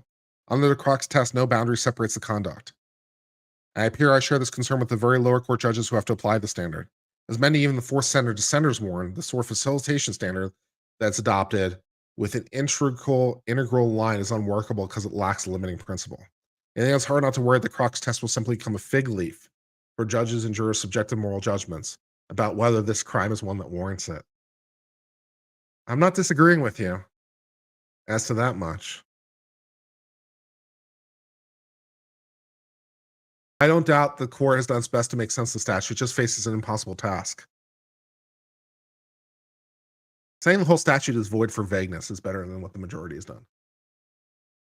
It's more satisfying than what the majority has done. I'm not sure I necessarily agree with that conclusion, but it's way more satisfying than what the majority has done. This eight-person majority, Justice Gorsuch's criticism of the majority are correct. I'm not sure I agree with Justice Gorsuch's conclusion or not, but Justice's conclusion, the entire statute is void for vagueness, is a lot more satisfying than what the majority came up with. So if I have to pick between Gorsuch, and the rest, unsurprisingly, I'm going to pick Gorsuch. I'm not sure he's right. As a straight textualist, I'm not sure it's so vague that we can't understand what the hell's going on, but it's a lot more satisfying. Justice Gorsuch might be able to convince me he's right if I thought about it more. What a pain in the ass.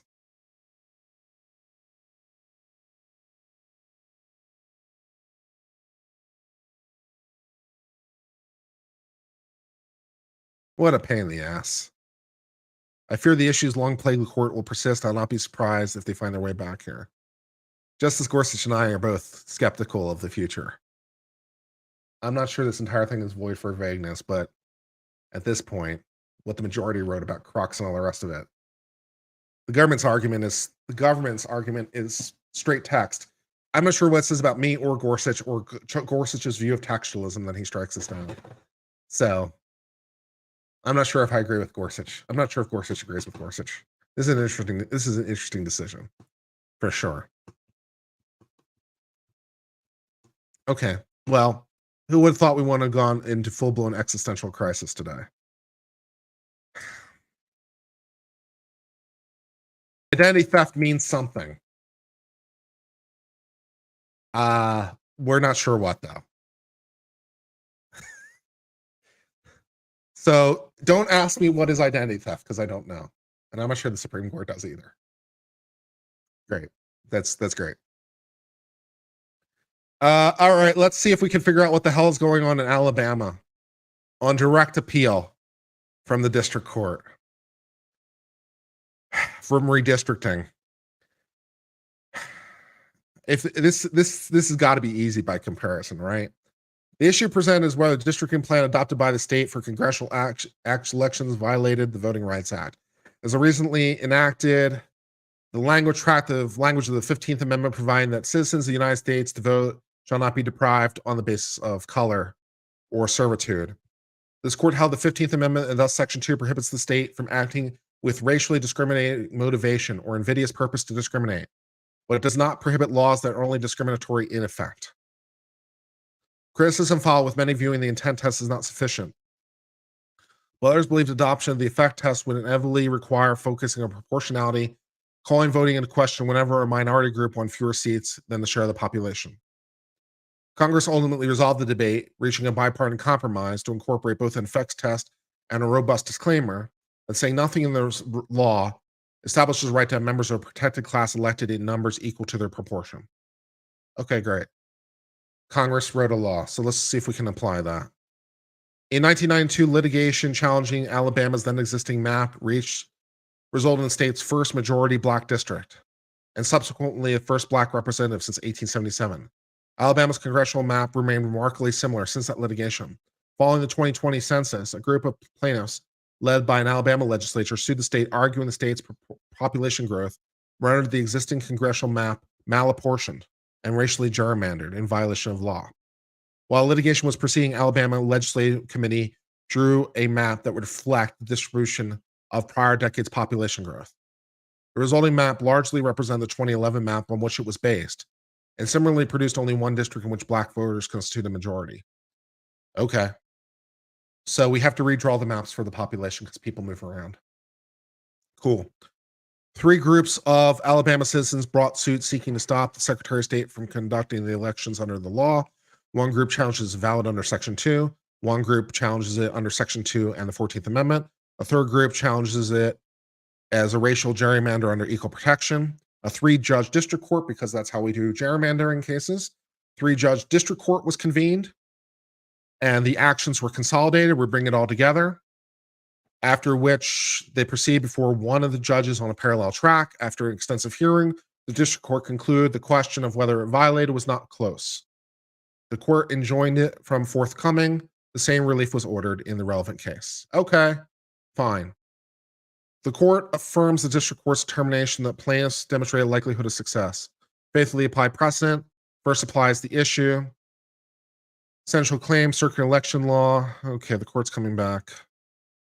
Where's my thing?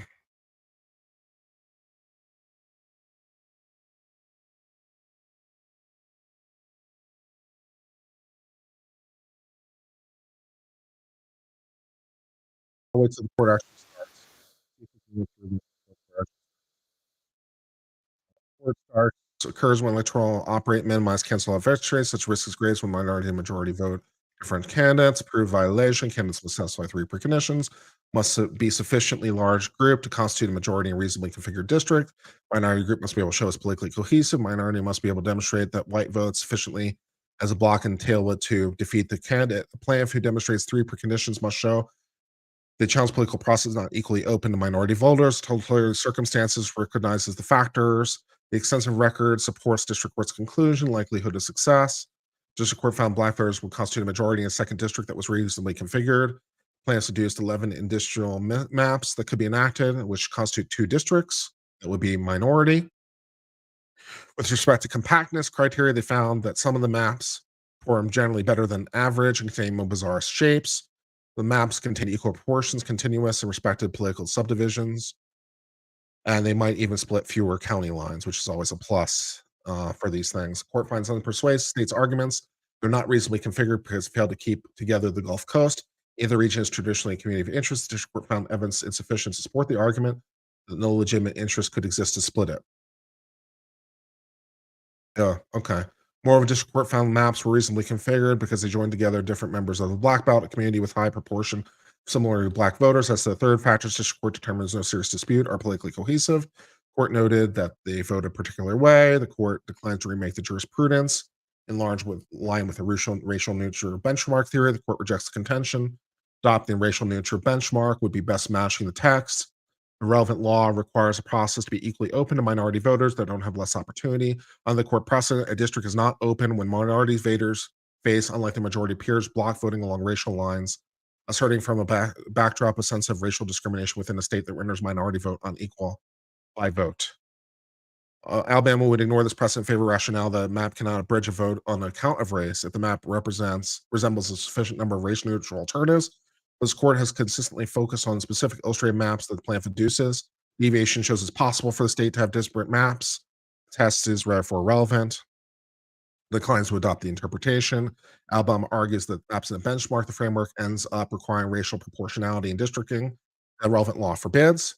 Court's decision implementing the law demonstrate that when properly applied, the framework itself imposing minimal constraints. For example, the court considered permissibility of a second majority district in North Carolina, which time had 12 seats and 20% voting population. The North Carolina believes Section 2 required a second majority minority district. The court found North Carolina's approach impermissibly racially gerrymandering because the state had concentrated disparate minority population into a single district by disregarding traditional districting principles. Court recognizes reapportionment to apply race national practice have to show they have at least showing Alabama contends because it resembles race neutral, that it doesn't violate the law. The reliance on the maps is misplaced because they don't accurately reflect the district process. And will also require plans to show any deviation cannot be enacted by the plaintiffs. Court disagrees with assertion, cannot apply the case. Rejects analysis, does not diminish or disregard concerns. Roberts delivers an opinion for a court.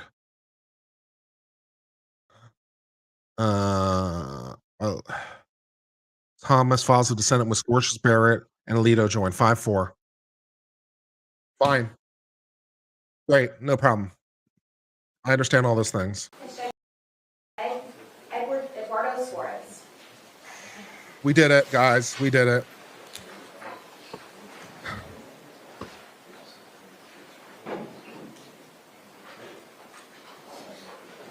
We got through all the Supreme Court cases in the lunch break.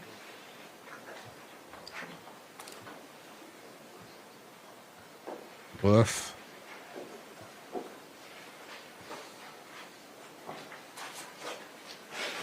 We only had one decision that absolutely broke my brain today. So that's nice.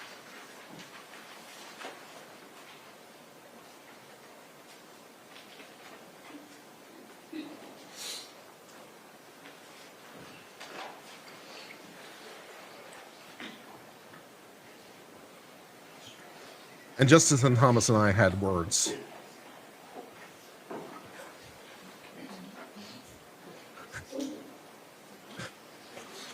Sir, if I could have you come all the way up here to the witness stand, please. Once you reach it, before you have a seat, you can just stop and look at me. Excuse me. Swear to tell the truth, whole truth, nothing but the truth. Please be seated. All right, who are you? And once you are seated, if I can get you to scoot that chair all the way up as far as it will go. Can you please state your full name and spell your full name? Eduardo Suarez.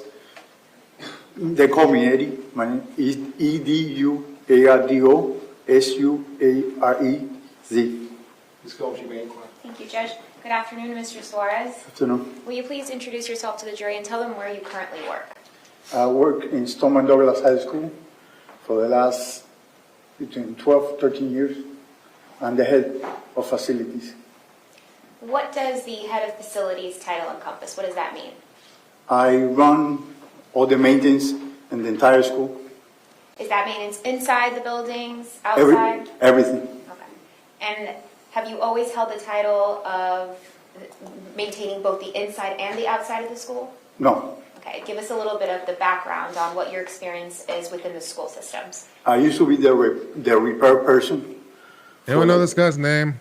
For 5 or 6 years. I could use some then I help. became the head. My mind's a little bit burned out. What's the Who difference is this between the guy? two? The repair person. Help. And I used to repair lights, unclogged toilets, paint, do whatever needs to be done. And do you have staff or faculty that works underneath you at the school? Yes, right now I got 16 employees. And I'd like to turn your attention now to February 2018. At that time, what was your title? Head facilities. At that time, did you have employees that worked for you? Yes, ma'am. Now, as part of your job on campus, do you get to know some of the faculty and staff? Everybody. And in February of 2018, can you describe for us what your role was like on campus as far as it relates to your interactions with the teachers, but then also how that carried into the summertime and when you weren't on campus? In the summertime, we clean We take all the I have to use furniture, the we restroom sweep because I floors, didn't get to use it during the lunch break because I was fix too busy everything trying to that's understand the U.S. broken, Supreme Court. I will be clean the entire back in school. about 2 Did or 3 any minutes. I of also the need to get myself faculty some water members work and with you such. So during the summer times? talk amongst Yes. yourselves, behave. Can you please tell us about that? Chris Hegson used to work with me in the summertime, and Fies, Mr. Fies. So specifically, February of 2018, I'm going to turn your attention to February 14th. Did you go to work that day? Yes, ma'am. Okay. Explain for us what you were doing in the beginning part of that day. Doing all kinds of work, supervising, when they call me to repair something, I went, or everything. Was it a normal day? It's a normal day. Now, earlier in the day, in the morning, afternoon, early afternoon, did the fire alarm go off? Yes, ma'am. And this is unrelated to anything that happened later in that day. Why did the fire alarm go off earlier in the day? I don't remember exactly. It was a drill or somebody pulled the fire alarm. I don't remember. But it wasn't a fire? No. Was no emergency? No. Okay. So now fast forwarding to around 2 o'clock in the afternoon that day. Describe for us what happens. Around 2:10, 2:15, maybe, give and take. They called me to the front office because my assistant that comes at 2 o'clock was not there that day. And I went, I took care of the call. When I was coming back, I stopped in front of the cafeteria to tell my guys what to do for the night. And then that's when I heard a noise that sounds like firecrackers for a couple seconds. And then the fire alarm came out. When you first heard those noises that sounded like firecrackers, where were you in the school? Right in front of the cafeteria by building 2.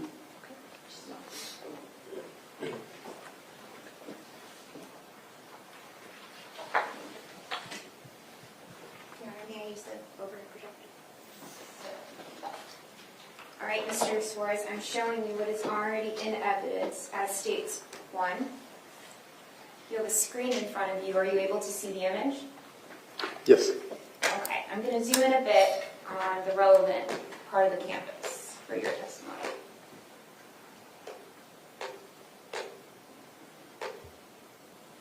See if I can get it to not be blurry. Is that blurry, or can you? No, I can see it. Okay. Can you do me a favor, and you're actually able to use, there's going to be a marker that pops up on your screen, and you'll be able to touch the screen. So if you select the pencil icon On the bottom. on the bottom left, Bottom left. Okay. there you go. Okay, now you should be able to use it. Let's see if it works. I'm going to ask you to please circle for us which building you were in when you first heard those firecracker sounds. It's not moving. It's not working. Okay. Judge, may I approach the witness? Sure.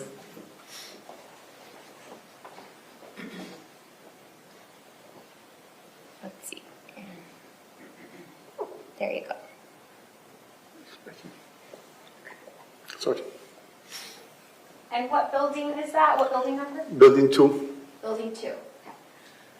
So from over in building 2, you were able to hear sounds. Yes. And what happens next? I instruct my employees to evacuate. And then I saw my supervisor, one of my supervisors, Mr. Rosario, driving with the golf cart across the courtyard. I got in my golf cart and I went right behind him Which direction were you headed in? to between 700 and by the 1200 in that area. Why were you headed in that direction? I was following him. Is that the direction of where the sound was coming from? Yes. What, Give and take. I know it was far away. Okay. And can you show us the direction that you took using the marker?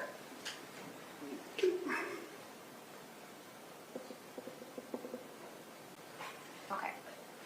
Now, you arrive in that area. As you're in your golf cart traveling towards that direction, do you hear any other noises? By the time I got there, I started hearing shots. At that time, I realized there were shots. So when and what What are those two buildings that you're standing in between at that time? This one right here is 500. This is a gym. This is 1,300. And this is 1,200. Okay. So while you're standing, can you put an X in the area that you're standing when you first realize it's obvious that those are gunshots? I'm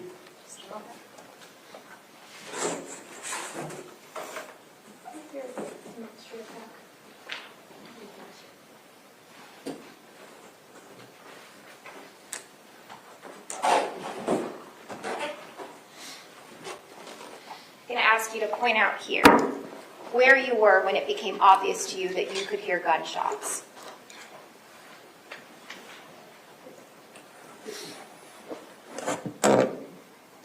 This building, I was right here. Right here? Yes. Okay, so while you were here, it became clear that those were gunshots. And which direction did you think those gunshots were coming from generally? I know you can't be specific, It generally. sounded from my back. Meaning which way? This way or this way? This way. Okay.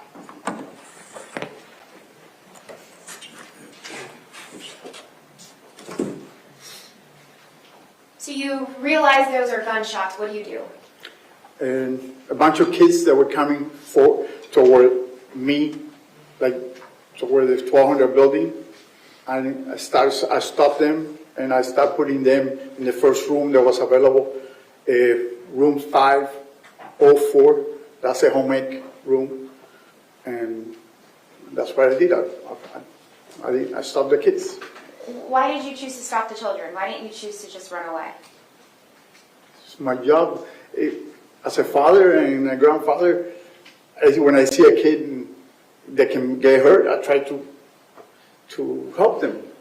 Did you put the children in the classroom? I instructed them to get in the classrooms. What happens next? A couple minutes, when all the kids that were inside, I drove back toward to my office because I saw a kid running. I tried to get him inside. He was so fast that he was faster than the golf cart. Then when I turned, I saw everybody was evacuating, leaving to West Glades, and I met Mr. Rosario there, and a couple more APs, and some of my employees, and a few teachers, and a bunch of kids. Did you all together take a route? Yes, by the canal. Can you describe that? We have to even break some trees, to go around the canal to West Glades. Were you eventually able to get to safety? Did law enforcement come? It was a chaos. A lot of people, there were maybe 600 or 700 kids, I'm not sure, but everybody was safe there.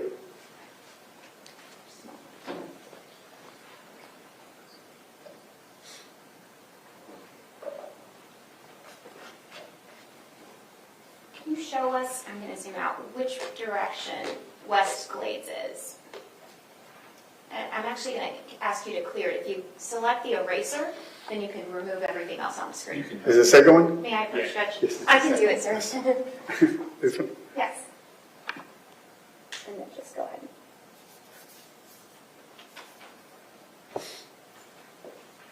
Just select the marker again one more time on the bottom. Okay. Can you show us the route that you took with those students towards West Glades and where West Glades is? I went this way, and that way.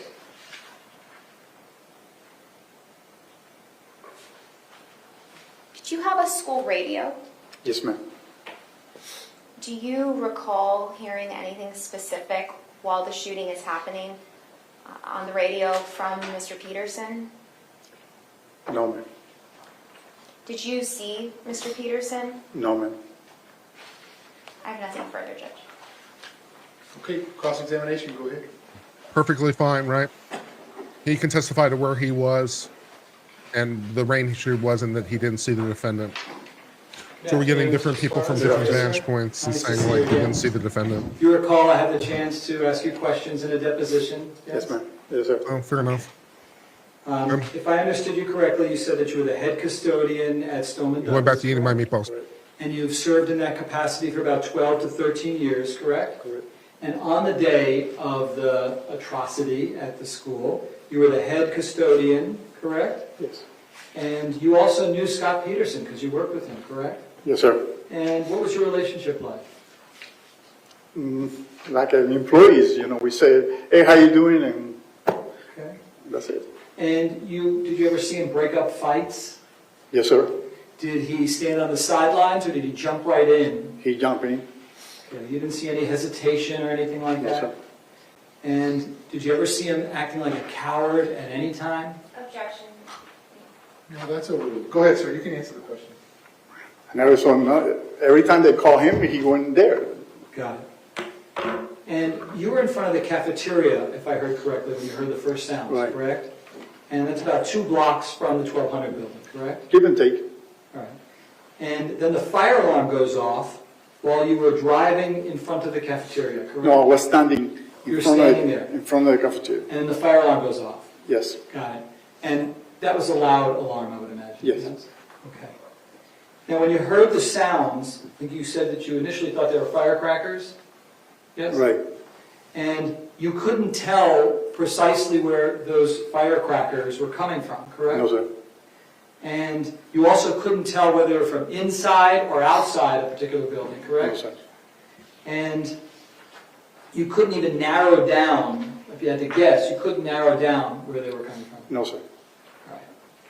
Describe for the jurors, as you described to me once before, like the area and why it would be difficult to know precisely where certain loud noises would be coming from. Okay, the cafeteria is surrounded by buildings. Yes. It's a courtyard in the middle, Yes. and behind the 700 is the 1200, 1300, and the gym.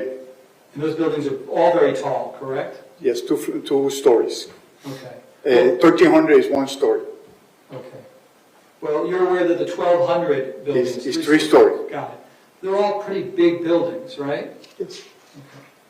And did you experience, when you heard loud sounds... Meatball-tastic, a very loud guys. echo? Meatballs are best.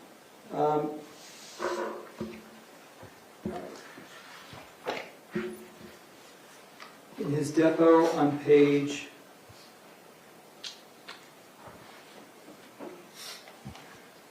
number 9, line 6. And describe it... Objection, Your Honor, improper impeachment. Yeah, that's the thing. Go ahead, just ask the witness question. Okay. Do you remember when I asked you, and describe it to me, there's like a lot of... Yeah, that's the thing. Put the deposition down, just ask him a question. Did you ever say, Did you ever tell me that there was a lot of echo in that area? Yes or no? Probably, that I remember. I don't remember, it's a long time ago. Okay. But probably because it's a big area. Okay, great. Fair enough. Now, you were headed towards the 1200 building on your golf cart, correct? Towards building 5, 6, 7, 12, and 13. That's the area that I was following. 250 of you who are still with my me, by the way, supervisor. thank you. Got it. I And think you we got weren't up to going in like that direction 400 or because that's something, where so the I'm not sure sounds where led we you, lost just because your everyone, but supervisor was going there. hopefully they'll come back. Mr. Rosario, correct? Correct. Retweet, And then tell your friends the again. next time you hear shots, you were merely 100 feet away from the 1200 building, correct? Between 100 and 120. Okay. Go into other Definitely not people's very Discord, close to see that if you can building, post correct? links. I don't know. If they let you post links, maybe that would be good. And when you hear those sounds, you're on the west Maybe I'll side. post this link in of the Rack's 1200 Discord, see if they'll correct? join me. Right. Let me show you Rack's Discord likes me. a Yeah. photo that's already in evidence as Defense Exhibit 1. Is this the west side of the 1200 building? Yes, sir. So you were very close to this area, correct? Right. And you knew that my client was on the opposite side, on the east side. I did not know because I don't know where he was. At the time, you did not know, No. correct? Got it. In fact, because you didn't know where he was, you then never had any communication with my client. Never. So while you thought, hey, I think the shots might be coming from the 1200 building, that was not something that you ever conveyed to my client in real time at that moment, correct? Is that Correct? And you did have a school radio, did you not? Right. Okay, and at no time do you then ever go on the school radio and say, hey, I'm hearing shots from inside the 1200 building, correct? So at that time was a chaos. My job was to help the kids, put them in the classroom. I was not trying to 100%. call nobody or nothing else. And forgive me if in any way that came across like I'm judging you, I'm not. I just want to know factually if that's what happened. Right? Forgive me, I All right. didn't mean that, okay? But you didn't, you never announced over the school radio for anyone else to hear that information, correct? No, sir. Right. You don't see any muzzle flashes from any guns, correct? No. There's no smoke coming out of the 1200 building to indicate that there's No, shots? my back was to the 1200 building.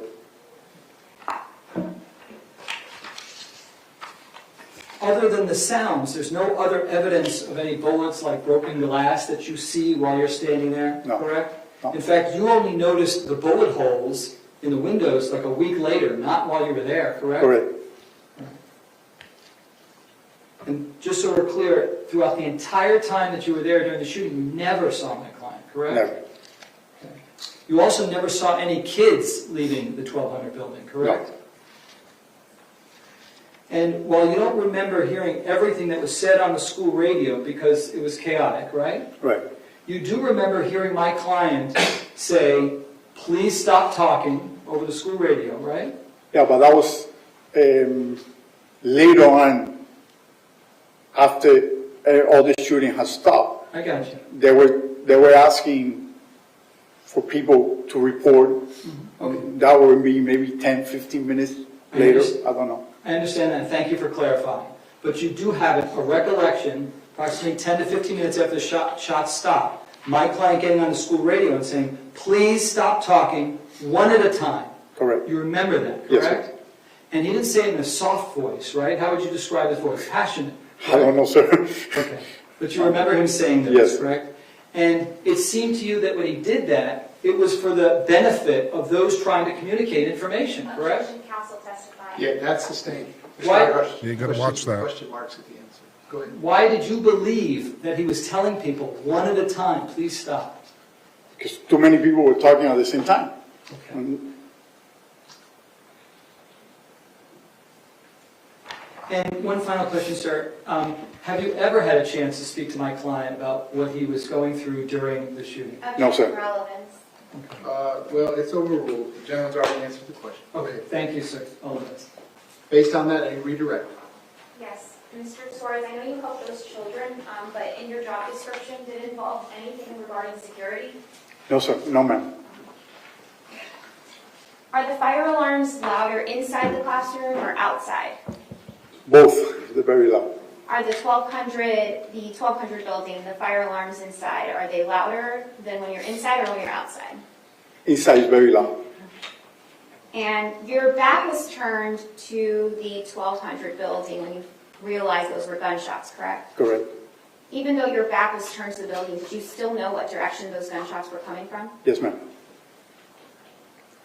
The building across from the 1200 building, and that's building 1300. building 700, I'm going to point your Right. attention to here. I might try to make some shorts of this trial, maybe. If I could clip them out, like for each witness when they testified, I might try to make a short of it.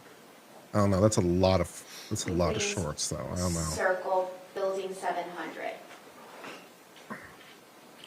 Can you circle it for me? Thank you. As part of your job, do you regularly paint the buildings? We paint the building. We blow the campus almost every day. And you maintain the building, make sure that it's up to date and that anything beautification that needs to happen? Right.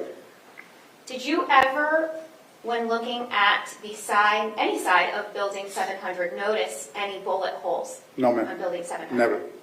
Any deformities that would indicate that it had been shot at? No. I have nothing else, Judge. Based on that, any recalls? No, Your Honor. The state is the witness excused? Yes, Judge. That's sir, you may step down. Thank you. very much.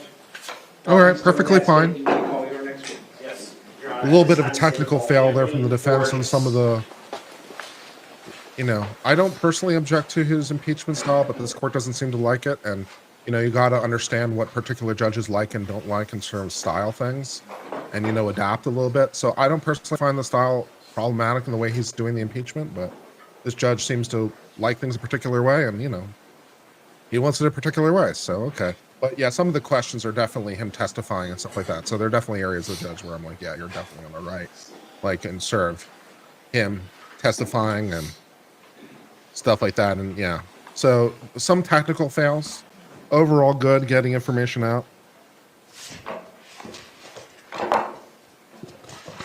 Just as a small favor for those of you who have Discord, and for the Discords that allow you to post links to other people's content, which not every Discord does, but if they do, you could post a link to this stream in those Discords when they're appropriate and help recruit. That'd be nice. Try to bring in some more people. And our current working plan is to stream this every day. That is dependent on people's interest and how the channel and how it helps the channel. So if I can have you come all the Everything way is up here to everything the is stand, driven. please. Everything is driven by Once what you will help reach the it, channel the most. Before you have a seat. you can So stop. I really hope that in the coming days we will see the watch increase and get more people involved. That'd be great. Please be seated. I'd love to hit like 1,000 people watching simultaneously. And once you are seated, if I can get you to scoot that chair all the way up as far as it will go. Can you please state your full name and spell your full name? Anthony Borges, ANTHONYBORGES. Mr. Kilroy, you may inquire. Thank you, Judge. Anthony, how old are you? 20 now. Where did you go to high school? Myers, Tom, and Douglas. Back on February 14th of 2018. Last name How old Ergos, were you? ERGOS. 15 years old. On that day, when you were 15 years old, were you shot? Repeat that? Were you shot? Were you shot with a BORGES. gun? 5 times. 5 times. Where were you shot? On my left leg, that was my first shot, and then 2 more on my lower. Can you just speak up a little bit, Anthony? I'm sorry. Yeah. I got 3 shots on one left leg, and then 2 more on my body. Your Honor, I'm going to ask the witness to step down to show his wounds. Sure, you may. Anthony, if you could please show for the jury the injuries to your legs. You can face them. And he's wearing track pants so he can take it off easier. Yeah, that looks like a pretty serious injury. Yeah.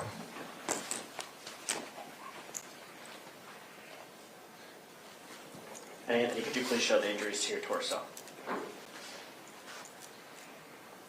Can't really see. Oh, yep, there we go. Okay, Anthony, you can see it. Okay.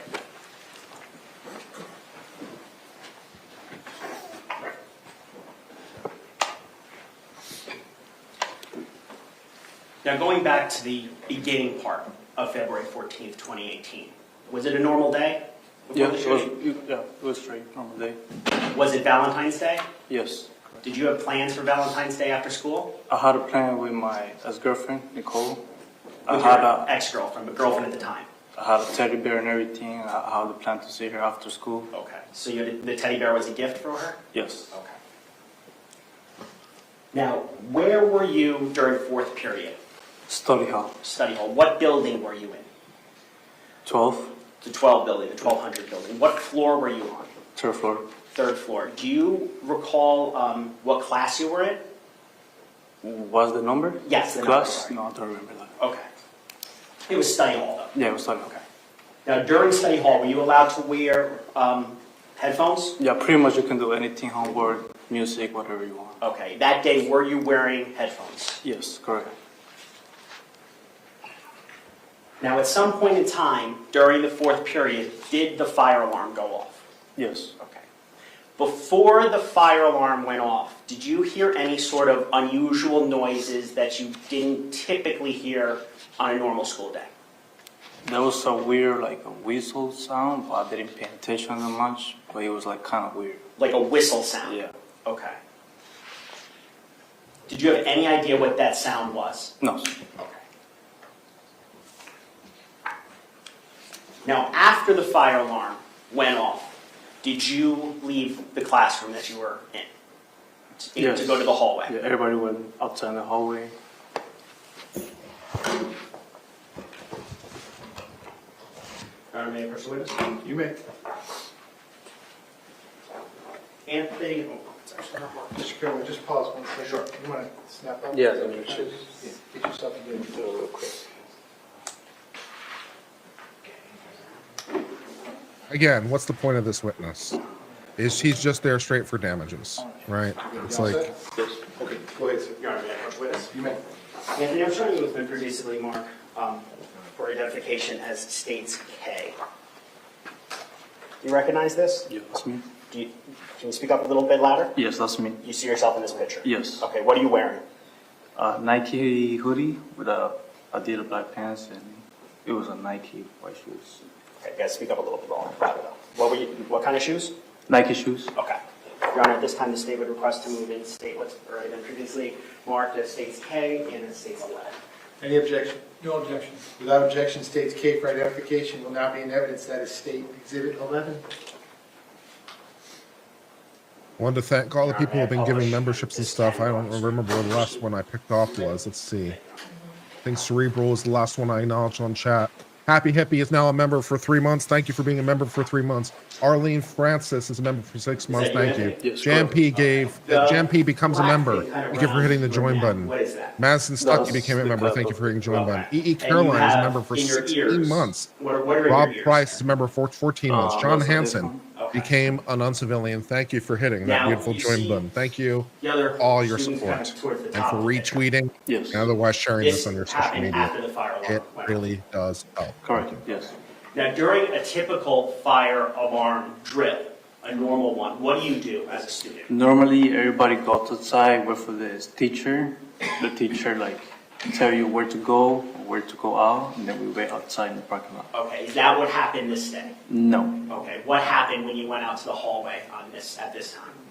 When the alarm went on, everybody went outside, normal thing, but then it went off. So everybody looked weird, confused, like they didn't know what happened, and then it went on again. Okay. So when it was on, when the fire alarm was still going on, did you hear any other loud noises at this point in time? No. Okay. At some point in time, did you hear other loud noises? Yes. What were they? What you mean? Were they gunshots? Did you Yeah, hear? they were loud Okay. gunshots, super loud. Explain to the jury what happened while you were in the hallway when you heard those gunshots. So when I was in the hallway, I was like ready to go down on the west side to go into the downstairs. That's when I saw like kind of the gun, like half open the door, and then I just closed the door and then turn around back and start running. So when you were shot, you were running away. Yes. Okay. Do you remember whether you were shot in the legs, lower body, or the upper body first? I just felt the first shot on my left leg. Your left leg. Other than that, no. When you were shot in your left leg, did you collapse to the floor? Yes.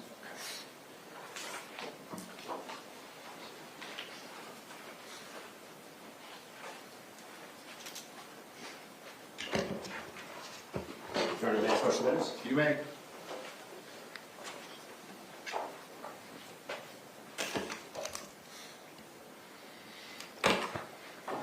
Anthony, I'm showing you what's already been previously marked as States L for identification. Do you recognize this? Yes, me and the middle of the hallway. Okay, so is this a true and accurate depiction of what happened that afternoon on the third floor in the hallway after you were shot? Yes, correct. Your Honor, at this time, the state would request to move in what's already been previously marked for identification, States L in as States 12. Any objection? No objection. Without objection, States L for identification will now be in evidence. That is States Exhibit 12. May I publish, Your Honor, or with the TVs off? Whichever unit the TVs are off. Yeah. We need them all off.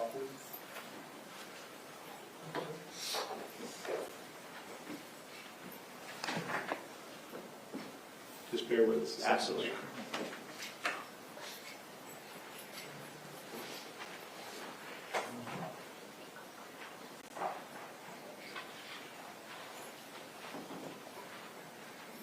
Everything's off? You're not going to publish? Yeah, clear.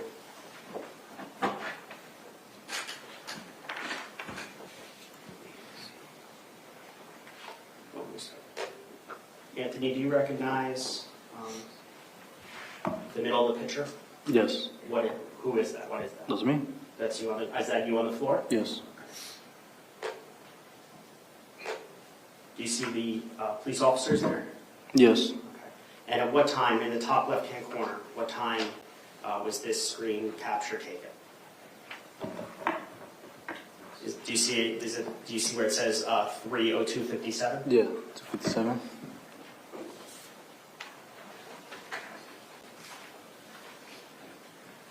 Now, what that picture showed, is that where you were on the floor for approximately 40 minutes after you were shot? Yes, correct. Now, when you were on the floor after you were shot, did you try to get up? I tried to get up and. Were you able to? Yeah, couldn't. Can you describe for me, did you see any of your blood? There was a lot of blood around me. What, did you feel pain? Nothing, not at all. Okay. Were you in shock? Not really. Okay. What did you see besides your own blood? Were you able to look around? Yeah, I was able to look around. I was looking like a few victims. You saw a few other victims who were on the ground? Yes. Right after you were shot, did you see the shooter? I saw him when he shot me, but kind of like when I went to the floor and looked like fast, Okay. he was holding with the one hand. Did you, when you were on the floor, did he ever shoot you again? No. Okay. So the 5 shots were all one barrage? I or one guess, flurry? yeah. Okay.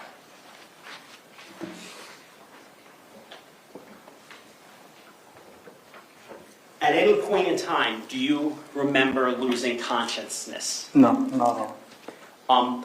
What else did you do while you were on the floor? Did you have your phone with you that day? Yes, I did. Did you make any phone calls while you were on the floor? I called my mom first. She didn't answer. I called my best friend. He didn't answer it. And then I called my dad. That's when he answered. Your dad answered the phone. Yes. Did you speak to your father? Yes. Why did you call your dad? My finals saying goodbye to him. Did you think that you were going to die?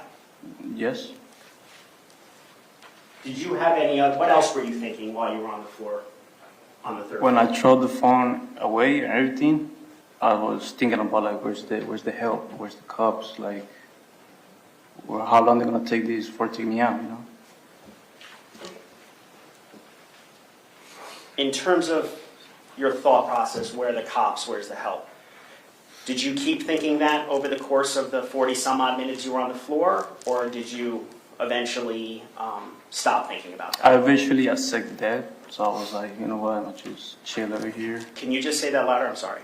I just accepted the death. I You was just- accepted that you were going to Yeah, die. yeah.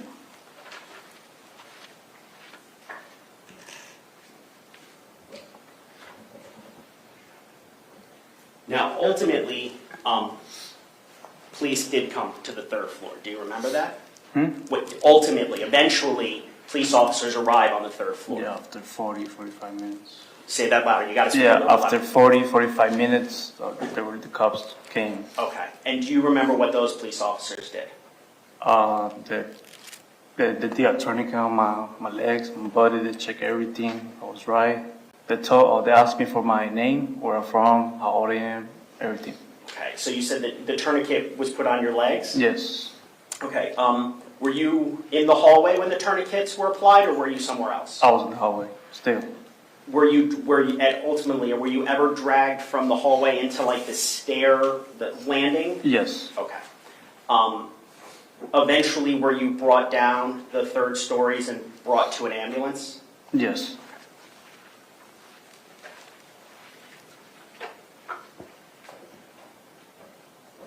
Did you know who the school resource officer was at Marjorie Stoneman Douglas back on that day? No, I did not. Had you ever seen a uniformed officer with a gun on campus before? Yes, yes. When you were thinking on the third floor, before the officers arrived, Were you thinking specifically about that officer? You gotta say. Yes, yes, I did. Really? And what were you I thinking? mean, I was thinking like, there's no way like this could have happened to me or anyone, you know. If I'm an officer, I have a gun, I will automatically just go inside and like save anyone. Now, in terms of your injuries, we obviously saw them, but approximately how many surgeries have you had? 14, 13 surgeries. 13 or 14 surgeries? Okay. Now, previous to February 14th, 2018, did you play any sports? Yeah, I did play soccer. That was my whole career. So that was what your dream was to play soccer? Yeah, I was literally there to be professional. I was going to Brazil and play. So let's slow down there, just because you spoke kind of fast there. Yeah. You went to Marjorie Stoneman Douglas to play soccer? Yes. Okay. And your hope was to go to Brazil to play at some professional level? Yes. Okay. Correct. These injuries, did they prevent that from ever occurring? For sure. Yes. Now, these injuries, do you still, do they still hurt at times? They do still hurt sometimes. Not too bad like before. Which, the legs or the upper body? My legs, pretty much. Which leg? My left leg. Your left leg still bothers you? Yes. Is that the one that you've had the most surgeries on? Yes. Okay. And as part of your injuries, did you have to wear like a colostomy bag? I did, yeah.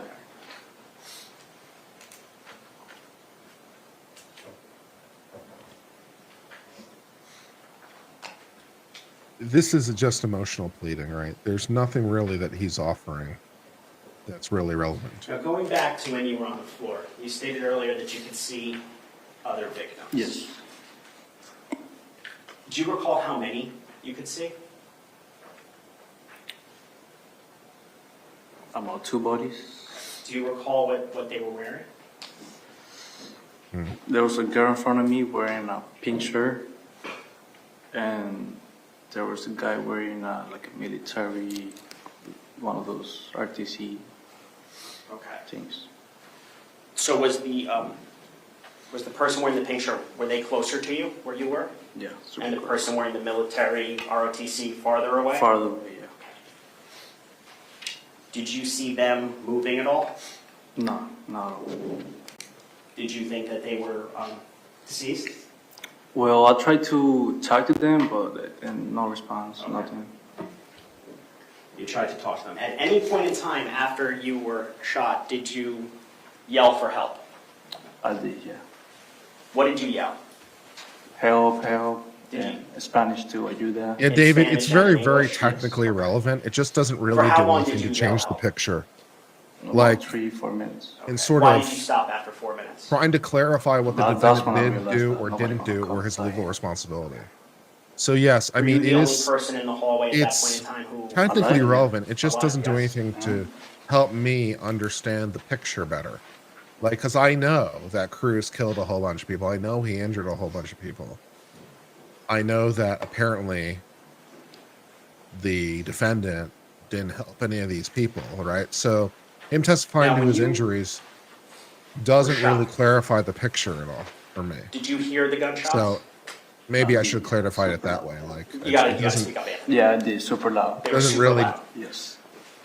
and also like from a straight After you were shot, negligence after you were on standpoint, the floor, did you continue this to hear speaks to element shots? 4 of No, I negligence, right? couldn't Because hear you have after, like, duty. The elements of loud. negligence are duty, breach of duty, causation, and damage. Are you familiar So with what this is all speaking previous, to I'm sorry, damage. previous to February 14th of 2018? So this were is you all familiar speaking to with that the fourth sounds element, of but like, guns? where I used to live in Venezuela. I mean, I so can, that I'll was take that pretty much as a normal given. thing It's here. like I need to know So more in about Venezuela is normal to Yeah. hear the other elements of the gunshots. or the other elements of the So did you negligence. instantly or immediately So know it's that not that was much a value gunshot? to me, Yeah. but fair enough.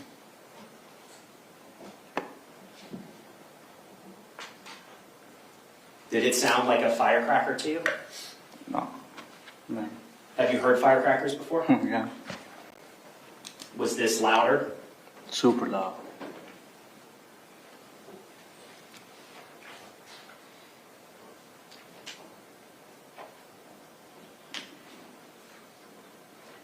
Now, going back to the injuries, just very briefly, the pain in your left leg, the other things, are these injuries, after consulting with medical professionals, that you're going to be dealing with the rest of your life? Pretty much, yeah.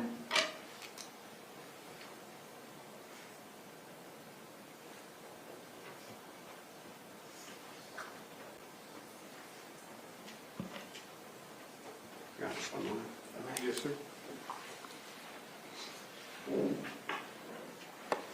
I have nothing further for Anthony at this time. Okay, cross-examination, go ahead.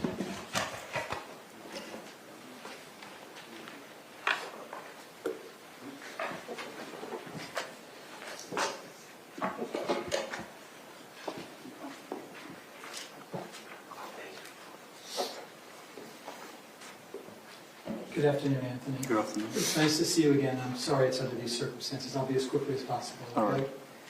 I think I heard you say that you were in the 1200 building, correct? Correct. And that was on the third floor that you were on, correct? Correct. And if I remember from our discussion, you heard a teacher talking about final exams, right? Correct. And that's when the fire alarm went off, Correct. correct? And the teacher told everyone to go outside of the classroom for the drill, right? You guys thought it was a drill, fire Yes, drill. for You sure. didn't think it was real, correct? And before you go outside of your classroom for what you thought was a drill, you never heard what sounded like any gunfire to you, correct? Correct. And because as you told the prosecutor, you know what gunfire sounds like. Yes. And I think you described it as like a whistle sound, It was like an echo from like the second floor, I think, I guess. like an echo of some sort, Second, right? like first, yeah. Okay. And would this be accurate that you said that it's like you grab a stick and you shake it from side to side? Yes, Does that correct. sound right? Those are your words, not mine. Yes, Is yes, that right? correct. Okay. But definitely not gunfire, correct? No. So none of the shots on the first or second floor did you hear I as couldn't hear, gunfire, yeah. correct? In fact, as you go into the hallway of the third floor, you're very calm, right? I'm sorry, I have to maybe Yes, say yes yes, or no, yes. because the court reporter can Yes. write down and nod. Okay. And the other kids that were with you were flooding the hallway there on the third floor, and they're very calm too, correct? Yes. It didn't look like they had heard any shots either, correct? Yes. Everyone seemed to be normal, right? Yes. No one was running until the shooter gets to the third floor and begins to fire. Isn't that correct? Yes. And I think you just said that after you were shot, you never heard any additional gunfire, correct? Correct. So that means that you never then heard the 2 minutes of gunfire out of the teacher's lounge that was on the same floor, correct? I'm going to object, Your Honor, to counsel testifying. Yeah, that's sustained. So you definitely never heard any additional gunfire after you were shot, correct? I mean, how could I hear if the sound was too loud and my ear was I just... understand that. I think I was bleeding by my ears. Yeah, no, I don't blame you in any way. I'm just saying whether you heard it or not. All No? right. In fact, one final question. Of all the shots that were fired in that building, first floor and second and third floor, you only heard... Did anyone else's 4 audio kind of shots. partly Isn't cut that out? correct? Or is Correct. it just me? Again, I'm sorry this happened to you. I wish you the very best. Like became like non-stereo, State- real sudden? Just one question. Go ahead. Anthony, you stated you heard only 4 shots. You were shot 5 times. 5 times, yeah. Oh, there it is. That's probably like my ear wasn't like off or anything. One more question, 2 more questions. Was the sound of the shots, were the sound of the shots so loud that it caused your ears to basically deafen? Yes. I have nothing further. Based on that, any recross? No, no. State, is the witness excused? Yes, yes. All right, sir, you may step down. Thank you very much. State, do you want a restroom break now, or do you want the next witness? Okay. Okay, ladies and gentlemen, real quick 5-minute restroom break. Same admonition as always, please do not discuss the facts of the case, the evidence, the witnesses, or the testimony amongst yourselves or anyone else. Until we reach the end of the case, I'll tell you when that is. If you'll leave the notepads in your chairs, step in the back for me 1 moment. I will be right back with you. Okay, thank you.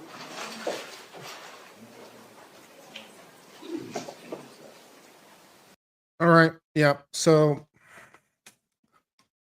Yeah, these kids aren't really testifying to much factually. They're testifying to damages, so they're technically irrelevant to the issue of damages, but it's like something we already know, that people were hurt, that people were hurt, like we already know that. So the issue of his duty, his breach of duty, and that his breach of duty caused the damage is much more ambiguous. So we'll see.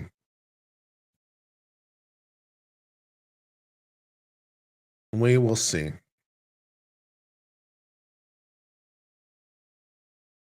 The teachers are a little bit more helpful because they can speak a little bit more to areas they were and didn't see the defendant. And the defense is able to get from them, like the noise and how noisy it was, the fire alarm noise, the echoing. Defense is getting some really good material for their close. So that the defendant couldn't hear where the shots were coming from, and also getting a lot of conflicting information at the time. The defense is setting themselves up pretty nicely. So, good stuff.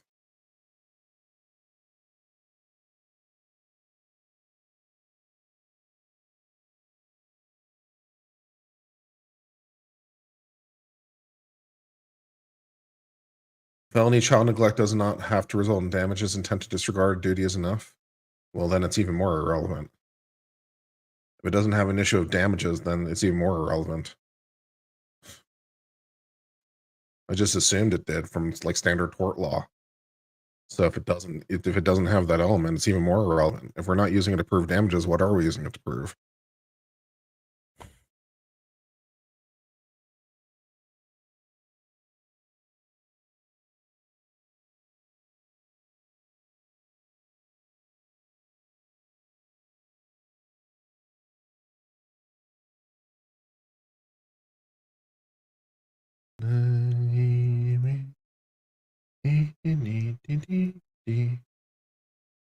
You have felony child neglect without damage and with harm. So, second degree? Okay, well, then maybe that's it. Maybe it is an element. Okay, so we're back to it being relevant, but I'm still back to wondering, like, the other elements of the crime. For the 240 of you who are currently here, thank you very much. We do appreciate every single one of you is here. If I didn't have an audience, this would be kind of pointless. So I appreciate that you're here. Charged with both? Okay, fine.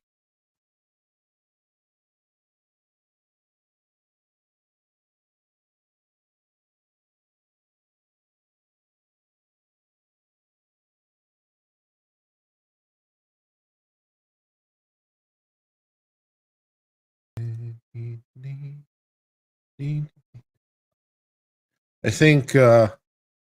think maybe the producer of Long Crime and I are becoming fast friends over there and communicating to them in chat a little bit. Added them to my LinkedIn. Let's see if it becomes a bond. That'd be nice.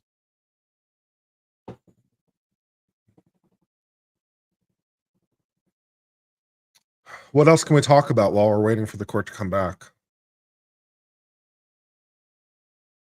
The defense has scored more points, though. They haven't really. They've shown the defense. Yeah, they so far the prosecution hasn't really shown what the defense did or the defendant did. They showed kind of what he didn't do in sort of being in particular places or not helping particular people. So they've shown that he didn't do things, but they haven't really yet shown anything that he did. They haven't yet shown that, he cowered for like 45 minutes behind a car or whatever the allegation is. They haven't shown that evidence yet. So right now they've so far proven places and things the defendant didn't do at best, which isn't to say enough.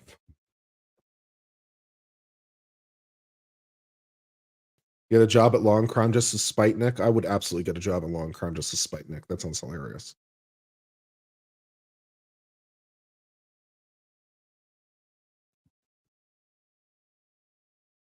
They can be their constitutional law expert. I'll be fine. We can do Supreme Court cases. Apparently they don't do a lot of Supreme Court over there.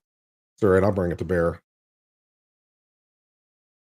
Court process is an imperfect attempt to prevent the passionate public from blaming someone at any cost. Maybe.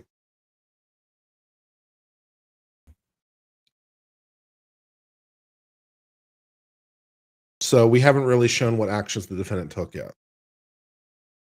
Right now we're leaning a lot on emotion and showing that a lot of people were harmed. But, you know, the shooter's already been convicted. So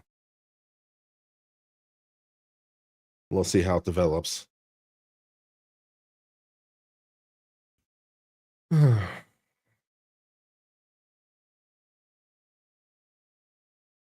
I've really enjoyed the defense lawyer's cross-examinations.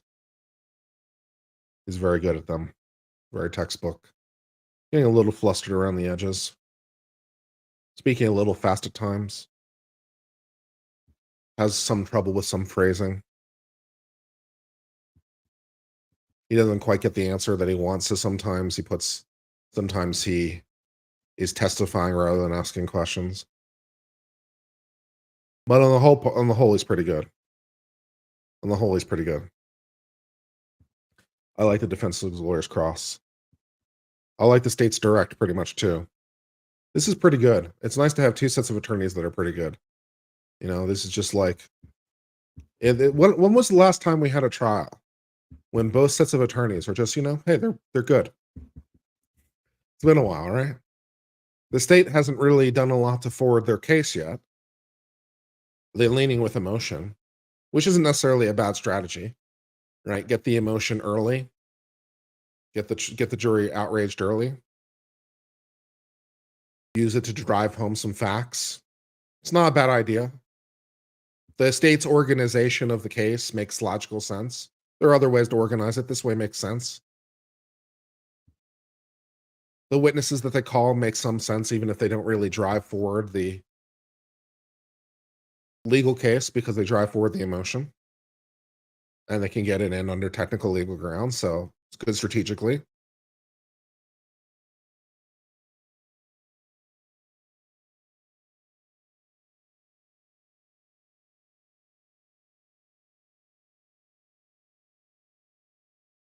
Thank you, Sandra, for tagging me on Instagram. That's really, really helpful.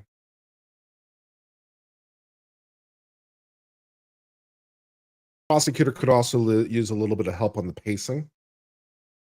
Questions are good. Pacing is a little bit. She doesn't let it sit very long. She could use another second. She could use a second's break more in between questions. Pacing's a little rushed. The pacing between the questions, the pacing of the questions themselves is fine. And as far as how the questions are asked, the pacing between the questions could use a little bit of work. The defense lawyer on the pacing of the questions themselves was only really deficient once, where it was a little slow on the pacing of the questions. He could also calm down a little bit in between questions. But they're both really good. I like both sets of attorneys very much. My meatballs were in fact homemade. They were very, very tasty as well.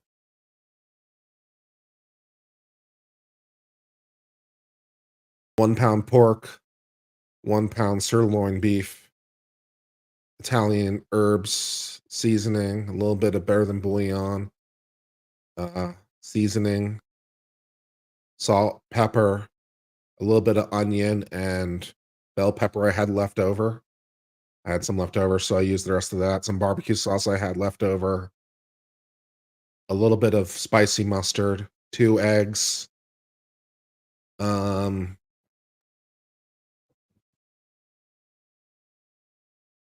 Yeah, it was good.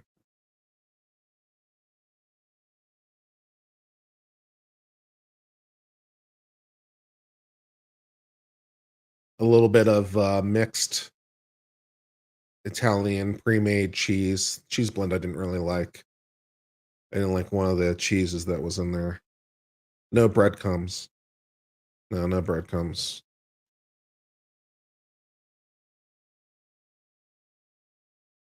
Does the outcome of this case influence Uvalde? I think it does, as a matter of reality, yes.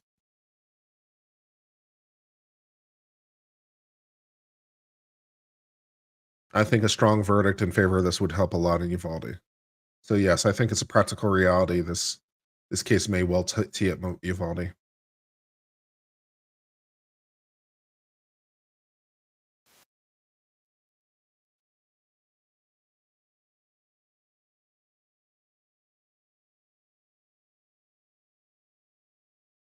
Probably could have used some breadcrumbs. They were a little runny. Probably could have used some breadcrumbs to help bind them together. Yeah.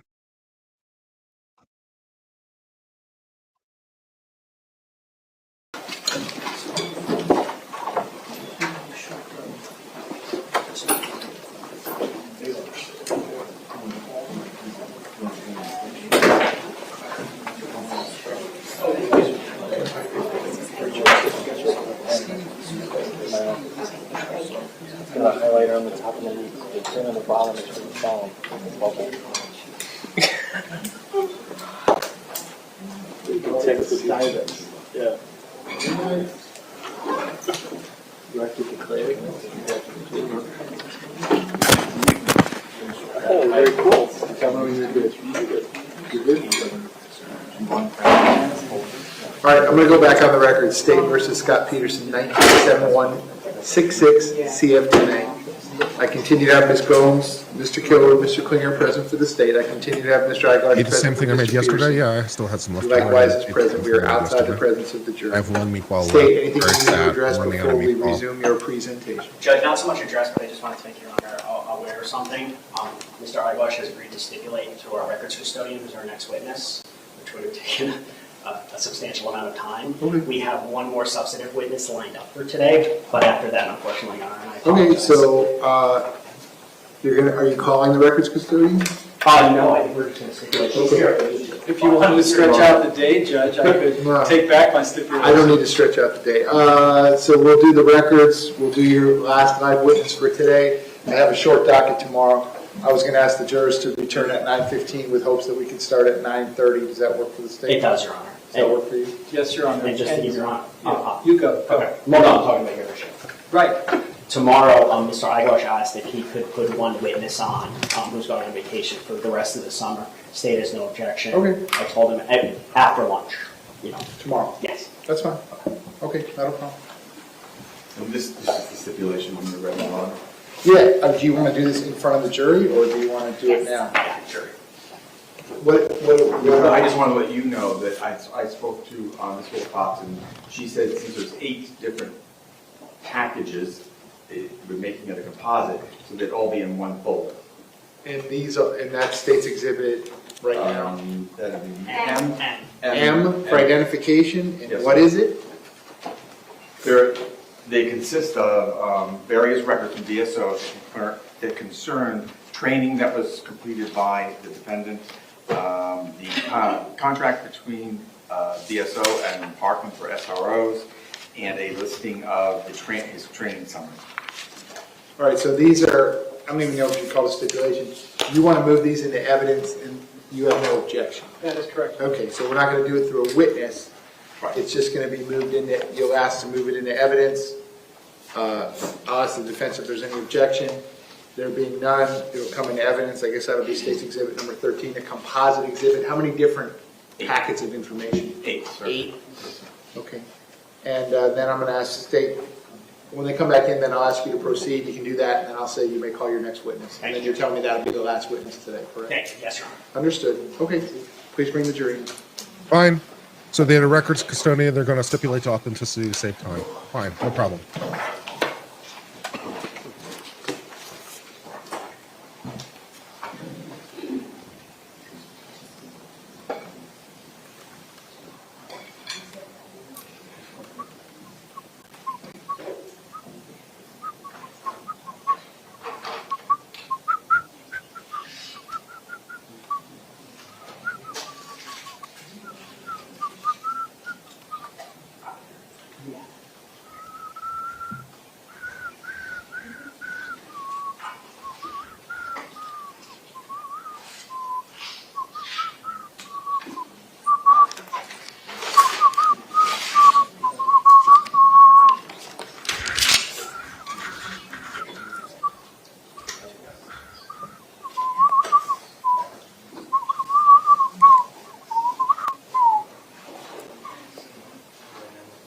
my whistling working for anybody?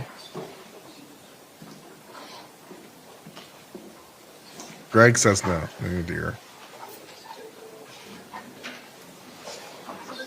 What evidence are they stipulating to? I'm not sure. They're stipulating to authenticity.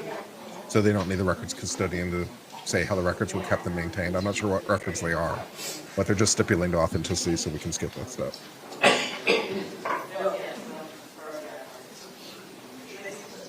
That was an attempt at whistling I Love You, Baby. I love you, baby. When I hold your hand, I love you, baby. I love you, baby. I don't know how close that was, but that was what I was trying to do.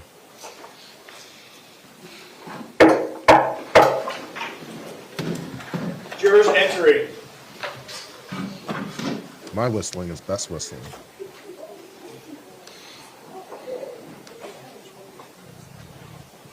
Ladies and gentlemen, welcome back. Come on in. Once you're back at those same seats, you may be seated.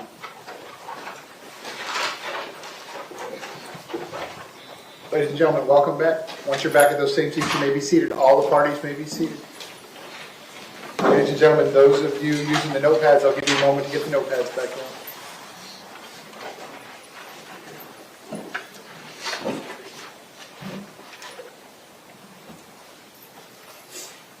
Okay, ladies and gentlemen, when we took our restroom break, we were in the middle of the state's presentation. We're going to resume at that point. State, when you are ready, you may proceed. Judge, the state calls Captain. Well, I'm so sorry. Your Honor, at this time, there's been a stipulation between the defense and the state to enter states M into evidence, and as a composite of 8 different documents. Defense, no objection. No objection. All right, so without objection, states M for identification will now be in evidence. That is State's Exhibit 13, a composite exhibit of 8 separate, I guess we'll call them business records. Yes, sir. Okay, very good. Thanks. State, when you're ready, you may call your next witness. Yes, Judge. Now the state calls Captain Nicholas Mazai.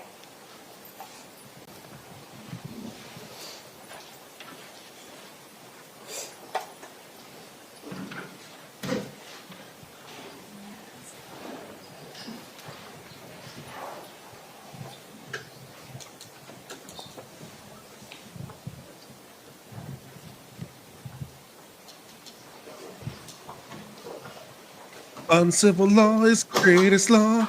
Uncivil law, love the chat. Please like, comment, and subscribe.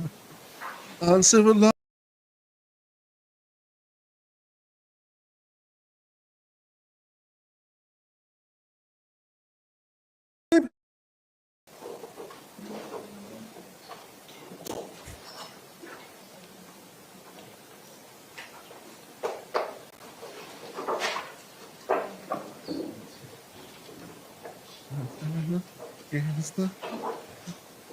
Yeah, the entire browser crashed because of my singing, so I'm trying not to read too much into that.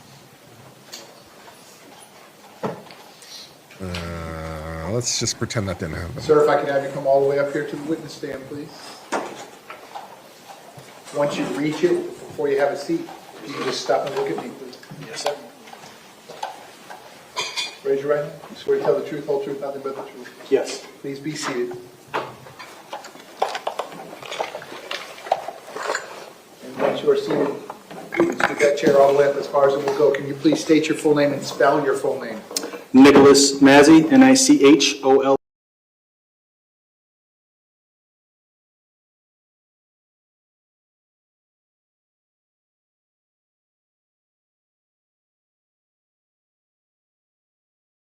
Mazzi, I am currently a captain with the Cedar Coral Springs Police Department. How long have you been with the Coral Springs Police Department? 22 years. Can you give us a little bit of a background information on your time at the department, the different places you've been assigned to, units? Originally started at Road Patrol, patrolman for 4 years. I moved into our Vice Intelligence and Narcotics Unit for about 4 years. I was promoted to sergeant after that. As a sergeant, I oversaw patrol, I oversaw street crimes unit, our strategic enforcement team, which is like a street crimes unit, bicycle unit. So I have had a couple of different supervisory roles as a sergeant. Promoted as a lieutenant. I was a lieutenant on road patrol, and last year I was promoted to captain. In addition, got on the SWAT team 21 years ago. I've been on the SWAT team for 21 years. I've moved up through the ranks, and I'm currently the SWAT commander. Can you explain for the jury the structure of the SWAT team so they understand what it means to be SWAT commander? So as a SWAT commander, I am tasked with being in charge overall of the entire SWAT team, making tactical decisions on call-outs.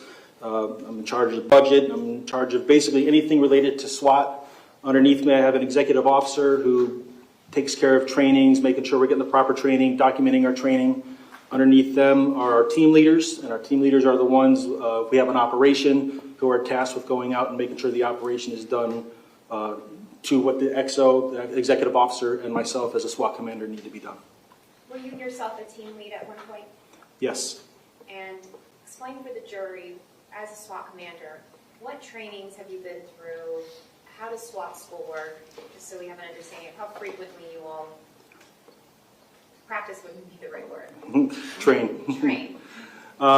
As our SWAT team, we're very fortunate as a SWAT team in Broward County. We do get to train twice a month.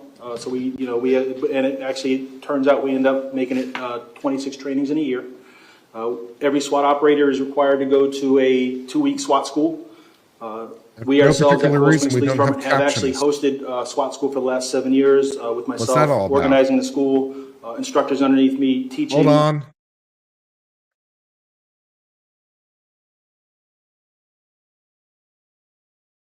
There's no captions. This is bullshit.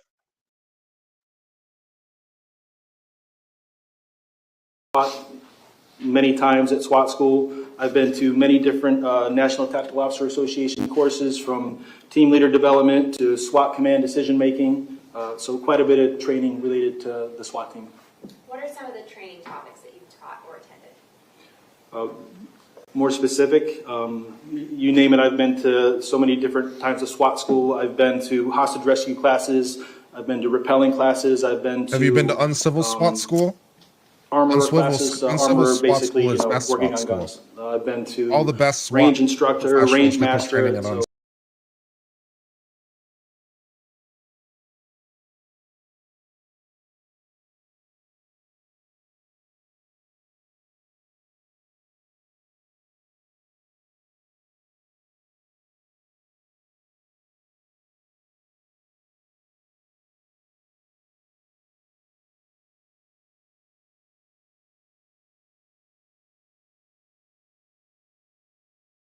They're excellent medics. They're very vetted. They've gone to a lot of courses. They bring what they learn back to us and train us.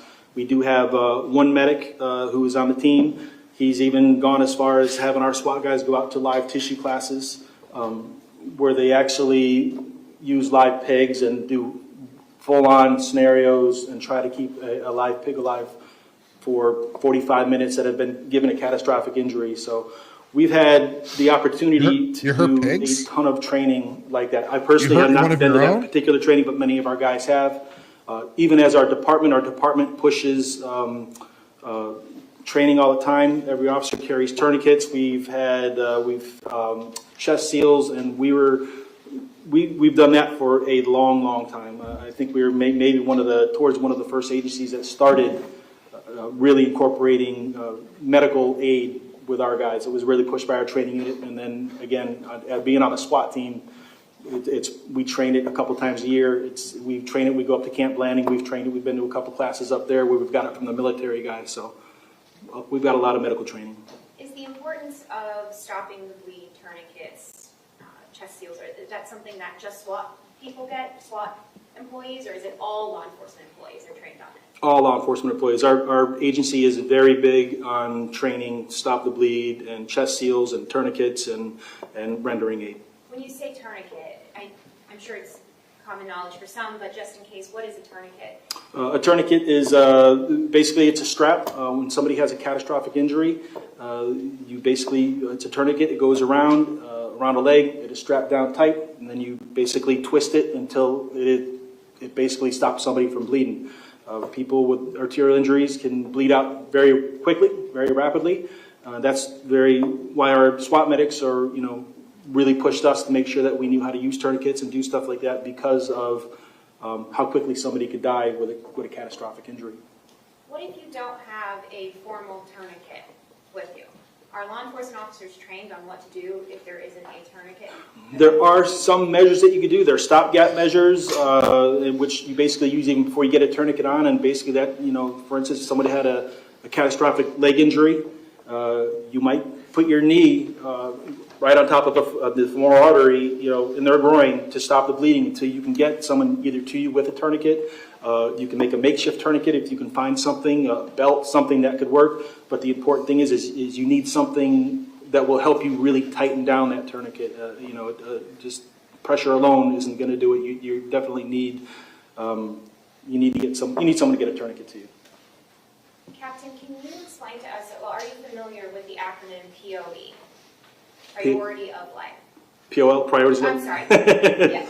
Yes. Yes, thank you, POL. Yes. Priority of life. Can you explain for the members of the jury what is priority of life? So priority life is basically a matrix that police officers use to establish the importance of life on a given police call. And it breaks it down into 4 groups, from the most important person on a police call to the least important. The most important person would be hostages, if there are any. The second most important person would be innocent civilians or people in the area.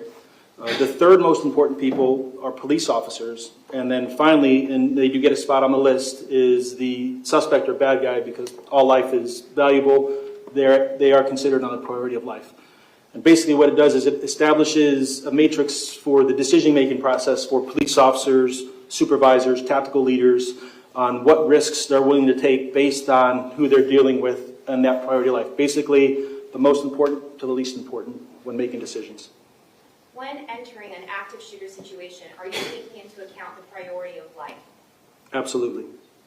I'd like to turn your attention to February of 2018. What was your title or rank at that time? At that time, I was a sergeant in the strategic enforcement team, SAT. At around 2 o'clock in the afternoon that day, where were you? At 2 o'clock, I was on the second floor of the City of Coral Springs Police Department building. We were having a meeting with our special operations component and our captain. So all the special operations component were in a meeting on the second floor. Explain to the members of the jury what happens while you're in your meeting. We were fairly well into the meeting, and over the radio, I believe I heard Sergeant Reed say something about we're getting reports of an active shooter at Douglas. Our dispatch got on the air and said, yes, we are getting reports of an active shooter. Our phones are blowing up, were the exact words that were used on that radio transmission. And at that point, it was run downstairs, get in our cars, and head up towards Douglas. If you recall, approximately how long did it take you to get to the school campus? I am not quite sure of the exact time. I believe it was around 2:25 or so when Sergeant Reed made his transmission. And I believe that I was at the school at like 2:31-ish, 2:32. When you were on your way to the school, explain for the jury what's going through your mind. What is your understanding of what you're about to do? My feeling is I'm going up. I know that I'm heading towards an active shooter event based on the transmissions that were being put over. You still don't necessarily believe that it's real, clearly, because it's a major event. But I'm preparing myself mentally about what I need to do when I get there. When you arrived on the school campus, where did you park? I came up I came up Pine Island Road. I had made a left onto Holmberg Road, so I was heading west, and I went into the second entrance to the school.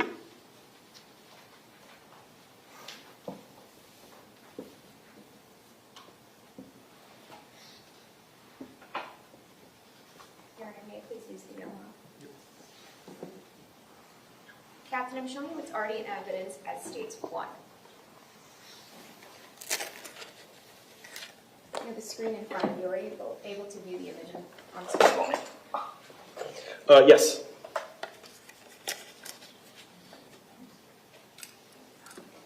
I can be your hero, baby. Your Honor, may I have the editing? I can wash away the tears.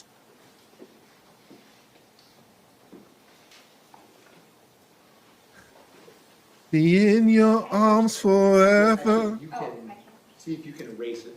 You- This with it. Thank you. are my everything. And then you can actually change it to right, there you go. Perfect. Okay, Captain, I'm going to ask you to please mark on this map. If you just touch the screen, it should. Jeez. Mark for us the location that you parked your vehicle when you arrived on campus. Right there. Actually, it might have been right outside the fence, just a little bit further back, so more, geez, Oh, I'll erase and you can redo it. There you go. right there. Well, let's go, Brandon. I'm always grateful for your $7 and any dollars. So, and you've been a member for 7 months, so thank you very much. As always, we do appreciate all your support and everyone who provides support Give me just a moment. for the channel. Okay, so you parked your vehicle off of Holmberg Road, and what did you do next? Immediately grabbed my rifle. The way my vehicle was set up, I have a rifle that sits right over my head in a rifle rack. Grabbed my rifle, pulled it down, racked around, and ran up towards the school. As you're running in the direction of the school, could you show the jury using the pen which direction you went? I went from here and I ran. Be the hero. I'm holding on for here to the end of the night.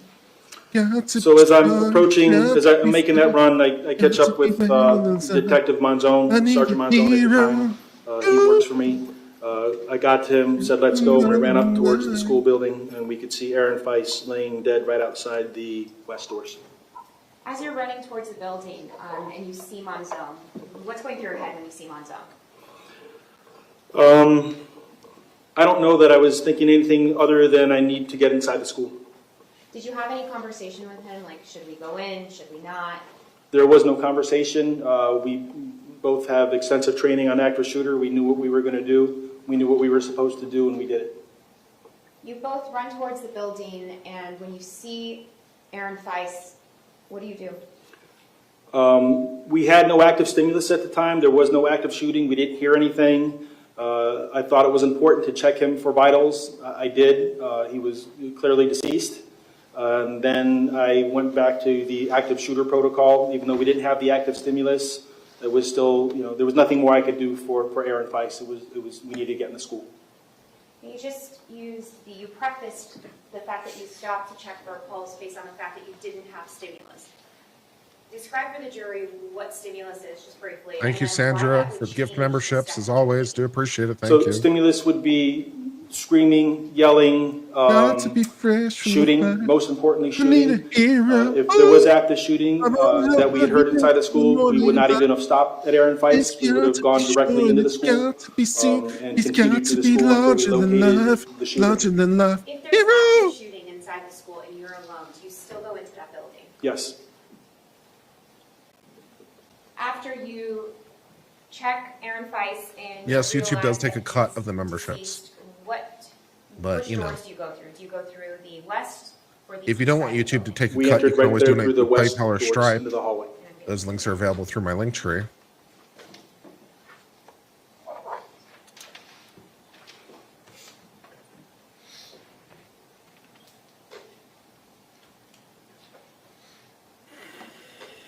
Excuse me. Now, before you go into that building, you said you reverted back to active shooter. Why did you do that? There was nothing that we could do for Aaron Feiss at the time, and I knew that there were people that had been shot and were dying inside the school. I fully believed that there was still a shooter inside the school, and I felt that it was important to get in there. When you entered the school, explain to us what you do next. What's the order of steps you take? So we breached the door. We didn't have to breach it, but it was unlocked. The door opens up. We make entry into the school, and eerily quiet. It was kind of smoky filled. There were rifle rounds on the ground. You could smell burnt gunpowder from rifle rounds going off, and we made entry into the school. Was it clearly visible just upon looking into the hallway that something had gone awry? Yes, that and the fact that Chris Hickson was right in front of me as I made entry in there, and he had clearly been shot several times. He was still alive when I got to him.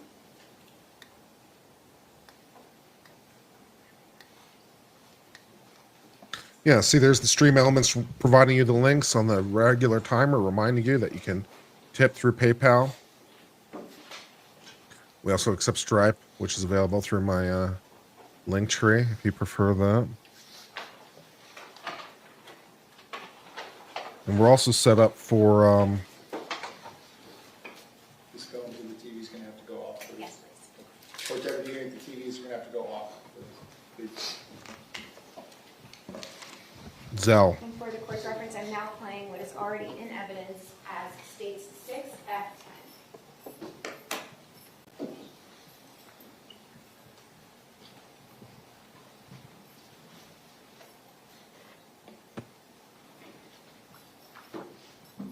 State, just give me 1 second. But the only things we don't have at this point are Cash App and crypto. Neither of which I'm particularly inclined to get. It's like if we don't have enough channels already, you know.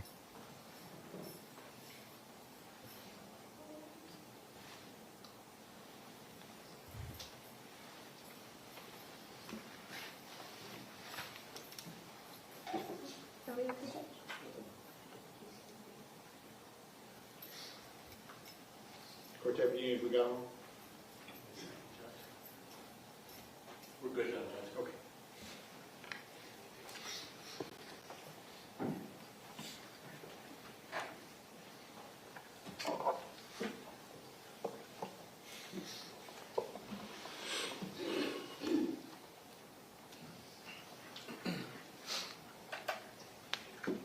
Aaron, can you go back in the house? I'm going to ask you to let us know when you see yourself on screen.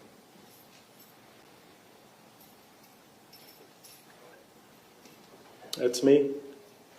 And that's Scott Myers right behind me, pointing at the third floor windows. Who is Scott Myers? He is currently Captain Myers. At the time, he was Sergeant Myers. He's a police officer at the City of Coral Springs Police Department.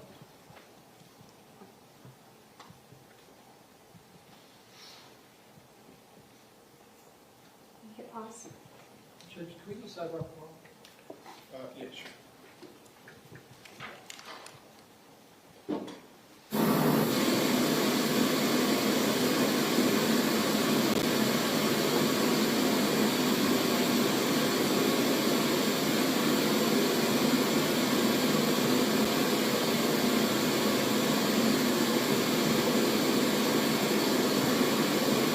Very interesting way of doing a sidebar, I have to say.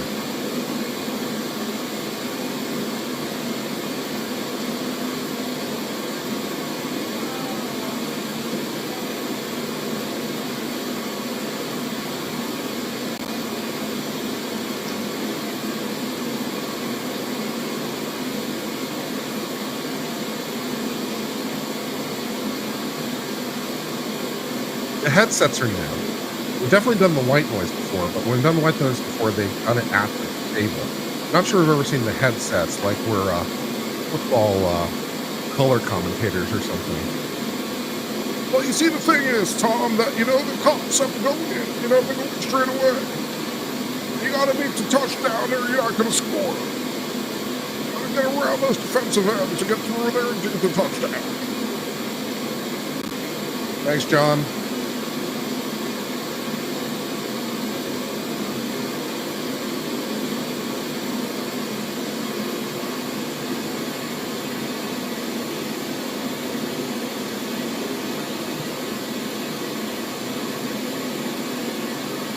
Well, you see, the key in football is you got to have possession of the football. If you don't have possession of the football, you can't run it into the goal. You got to get possession and got to hold on it. You got to make sure you get at least 10 yards every 4 downs. And then you got to run into the end zone by getting around the opposition. Captain, While making is sure the that, quarterback doesn't Mr. get Hickson? sacked. That is Chris Hickson. That is in front of me. Okay.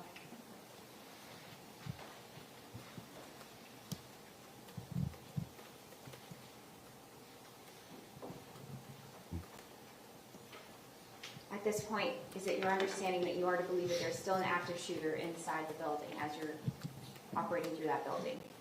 Yes, I tried to get information from Chris Hickson, but he wasn't able to talk.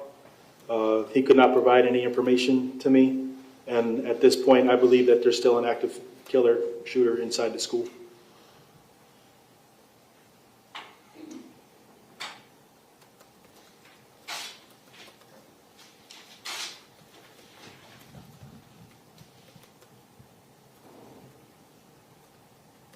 I see you pointing your rifle into the hall. Why are you doing that? So I believe, again, there was still an active killer in the school. Again, not having any stimulus, that evacuating Chris Hickson in that position is not necessarily an active shooter protocol. But the fact that there was no active shooting going on at that time, I felt it was important to render as much aid as we could, at least get him out, get him to people who could give him the proper first aid and medical care. But again, that's not necessarily active shooter protocol to treat. Again, this will sound This is bad. the last witness today, right? Had active shooting started right there, we would have abandoned him So we're right there taking and this moved to towards like active 4:30 shooting, or something? wherever it may have been inside that school. Why would you do that? Because although Chris Did he have that Hickson much is longer, injured Glenn? and in dire need of medical care, the longer you wait, or as I'm stopping, or if I was to stop to treat him, more victims are being made by the shooter further on in the problem, on the second floor, third floor. As someone rendering aid, I could never keep up rendering aid to everyone else who the shooter was killing. So it's important that you break off, as hard as it may be, move towards wherever the killing is going on, find the shooter, and stop the threat. We can see on the video that there's obviously blood loss. Explain for the members of the jury why time's of the essence. Really? You're just going to bleed to death. Bullet wounds are catastrophic. They cause catastrophic injuries. Please explain why bleeding out is rendering bad. of treatment in a situation like Wow. this most likely is going to come all from police officers, and because you've got to stop the bleeding. You can't live if you don't have blood in you. You don't have anything to circulate. So stopping the bleeding is the most important thing that needs to happen in that situation. Based on your training and experience, is a matter of seconds or minutes what can determine how much blood loss is fatal? Just from training that we've had, a femoral bleed, I believe you can die within 2 minutes. Depending on where you're hit in the chest or body, you hit an aorta, you don't have very long to live. After you removed Mr. Hickson from the building, Blood what did you good, do next? not blood bad. So, Gil Monzon, he and Brian Wilkins ended up taking Chris Hickson out of the building, took a golf cart. See, if you're shot through the Chris Hickson heart, away. that's real bad. Myself 'Cause you might bleed and out. Scott Myers were in the school at the time. At this time, it was just him and I that were inside the school, just basically covering down the I'm just trying to hallway. be silly at this point, by the and way. Waiting for the next stimulus to prompt us. We were ready to start moving through, but we were waiting to basically hear gunshots. I was fully convinced we were going to get in a gunshot or a gunfight in that school. You're on the first floor, you don't hear any gunshots, so where do you maneuver to next? So we start navigating down the first floor. A couple more officers, very quickly, Sergeant Monzon got back inside the school with us. We started moving from west to east on the first floor of the school building, and shortly thereafter, the east doors popped open on the other side of the hallway. Who was on the other side of the hallway? On those So police doors? those doors came open, and it was actually another police team of Coral Springs guys that were going to now started coming in from the east side of the school. Now, were those all BSO, Coral Springs? I believe it was mostly Coral Springs, but I don't know everybody who was in that stack. Was there any plan at that point? The only plan was as soon as that door opened, I said, I don't remember if I verbalized it over the radio or if I said it down the hallway, blue, blue, blue, because I was pretty convinced that it was police officers. When that door opened, I heard somebody talk. It's a police officer that works for us. He's got a pretty distinct voice. He's got a pretty deep voice. I knew it was him. He said that he saw my shiny bald head, and he knew that it was me on the other side. So there was no risk of a blue-on-blue shooting. We had identified each other as police officers in that same hallway. Tactically, it doesn't make sense to move two teams down a hallway towards each other. Bad guy pops out in the middle of us. Now we're just shooting at each other to address the bad guy. So I turned over the first floor to them, and I took my team and I moved up to the second floor. And you just referenced that you don't know if you were using your radio or you were shouting down the hall or speaking loudly. If your radio isn't working, what do you do? You have to find a way to communicate, whether it's shouting down the hallway, send runners, whatever it takes to get information to the people that need information. Is a radio not working a reason to not continue your duty as a law enforcement officer? No. Are you actually trained on what to do if your radio is malfunctioning or if you can't hear each other? I don't know that we necessarily have training on it. You adapt and you deal with it. So you don't have in a training on situation it. like that, radio, not radio. I know initially that I did You're not just have a supposed to whole make lot it of up on the radio fly for the transmission first anyway. time I in a was crisis not really scene. going to take my hand Well, that off my sounds weapon good. to work my radio. You've never been trained on what to do believing in that case any the minute I radio could doesn't engage work. somebody. The first time you're ever going to figure it At out that point, is when there's a even running mass into the school shooting initially, underway radio wasn't with a concern. sirens blaring and kids screaming and all the rest of it. That sounds like a recipe for Get up to the success. second floor, start moving from west to east across the second floor, come into contact with some classrooms. The classrooms are locked. I made eye contact with a girl inside one of the classrooms. I kind of motioned for her to come open the door. She did great. She did not come open the door. She held true to the code red protocol. I was there in full police uniform, as you can see in that video. She would not come open the door for me. I motioned for her to come open the door. Still wouldn't come open the door. I said to the team that, at this point, I thought the behavior was odd, so I believe that the shooter could have been in that classroom. I relayed that to my team. I took out my ASP. I actually have it on me here. It has a porcelain on the tip of it, so I could break windows. I broke that little small window that classrooms have, reached in, opened the door, and we made entry into the room. Not quite sure what we were going to do. Turned out, obviously, the shooter was not in there, and they were just adhering to their code red protocol, as they should have. What was the name of the tool that you just... An ASP. Your Honor, may I have permission to show the jury? Sure.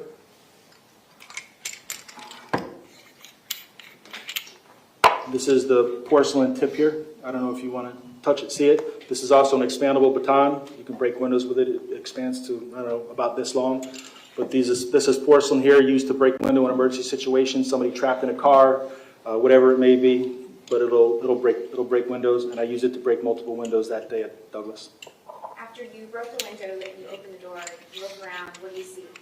There were a bunch of students in there. There was a teacher in there. I asked the teacher that if everybody in that classroom was there from the beginning. She said yes, that everyone in this classroom had been here from the beginning. So clearly the suspect wasn't in there. I don't know if there was a kid in that classroom that he had an ROTC uniform on, but a regular ROTC uniform, like the full regular uniform, not like a polo, but like the blue shirt and the like police pants. And he had that on. Pulled him out to the side because some of the intel that we had was that we were looking for an ROTC student. I talked to him for a minute. It was clear that he wasn't who we were looking for, and then we continued on clearing down the hallway. Once you cleared that hallway, did you come into contact with any victims on the second floor? I don't believe anybody was shot on the second floor. What do you do next? So as we began clearing down the hallway, I had to break multiple windows. I started losing manpower. Obviously, clearly, we had just unsecured these rooms. I did not know whether or not the shooter was still in the school, so I couldn't evacuate anybody.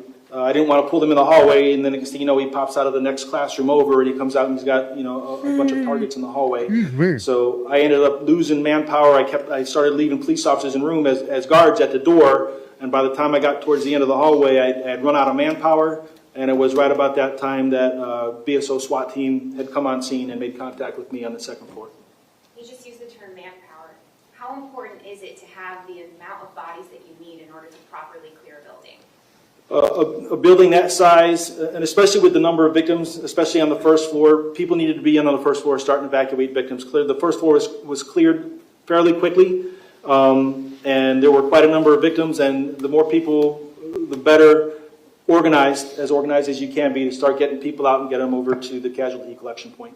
So, for example, if there were police officers that were around and able to help, would it be important? My throat still hurts a little Yes. bit. When you get to From the other day when I tore it, I'm not sure how long it I took to made it heal to up the third floor, but not on the initial clear. I made it to the third floor, so we'd I might have finished to the start second speaking floor. slowly or The softer or sheriff's something. office kind of took over clearing the third floor with the assistance of some of the CSPD SWAT guys. Once that was determined that the shooter was no longer in the school, I had went back down to the first floor. We had intelligence that perhaps the shooter was on the third floor and that he was dead. I kind of wanted to see for myself, so I did go back in, and that's how I ended up on the third floor. But it was not the shooter; it was Mr. Wang. When you got to the third floor, were you needed in any way to assist any of the victims on the third floor? No, I was not. Once you understood that it was not the shooter that had been killed and it was instead Mr. Wang, where did you go to next? At that point, went back downstairs. The 1300 building was cleared pretty quickly. A TOC was set up there, which is a Tactical Operations Center. Right now, by this time, there's quite a bit of resources showing up.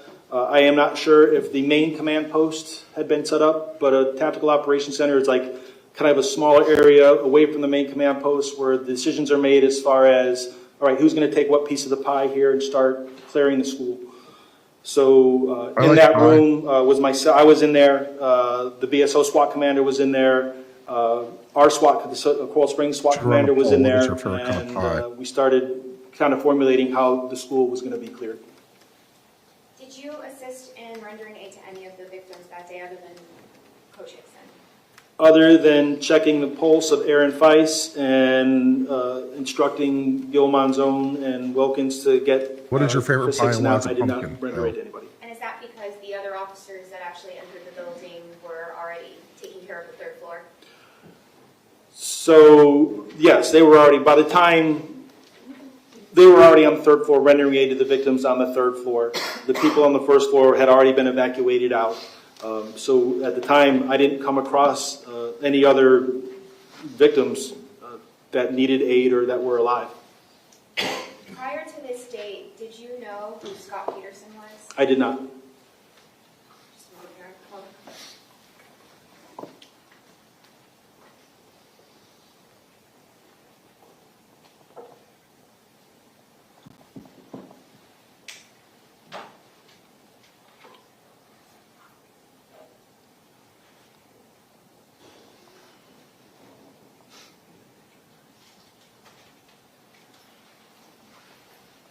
Judge, I have nothing further to this witness.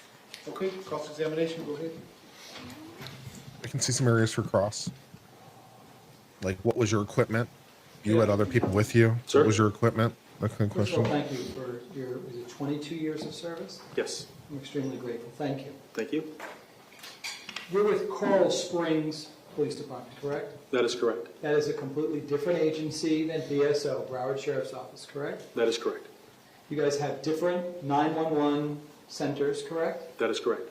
And when any students, for example, made cellular calls from the 1200 building, those calls went to Coral Springs, correct? I do not know where all the 911 calls went. Okay. The information that would have come in to Coral Springs doesn't automatically get shared with BSO, correct? I am not sure at the time how the dispatch centers worked or interoperated with each other. Okay.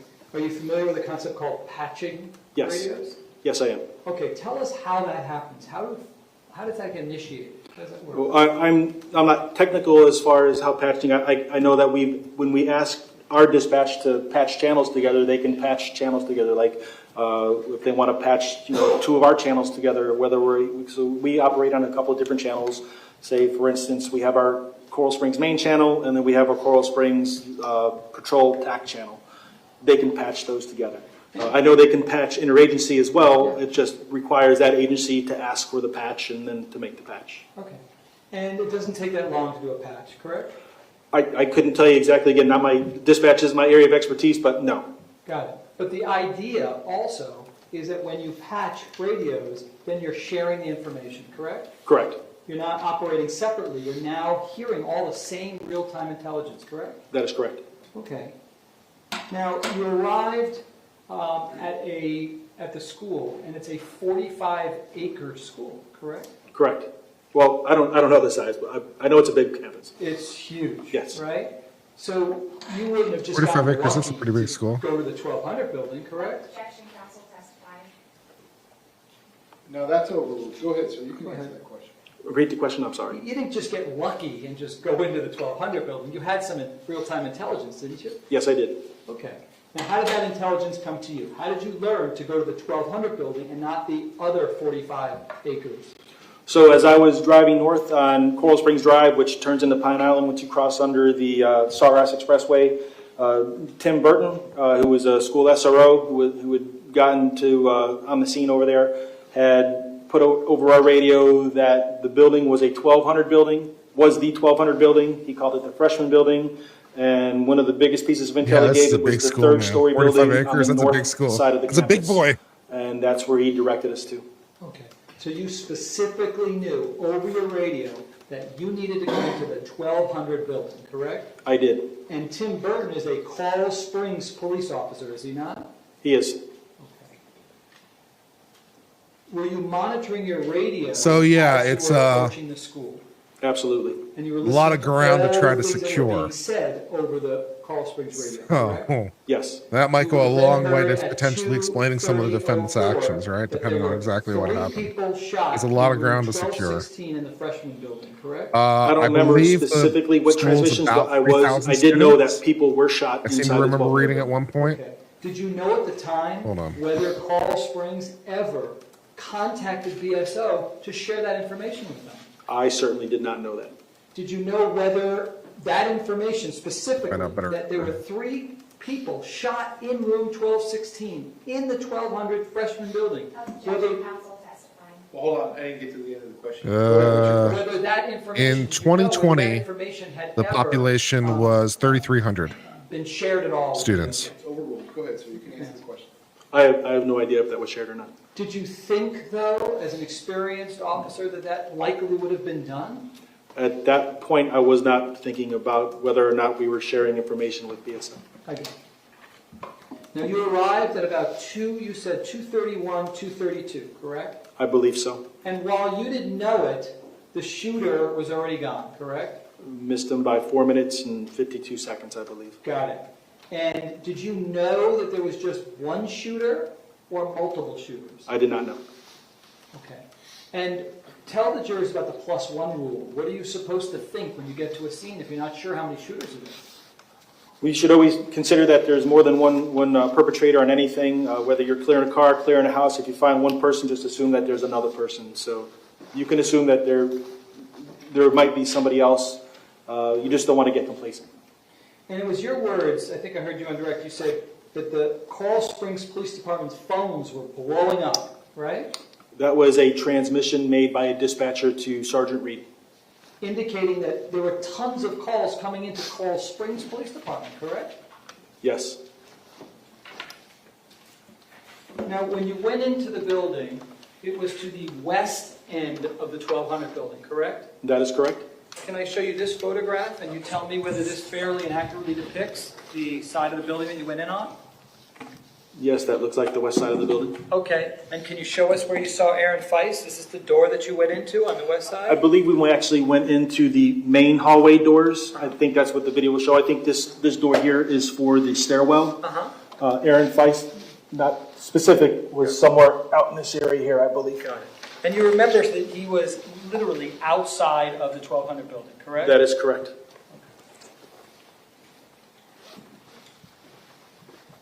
Did you know at the time when you went into the west side of the 1200 building where my client was actually positioned? No, I had no clue. Okay.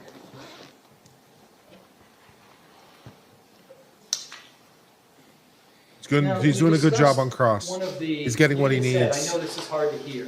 He's getting what he You're needs. talking about when you go into a building, that you're not there. Your first priority is not to actually treat people, but to try to identify where the shooter's located, correct?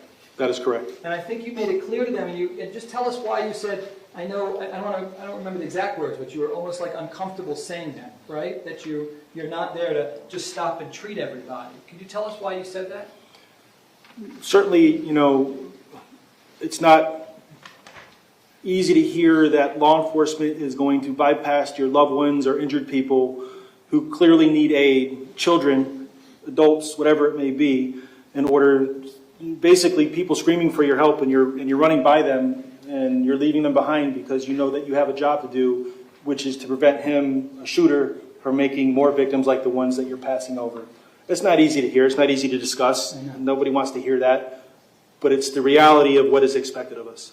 I got you, and I appreciate that you softened it earlier. It is, it's very hard. I mean, and even if it's a child, it's the same theory. You don't deviate from that, correct? We don't have enough information to adjudicate So not if guilty there's a yet. child yelling for help, in pain, that's literally bleeding out, you have to walk over them to continue to try At to least in my humble identify opinion, we don't where have the enough shooter information or yet. shooters might be located, correct?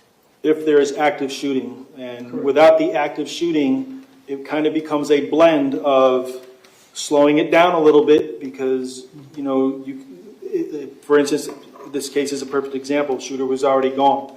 So it slowed down and became a blend of active shooter response and rendering aid response. But you didn't know that. When you're going in, right, you didn't know whether the shooter or shooters were still in that building, correct? I believe the shooter was still in the building, but Right. I did not know. Right. And so your plan, the way you're trained, the way they're all trained, is you step over bodies and you keep going, correct? Again, this one was kind of a blend because we didn't have the shooting, and that's kind of why I covered with Hickson. You know, technically, active shooter response wouldn't have been rescue Chris Hickson and get him out. It would have been bypass Chris Hickson if there was shooting. But without the shooting, let's slow this down a little bit. Let's render aid, knowing that once again, once the shooting starts, we are going to wherever that shooting is occurring, and we're leaving everybody behind. You had the luxury though of having a team of people with you on the west side, correct? That is correct. And how many people? I'd were emphasize with you that point total? more. I don't know. I wasn't looking behind me. I know initially there was 4, but I don't know. I wasn't concentrating on what was happening behind Talk me. about the My different focus was equipment that you forward had. and Talk about what directing equipment you that. Could there have been as many as 6 or maybe even more with you? behind Certainly, you? there may have been. Okay. Now imagine you're alone, okay, alone, and you go in there, okay? Ooh, and danger. your first priority is to try to find out where the shooter or shooters are located, correct? That is correct. And so if you're alone, you're not pulling Chris Hickson out by yourself and treating him when you think there might be active shooters in that place, correct? That is correct. You have to go and clear out, you start on the first floor, correct? That is correct. Describe for the jurors first, again, imagining one person is going in alone, assuming they even know that there's maybe a shooter or shooters in the building, right? Tell us what you go through to clear each classroom, right? You do one classroom at a time, correct? That is correct. You walk in and you don't just stick your head in and go, okay, it looks good, right? Because someone could be hiding, That is right? correct. Tell us what you go through to clear each room of the 1200 building. Are you talking as a single officer, or are you Let's talking do as... that, because I think that applies here. Well, as a single officer, we have the luxury in Broward County, you're only going to be a single officer for a very short period of time before somebody shows up. Especially in Coral Springs, it's going to be a very short period of time before somebody else shows up to get Let's you back assume up. they don't. To sit there and, you know, being on the SWAT team, we always train 2 to a room anyway. However, if there's active shooting going on, you may not get that luxury. You don't get that luxury of having somebody else with you. You have a job. Ooh, now he's using the word luxury. I don't He's necessarily using the think word if, you know, luxury. I don't want to speculate of how it would go down Fed if you him, were a baby. lone person in Nom, that nom, school nom, for nom. 10 minutes. Because I don't know how it would go down. If the shooter was in there, I could tell you how it would go down. As soon BTY, as I'm the not shooting sure I saw your started, thoughts on that's where you shorts would in go. particular now. What were your thoughts? So if we can just return to my question. In terms of You like, have one you know, person, trying to put them and that together person for would like each start person? With the first Like a classroom short on about the each first person, floor, maybe, if okay? that was your thought. Describe Or for forgot who us said that. what that person would do and how long it would take and where they would search. Again, put us there with words. Okay. What would they have to go through?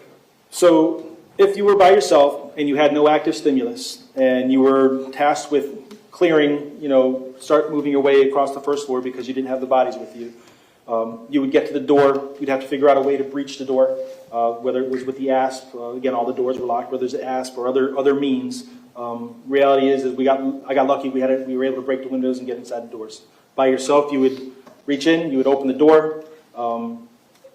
Again, single person entry in a room isn't what you want to do. It's not what we ever train on a SWAT team. Why? Why would you want to go in by yourself? Because there's hard angles that you're going to miss. You're going to miss it. And what But happens if you miss it? you could get killed. You get killed. A bad guy could be. If you come in and there's a hard angle to the left and you decide to take the hard angle to the right and he's behind you, you could get killed. And I'm assuming you had a vest on, right? I did. Any other gear that would have protected you?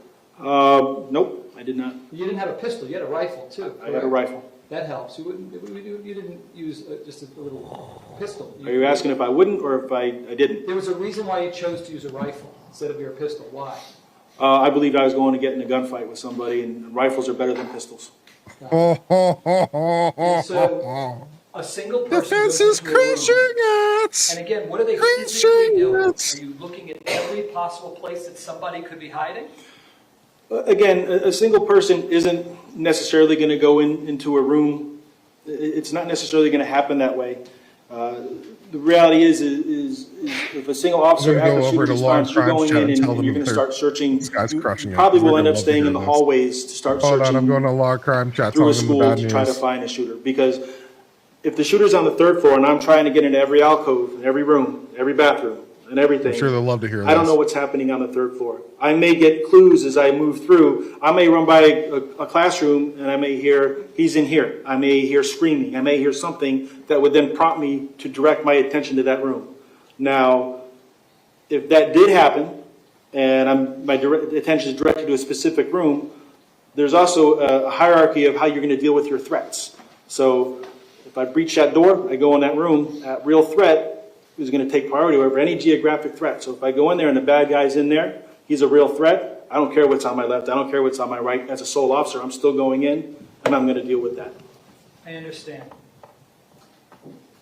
But when you walk in and you stand in the hallway, and there's no real-time intelligence to tell you where to go, what specific classroom, because you had the benefit of knowing specifically that kids were killed in a specific room, 1216, I think it was. But let's just say hypothetically, you just go into the 73-yard building, and you look in the hallway and you don't see any shooter. You have to assume that there's shooter or shooters located potentially in any single classroom, correct? That is correct. Because at any moment they could come out and kill you, correct? That is correct. And if you're not wearing a vest, you will likely die with an automatic weapon, correct? Correct. So before you start walking in a hallway, before you start running around by yourself, you must go through and ensure that there's nobody who could come out of a classroom and as you proceed down the hallway, kill you. Isn't that correct? Without the active stimulus, yes. Nice. Without that active stimulus of gunfire, I'm surprised he got the answer he did out of that definitely question. That question seemed posed dangerous. a difficult problem. That's correct. That question seemed dangerous. not I'm hearing surprised he got anything the answer on he the did out of third that floor, question. let's That say. question seemed dangerous. Because that was the phenomenon that they were dealing with. You couldn't hear shots. Objection, counsel testified. Yeah, Mr. Eikosh, this seems to be an ongoing thing. The state objects. And I Yeah, sustained it. yeah. Asked and answered. That's fine. You got what you needed. Move on. I'll keep going. Okay. Move on. I want you to finish and answer my question. Am I not making myself clear on these rulings? Yes, sir. Okay, so it's improper for you to make statements in front of the jury. You are not the witness. You are the lawyer. Ask the witness a question that ends in a question mark. Go ahead, sir. Did you know whether the students on the third floor could hear the shots on the first or second floor? I don't know. Okay. So if somebody cannot hear any shots on the second or third floor as they go through the first floor, they've got to clear the first floor thinking that there might be shooter or shooters on the first floor. Isn't that correct? Correct.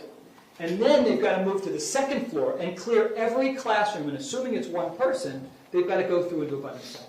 Correct?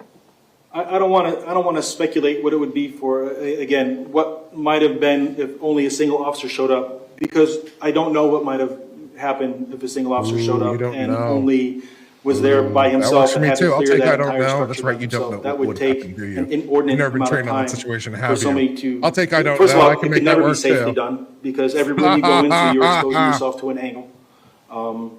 So I don't want to speculate what a single officer would do trying to clear that building without hearing gunshots to draw That's them right. in. You don't want to speculate because you have no idea. You have no idea because you've never been trained on that situation. You have no idea, even as an expert, what you would do in that scenario. Do you? Do you? You can't handle the truth. How long did it take you, with the team of people you had, to clear the first floor? I did not clear the first floor. I partially cleared the first floor, then we moved up to the second floor. All right.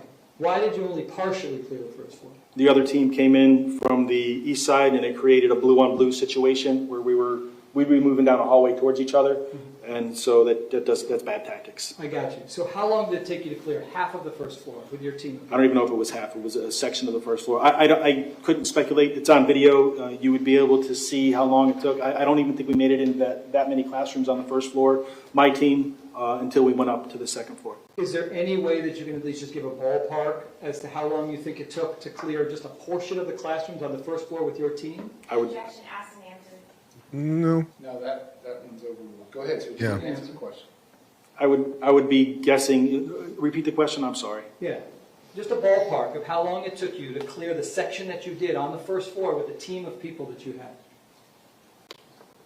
With the 5 to 6 people that we had and what the little area, I mean, I don't even remember exactly even how many rooms it went in. I really would just be guessing. I don't know.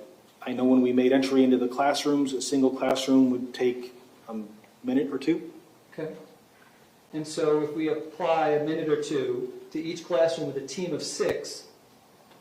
Well, that's a minute or two for 2 guys making an entry while the other guys are going to the next classroom. Okay. So that clearly would speed things up. I mean, 2 Not to a really. room, 2 people in this room, 2 people in this room, as you're Yeah, moving through. but if you had to do it alone, clearly speed things you up. couldn't obviously do simultaneously, could you now? And do you know how many people were on the other team that came in on the east side? No, I don't. I know at the time I did not know how many people were coming in, and I would be speculating now to tell you the number of people. I know there is a number of people, and that number of people is known. I just don't know it. Okay. And they were clearing half of the first floor, that team. You cleared a few classrooms on the first floor, correct? I don't even know if we made it into a classroom on the first floor. I know we had made the entry into the school. We had started moving towards the first floor. Within a minute or two, obviously, extracting Chris Hickson.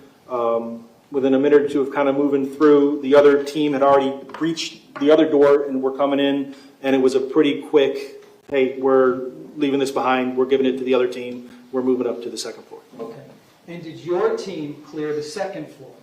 Yes. How long approximately did it take your team, and how many people was the team consisting of now? I don't know the exact number we were up to. It was more than 6. Okay. More than 6 people clearing each classroom on the second floor, correct? Correct.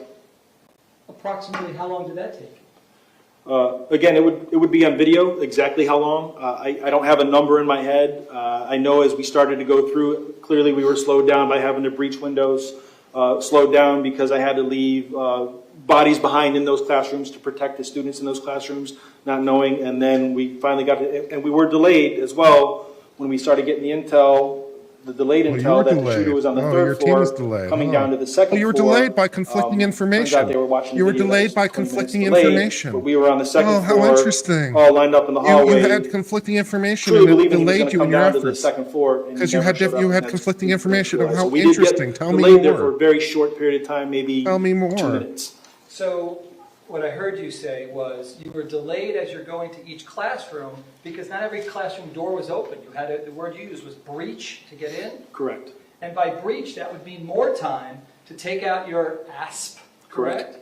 And then open it up, and then smash the window, right? Correct. To get in, right?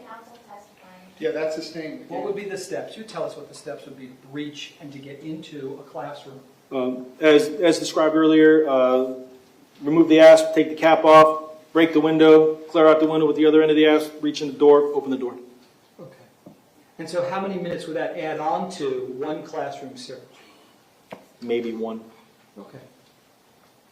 And were you able to just give me a ballpark estimate of how long it took you to clear the second floor with your team of 6? I don't really care what the don't have I don't a really concept care what of- the answer of is as a time defense for attorney. moving through. I don't do really care know what the answer is because this I campus couldn't is even so tell you big the exact number of rooms that I that went in. any number Obviously, high stress, a lot when going applied on. to one person Clearly, is going to be huge. The whole thing's on video. Right. The I video don't will tell care you if it took every room I went 15 in. seconds. It will tell you how long I spent in every to room. clear every single room with a team of 6. I I don't tell give you a that damn. it would take Because once I 2 start minutes for applying 2 guys to to go a in, clear a room, person make contact, acting alone in a maybe quickly 45-acre debrief the campus, teacher, maybe see that if number's going to be a anyone's lot injured, move on to the bigger. next one. It doesn't matter what the And then fucking you do answer that is. on That's the why it's third such a great floor as cast well, question. It correct? doesn't I never matter made it to if the it's third floor 15 except for what I seconds. described It's earlier. still too long. Just a final question for you. Did you ever see my client at all while you were there? I did. You did or did not? I did. EDB was channeling my singing? As described when we were, the Tactical Operations Center, the TOC was set up, and that 1300 building was in there, again, with the BSO SWAT commander, the Coral Springs SWAT commander, other BSO guys, other Coral Springs guys, formulating the plan. Officer Peterson did come in there. I don't remember the exact conversation. It had more to do with the layout of the school and drawing a map of the school. I'm glad you brought that up because I didn't know that you were there for that. You were there when he was actually drawing out and trying to be of service as to the layout of the school, correct? Objection, counsel testifying. Yes, that's sustained. Did you see my client draw anything? I don't know if he drew it or if he was describing it to the BSO SWAT commander. He might have drawn it. It would have made more sense for him to draw it than to try to describe it. So I imagine that he drew it, but I don't remember specifically. Did it appear that he was being of service to fellow officers? He was certainly trying to give intelligence at that time, yes. Okay, sir, I thank you. Thank you for your service. Thank you. Okay, based on that, any redirect? Yes. Go ahead. When you finally saw Scot Peterson, approximately how long after the shooter had left the building was this? I don't know what time it was. It was after we had cleared the 1200 building. Rescue operations had already been initiated. There were already people being brought out. I had already gone up to the 3rd floor and seen Mr. Wang. I had already come back downstairs. We had already cleared the 1300 building, and that's why the TOC was set up there. I couldn't give you an exact Uncivil law is now talking to but it was a Mr. significant Beast amount of time. in Law and Crimes After chat. all of the rescue had already This is a thing taken that's now place, happening. that Mr. Uncivil Peterson law is now was trying to say to Mr. Beast that if he needs any help with legal analysis, he'd be happy to talk to Mr. Beast. So, I'll let you know. I want it to be crystal clear to the members of the jury because you keep explaining the difference of when there's stimulus and when there isn't. Do you slowly Probably go not, but never hurts to ask. room to room, floor by floor, if there's active stimulus? No, you do not. You run direct to threat. So would you be going alcove to alcove, room to room, if there's active stimulus, or would you be skipping past some of those steps, just like you skipped past Chris Hickson, and heading directly towards the sound of gunfire? You would run past everybody towards gunfire, and again, it's just direct to threat, so there's not more victims being made.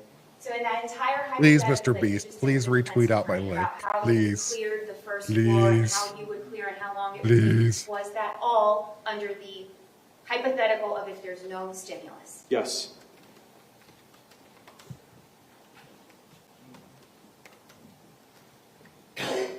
You talked about real-time intelligence. Are the sounds of gunshots real-time intelligence? Absolutely.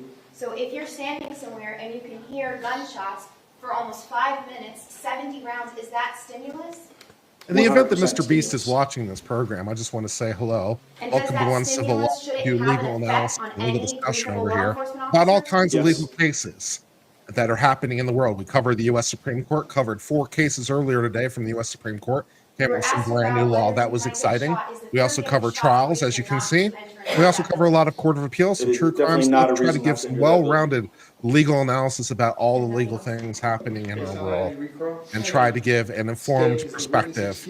So I would love to talk with you, obviously, about law and legal issues, and if you want to collab, I am very Ladies and available. gentlemen, again, going back to that first. I'm from South Carolina. Remember what I told you, sometimes it won't be. So I know you're in, But that schedule is fluid, just based I know on you're in scheduling Greensville, issues. North We're gonna Carolina. pause in the state So presentation. we can make it work. So, Let me know. with the Call same me. admonition as always, that please do not discuss the facts of the case, the evidence, the witnesses, or the testimony amongst yourselves or anyone else. No research on this case, directly or indirectly, from any source whatsoever, the internet, social media, anything on your computer, anything on your phone. I'm going to ask you all to please continue. Do not watch the news. Do not read the newspaper.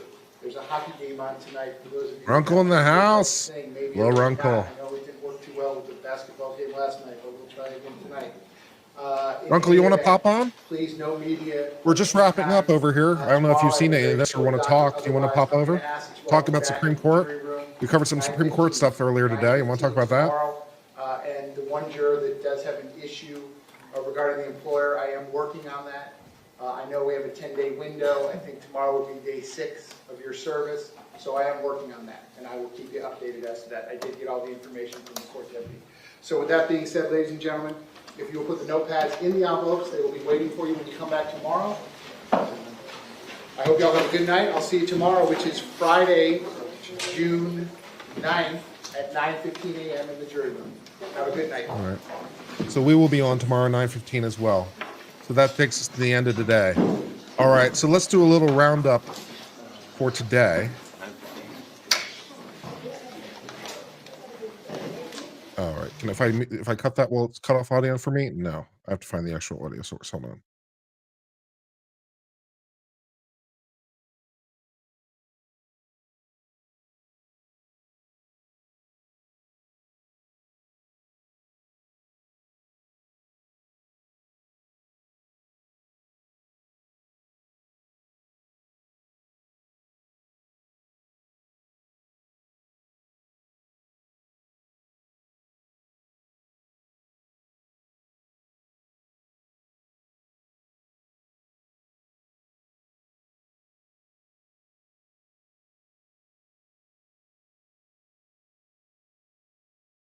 They're having a little post-trial colloquy right now. Hold on.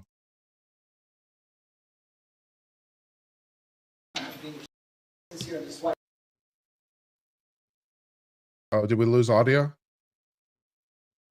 Well, that's just bad timing.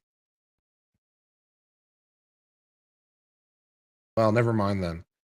The defense lawyer asked for a sidebar after the jury was over. The judge says, we don't need a sidebar. They're not here. He says, I want a sidebar. The judge says, denied. Says, what do you want? And they started talking about like behavior or practice or being admonished in front of the jury. So apparently we have no further discussion about that. So that's a little bit irritating. Oh, well. Oh, well. So I guess we have none of that. So that's disappointing. All right. So we don't have whatever that was going to be. So no drama there. Anyways, in terms of where we are in sort of the facts of the case at this point, we have so far heard from several students who were injured.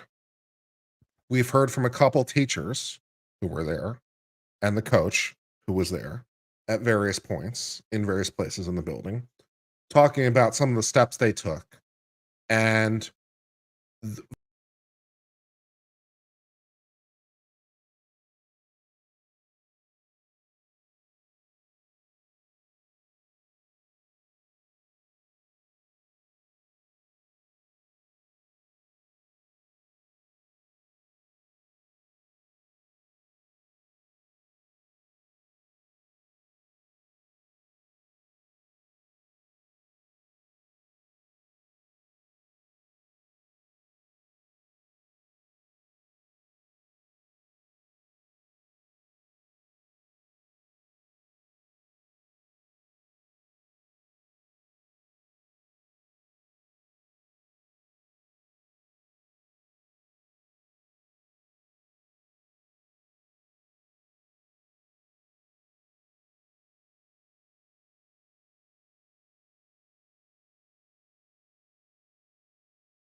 Hello?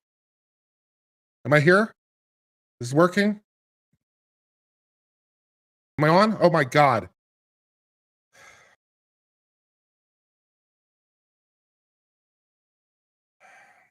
As I was saying before I was so rudely interrupted,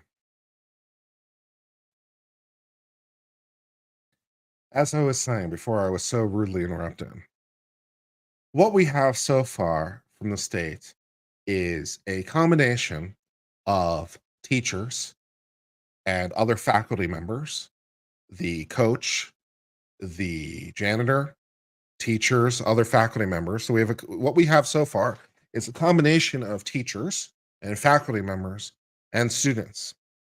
Their collective testimony basically boils down to things that they didn't see the defendant do because they didn't see the defendant. Right. So their collective testimony basically boils down to the proposition that the defendant wasn't here doing this, wasn't here doing this, wasn't here doing this, wasn't here doing this. Right. And also, of course, as to the students, here's how I was injured and how I was bleeding out and bringing emotion into the equation. Right. That's what we got so far in the first 2 days of testimony. What we do not have so far is any testimony involving what the defendant actually did. We don't know what the defendant did, because just because he wasn't doing these things doesn't mean that he wasn't doing other things that were in furtherance of his duty.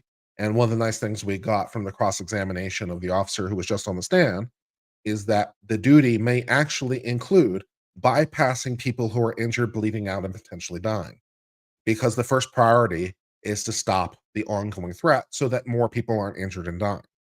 So even not assessing aid, even bypassing people who need aid, who are dying, who would be saved but your full intervention, right? You have a duty, sort of, to the extent you have a duty to everybody. And this is also incidentally why the Supreme Court has talked about there not being a duty that people can sue on, because the duty isn't to any particular person. The duty is to everyone collectively, right? And, there's no individual injury typically. But of course, in the nature of a criminal trial, everyone can sue, because that's the nature of a criminal case, the state versus, right? So everyone can sue. So like the injury occurred to everyone, the state can bring the case. So like that law doesn't really necessarily apply in the criminal context, but I somewhat diverge from what I was trying to say. Anyways, we don't know what the defendant did do. There has been allusions to the concept that the defendant might have been hunkered down behind a car or something for 45 minutes, right? We've sort of heard this idea teased, but we haven't heard any direct testimony. We haven't heard any testimony regarding anything the defendant actually did. So that, and what we have got has been very helpful to the defense. The defense lawyer has been outstanding in cross-examination, truly someone to follow and model. He has gotten from the students. He got in, got out. From every single student he got, the shots were really loud. The fire alarm was really loud. I couldn't hear, the things as he went by, right? We heard someone on the third floor, the student on the third floor, the one with the really severe injuries, the one with the worst injuries, the one with the shot in his torso, the one with the shots on his legs. That guy, he was on the third floor.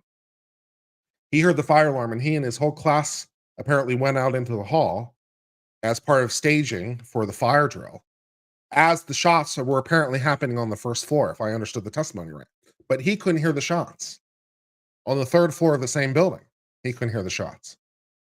And I'm not even sure the fire alarm was going off at that point, if I understood his testimony correctly. I'm not even sure the fire alarm was going off, but he still couldn't hear the shots on the third floor. So this is going along. And we also heard about how the sound echoes, as you would kind of expect, because there's a lot of buildings and the sound reflects and all the rest of it, right? So we've gotten out the concepts that the sound of the shots diminishes with distance. We got the sounds of the fire alarm. We've got the echoes of the fire alarm, the echoes of the shots as well, which helps to, depending on where you're standing, of course, would make it difficult to echolocate where they're coming from.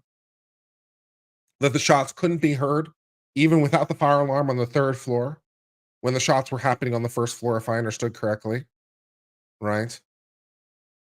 We are not having the argument from yesterday, Runkle. I've already made a decision on this issue. So we are not redoing this discussion from yesterday. So just no, we're not redoing this, and I will block everyone. So no, we're not doing this again. Anyways. So we got all that testimony. And then of course from this officer, we got so much great testimony, even from questions that I thought were bad questions. Right? There was one or two times where the defense lawyer asked a question. I'm like, this is the question too many. It's going to go bad. And for whatever reason, it didn't go bad. It didn't blow up in his face.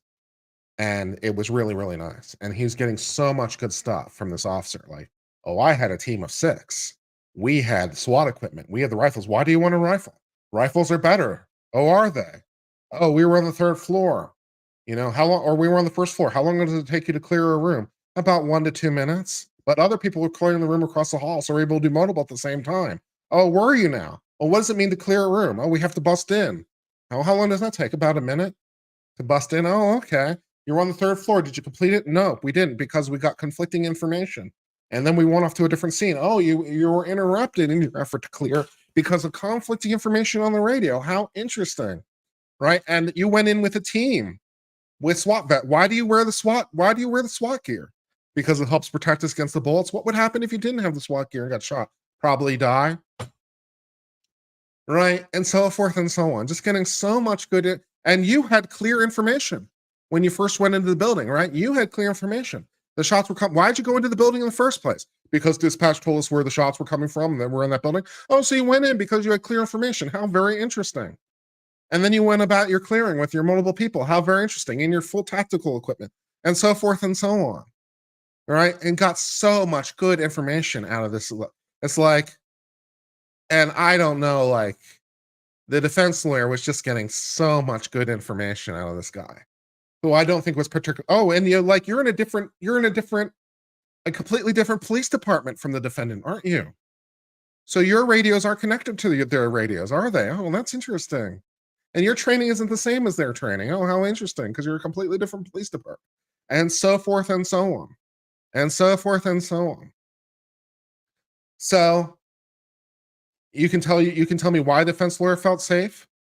Well, probably because some of it was resolved before in deposition. But why do you think? What am I missing? Wrinkle of the Bailey, or what haven't I taken into account about why the defense lawyer felt so safe asking some questions that seemed really questionable to me? No cop will implicate another cop. I don't know. In this kind of circumstance, I think they will, to be honest. But I don't know. I know it's a general rule, but I'm not sure that applies in this situation. Police officers do this all the time when police are charged? Okay, maybe. I don't know. Maybe that's true. Maybe that's true. Maybe that's true. Oh, sure, you can join. Yeah, we'll give Runkle a link. That's cool. I'll send you a link, Runkle. Hold on. We'll see what Runkle thinks about the thing as we sort of talk about the thing. So, on the whole, the defense has been crushing it and destroying the state. So it's been going great. Where is Runkle's thing? There it is. Send Runkle link. Send Runkle link. Great. Let's see if that works. And we can come on and talk about it.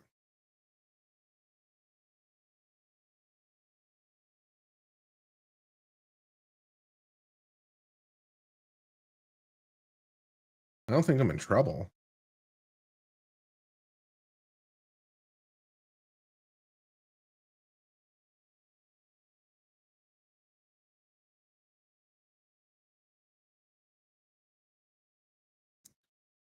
So it's been pretty good for the defense so far. It's been pretty good for the defense so far.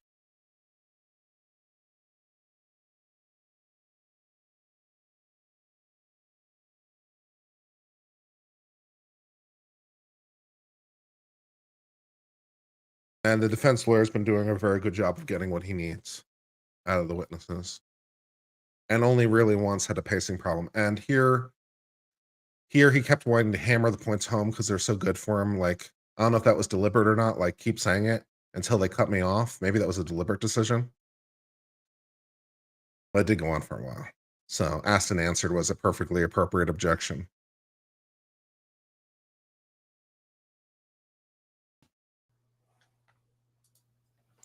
Hey, how go? Mr. So-called Runkle, so-called Bailey, how are you doing, sir? I'm doing all right. How about yourself? I'm doing good. So you were wondering why he felt so confident in asking what would have been one question too many. Yeah. I thought maybe this is one of those situations in which the police officers throw their other police officers under the bus like they kind of did in the George Floyd trial. I mean, the only reason you get that in the George Floyd trial, I suspect, is that people didn't want to get charged themselves, but there's no risk of that here. And I've seen countless trials where police officers suddenly become, they suddenly become difficult witnesses once there's a police officer charged. They're always like the most cooperative witnesses, super helpful to the prosecution. But when there's another police officer charged, it's like, oh, I didn't see anything. It's like, how did you not see anything? You were looking directly in that direction from 5 feet away. I got distracted, I guess. I'm not sure why I've got an echo here because I got it. It was my fault. Okay, there we go. I had to change my audio output. Sorry. Oh, no worries. But I mean, I just didn't know where the setting was. It took me a second to find it. I've had a file where it was there were literally 13 people, mostly police officers, but there were 2 security guards who ended up playing like they were police officers, and they used greatly excessive force on this guy in the space of a camera gap. And these are officers that work at this particular area, so they knew where that camera gap was. So as soon as this guy gets into this camera gap, and this guy's got like 2 officers on each side grabbing his arms. As soon as he gets into this camera gap, somehow he gets his arms free, according to the officers, or according to one officer, turns around and is going to throw a punch at this officer, who then goes and breaks his skull. And, there's 13 cops there, or 13 cops and security guards who are, in this case, they were wannabe cops. And 12 of them say that they didn't see anything. They're all walking in this big giant group and they say they didn't see anything. And I'm like, how? He knows that cop is basically a defense witness. I can virtually guarantee that. That's why he's asking these things, is he knows the cop is going to feed him answers that are to his benefit. So, well, okay. So that leads to the next logical question. Why doesn't the prosecutor find a cop who won't do that? Or assuming that there are none, then why call a cop at all? Surely we could get an expert witness or someone to tell us what we need to say. The expert witnesses unfortunately fall into a lot of the same category, but they're going to have to call a cop, right? If they don't, they're going to have the defense saying, why didn't you hear from any of the police officers? They have to take the chance that they're going to get the one officer who's going to actually, not try to throw things under the bus. But in this case, I don't, it's not surprising that, and I mean, once the defense lawyer can tell, hey, this guy's being helpful to us, he can just keep asking questions all day.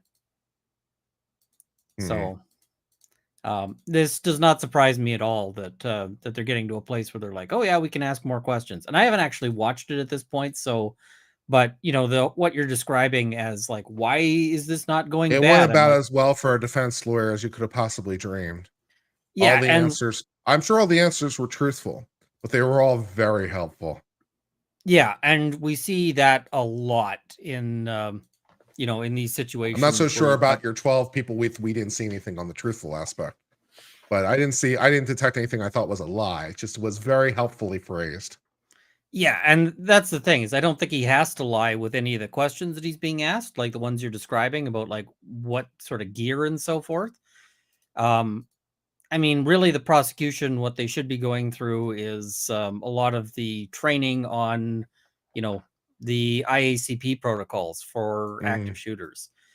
And I think we'll see some of that later on. But Mm.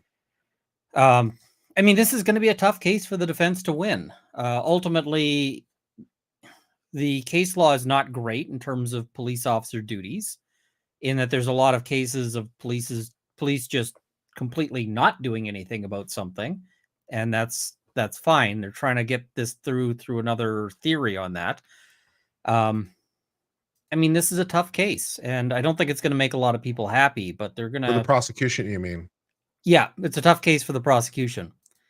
Even though we might actually be looking at this and going, hey, we think that this behavior is shocking, but I don't know that they can necessarily. I don't like, even if they get this guy, like, even if they have video of this guy cowering somewhere or like running away and, taking off his police gear to like run away and hide in a sewer drain or something. I still think they're going to have a hard time getting getting a conviction on this one. That doesn't mean that they should be having a hard time. It just means that this is the realities of things. Same thing I said with Rust is like, Rust is a hard case for the prosecution and Baldwin will probably walk, but that doesn't mean that that's the way things should be. So Someone just pointed out that my name on my chat is Zelda's Tears of the Kingdom, and I don't know how to change it right now. I hate my life. I don't know how to change my own name. Hello, Zelda. I've had tech problems. I've been kicked off twice by my own platform. Just taking away my stream and stuff like that. Is this Melon, or what is this that we're using here? Yeah, this is Melon. They changed their name to Streamlabs because they were owned by the same company. So they just changed their name to Streamlabs. Oh, wow. That's not confusing at all. Yeah. StreamYard, Streamlabs, Stream. I mean, Stream seems to me that it's not going to be something trademarkable, that element of it, but it still is confusing. I think Streamlabs might precede StreamYard, actually, on that. I'd have to double check the timing, but Streamlabs has been around a while. I think so, but I mean, I think this is a case of confusion, but not a place where you could hedge it off with trademark. Yeah. In the same way that if you have like, two different things that are like X milk, it's not going to be confusing. Energy is trying to trademark basically the word monster at this point. So yeah, well, I don't think they've been terribly successful with that, but yeah, trademark, and the one where I know where it gets like the most petty from trademark law is like in beer and liquor. Those people get really, really petty about brand names and like fonts and shit. Like, say, Jack Daniels. Yes, exactly like Jack Daniels. So that was an interesting case from the U.S. Supreme Court, to be sure.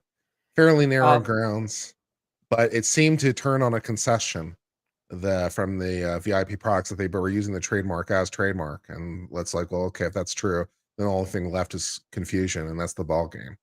So I'm like, okay, I can get behind that. So what was the ultimate ruling? I've been buried in legal writing. So Jack Daniels won for the moment. Okay. They are sending it back down for further analysis on the confusion question because they prematurely. So the Supreme Court doesn't pass judgment on the Second Circuit's test if this relates to artistic works, but they're like, this is not an artistic work because essentially it's functional. Like, so there is a distinguishment if it's like pure art to be separated from the trademark. So the Campbell soup campaigning, for example, comes very directly to mind. So if we're in that territory, then we're doing something else. But this is not that, which I appreciate because this is a functional product. Assuming that there was no prior art, you could file a patent for the dog squeaky toy because it's a useful article. And it's also sold to consumers in a similar way to the Jack Daniels bottles. Just the average consumer walks in and buys it. It's not the $100 million painting. That's a different kind of consumer. So I was going to say the assuming no prior art is doing a lot of heavy lifting there, but I get what you're like as an intellectual exercise. Yeah, well, cut me a dog's bone, baby. I'm doing my best over here. There's my name. Yeah. Oh, have you got the name change? Uncivil law. There we go. Yay! I found the box. It was right in front of me the whole time. Yay. Okay, And the yeah. true So that box was really the friend we interesting. made, friends we made along the way. Yeah. There was one dealing with voting districts, which just turned on straight like factual application 5-4. So I didn't get into the nitty gritty. There was one dealing with what was the other one other than the ID theft case? Because I don't understand that, and I'm not sure the Supreme Court does either. What was the other one today that came down? But there was one dealing with identity theft. So here's what happened. The guy is submitting a reimbursement to Medicaid government. The other one was dealing with nursing homes in the United States that are owned by the government, and you can sue for individual violations under federal law because there's some federal law that protects you. So if the state fucks with you in a state-owned nursing home, you can sue them. That was the other case. The case dealing with the identity theft, a guy is submitting a request for reimbursement to Medicaid. They are using a patient's name who is eligible for the treatment, but I don't believe actually received the treatment in question. If I understood correctly, I think they're just trying to get money. So like, is he upset that he didn't get the treatment, or no, I don't. I don't think the patient was upset. I think the government caught on somehow that this was happening because I think it was part of a larger fraud or something. Oh, so the government somehow caught on that this guy was submitting claims for care that didn't really exist. So they charge him with a whole bunch of things, as you would expect. And one of the things they charge him with is identity theft. And there's a statute that basically says, well, I wonder if I can get it verbatim if I looked it up. But basically says that if you, well, no, actually verbatim is helpful because this really turns on the words. Let me see if I can find it. And we can put it on screen. Let's see. Was it this Travelowski case? No, it's the other one. Dubin versus United States is my nightmare right now. All right, so let me share this. And we'll go over this language because I was having a hard time trying to figure out exactly what was going on. So And this is from this case. Oh, sorry, go ahead. No, go ahead. Somebody was asking if there was takers for the bullet challenge. Not yet. I need to draft up proper protocols. That's going to take a little bit. And then I need to start actively identifying, prospective candidates and inviting them to take the challenge, which I think they will decline, but I will have to send those out. But all of that's going to have to wait for the factum to be done because right now I am in that particular form of hell. Yeah. So, okay, as I said, this guy overbills Medicaid in a fraud by using a patient's name. And so the question, at least in part, is whether he commits what the statute's title is aggravated identity theft, which actually turns out to be important, which blew my mind a little bit. But the statute's title is aggravated identity theft, which applies when the defendant... They actually applied like the title to determine the result? Yes. Wow, that never happens. That's insane. Yes. That's what I'm telling you. No, it blew my mind. It absolutely blew my mind. They used the title to interpret the statute, Runkle. Which is crazy because the titles of things are usually like pure marketing. I mean, especially if you're looking at the title of a bill. But I tried telling them when I was reading the case. I tried telling them, like, you don't do this. This doesn't happen, and we're just doing it now. And it was absolutely blowing my fucking mind. They don't even like pretend that they're not doing it. They say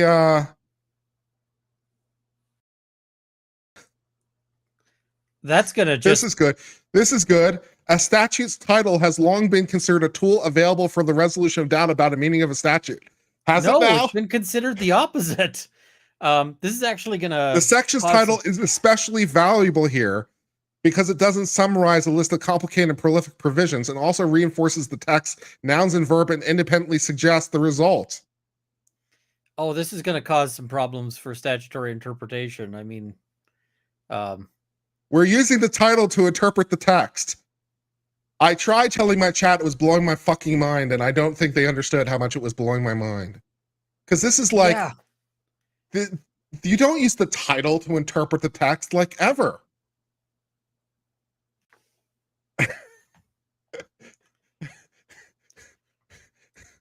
That's wild. I don't know what the fuck I'm supposed to do with this now. The title has long been considered a tool for interpreting doubt since when? Are they going to use the title of bills? Because we get all of these bills that get stupid names like, the protection of children and cute puppies. Uniting and strengthening America by protecting against terrorism, whatever it was. Yeah, or the USA Patriot Act. Yeah. It stands for, it's not the Patriot Act, it's the USA Patriot Act, and every single letter of that stands for a word, because of course it does. Yeah, well, and the words were chosen purely so that it could say Unite USA Patriot Act. I mean, they have nothing to do. But like, Protecting Children Online Act, and it's actually about like surveilling what you do. This is so common that because the person I have a proposal that I've always suggested, which is that we should change how bills are done, which is that whatever party puts forward a bill, the other party gets to name it. And so if you put forward a bill that is like whatever, and you're like, well, I'm thinking this will be called the, Protection of Kittens Act. It's going to be like, no, this is going to be titled like the Murdering Cute Orphans Act. And if you can't get that bill passed with a crappy name that was designed by your opponents, then maybe it shouldn't have been passed in the first place. It'll also make attack ads so much funnier. Yeah, that's true. That's true, because instead of like name of the most horrible things ever. Instead of it being put through as like the Protection of Children Online Act or whatever, it'll be like put forward as like, my opponent sponsored the Protection of Online Pedophiles Act or something. Yeah, this is roughly the territory we're in. You can't tell a book by its cover. Hold my beer, says court. Yeah, that's kind of that's roughly correct. Yeah. So anyways, the question is whether or not we're committing aggravated identity theft, because that's now important because it's in the title, and we use the title to interpret the statute, don't you know? Apparently, we apply this when the defendant, during and in relation to any predicate offense, knowingly transfers, possesses, or uses, without lawful authority, a means of identification of another person. And like, from strict letter, that's kind of what happened, right? Because this guy submits a claim for reimbursement in the name of a patient who's not him. So, and it is illegal, and it is identification, and it does transfer, possess, or use that identification. This one really feels like they're just like, we hate this guy and therefore we want him to have to pay money. Yeah, well, in this case, another 2 years on top. It's a 2-year consecutive enhancement. It's an automatic 2 years on top. It just feels like we want a way to make sure the punishment lands real hard. Yeah, but the Supreme Court says this is wrong, and I don't know why. They say the government is wrong. They say the government is wrong that it doesn't apply, and they come down to this idea of it has to be in the crux of what makes conduct criminal. Oh, okay, that helps. And the one point, I think this is good. The more targeted recruiting requires it to have a genuine nexus. What the fuck? What does that mean? Good question. Neil Gorsuch is with you. We have no clue. The courts are going to be sorting that out for the next 10 years. Here it is again. The section's title, the title, and terms both point towards the provision to capture ordinary understanding of identity theft, where misuse as a means of identification is at the crux of criminality. What the fuck? But we are unanimous. We're unanimous that this is not the crux. But I'm not sure why. I mean, it seems like identity theft is normally intended for when you're pretending to be somebody. Like, that's what they're trying to get to here. And I don't know that he's pretending to be somebody so much as just inventing a person. Yeah. But Neil Gorsuch at least was closer. Neil Gorsuch wrote a concurring with basically like, I just strike down the entire statute for void for vagueness. It's so vague that it doesn't sufficiently define what's criminal. That And I I'm can like, get I'm not sure behind. if it is. I'm not sure if it is a void for vagueness problem. I mean, it's really broad, but is it vague? The problem is that vague has been like, people are like, oh, this is vague. And it's like, vague is such a weak standard now that almost nothing is actually vague. Yeah, that too. That too. Like, for vague, you have to basically be unable to determine reasonably what conduct is prohibited or not. Not Yeah. that it's too much conduct. Too much conduct is not a problem. Like, we could ban all the things. That's not a vagueness problem. A far more sensible conclusion is the enhancement target situations where means of identification is at the crux. You keep using that word. I'm not sure it means what you think it means. Of the underlying criminality, not just an ancillary billing feature. And like, yeah. Now, you said that this was a specific, like, real living patient that he was using for this. Yeah. Which Neil Gorsuch also points out in his concurring, because it's like, you get problems when you actually apply this. And then he says, like, I do kind of feel like there's a difference between using an actual person. This is I like this part of the opinion. It says, for less adventurous, consider the facts of the case. On one framing, it seems outrageous to convict Dubin of aggravated identity theft. After all, the patient did at one point receive psychological testing. So you might want to say, as the court does, that Dubin lied only about the qualifications of the individual who provided the service and the day in which they occurred. But on another framing, the patient's identity was a key mover, perhaps even the crux of the fraud. Dubin could not have successfully billed the insurance provider without accurately offering up some specific patient's name and information. Nor, as the United States noted, could Dubin simply have drawn a random name from a hat. Rather, the fraud depended on purloining a specific identity of a Texas Medicare enrollee who had at least 3 hours of reimbursement left on the account. Along the way, Dubin's fraud directly harmed the patient by depriving him of eligibility that he would otherwise have. From the patient's perspective, the means of identification is hardly ancillary. I'm like, that's a pretty good point, Gorsuch. I think that's the solid. The thing I would have sort of looked at here heavily is deprivation to the patient. Because if it was just like, if there was no harm to the patient, then I'm like, maybe it's not what we think of as identity theft. Yeah. But the other thing I think of is, like, let's say somebody pulls this guy's records to, he goes to apply for some sort of security clearance or something. And it's not just he had testing, but he had all this treatment that never actually happened. That makes him look like a bigger risk than he ever actually was. Yeah, all that stuff. Yeah, absolutely, for sure. So there is some harm to the patient from a whole bunch of perspectives. It strips him of his immediate eligibility and could potentially, based on a combination of factors, as you point out, possibly increase his overall risk profile or lead to other consequences.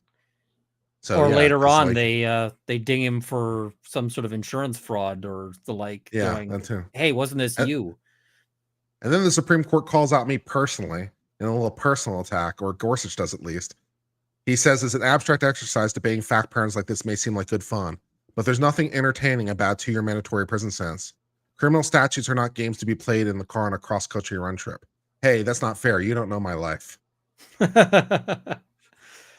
I mean, cross-country road trips with me might involve esoteric debates about federal prison sentences. That sounds like a good time to me.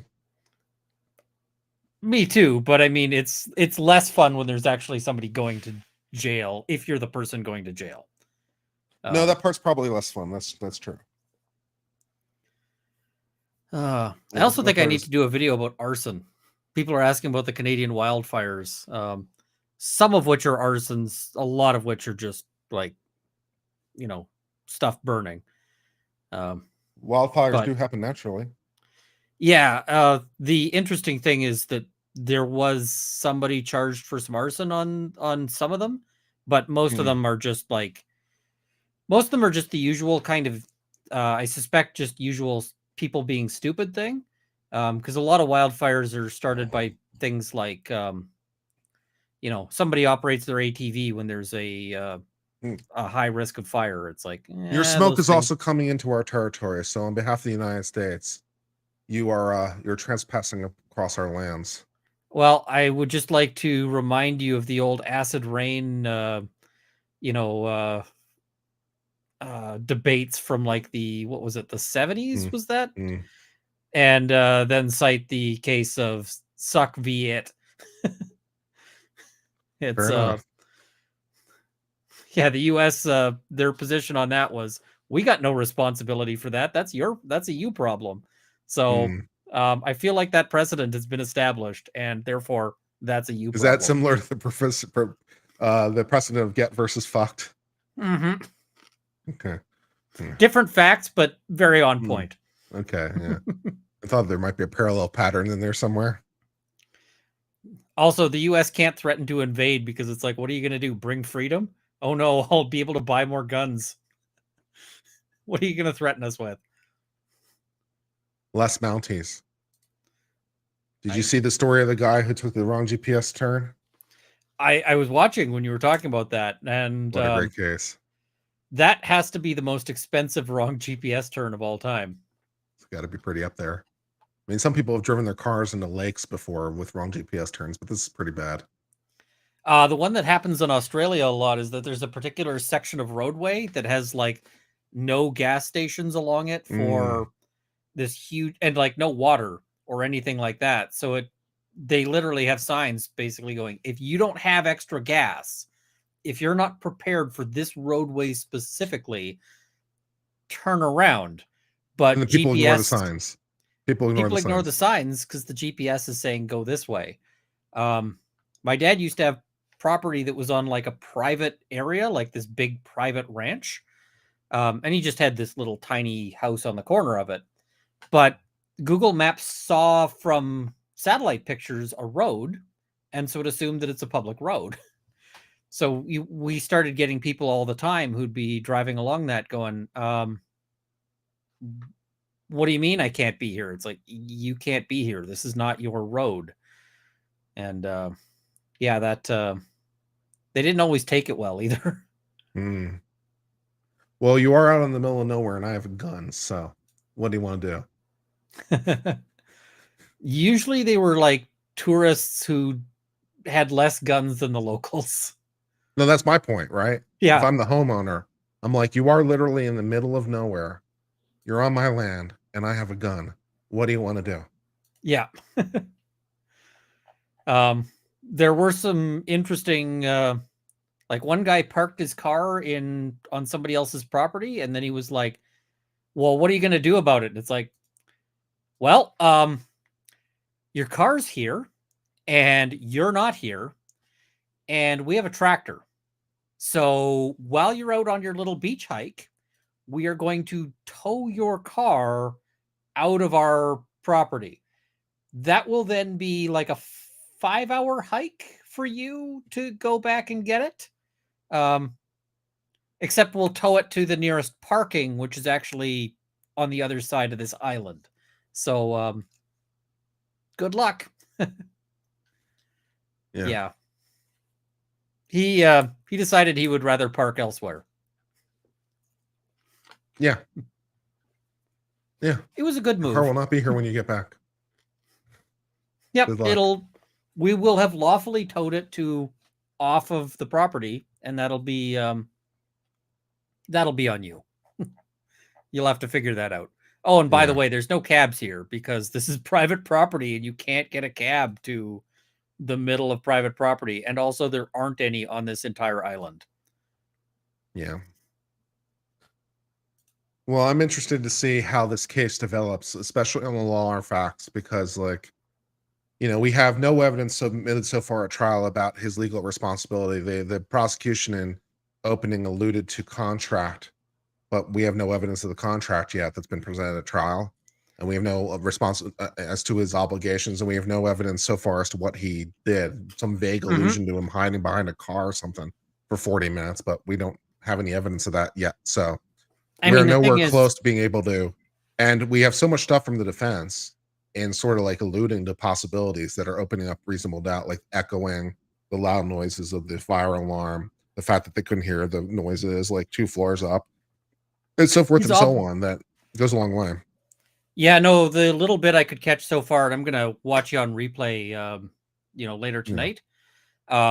It seems to me that defense is in a pretty good position so far, because Yep. if they don't know what he's doing, well, that's on the prosecution to prove that he was doing something improper. Yep. And it's not just that the defense could have him like, hey, as it turned out, he, somebody who ran out tripped and he was attending to that guy's knee, which would have been doing something. But they have to prove that he was doing nothing or doing something improper.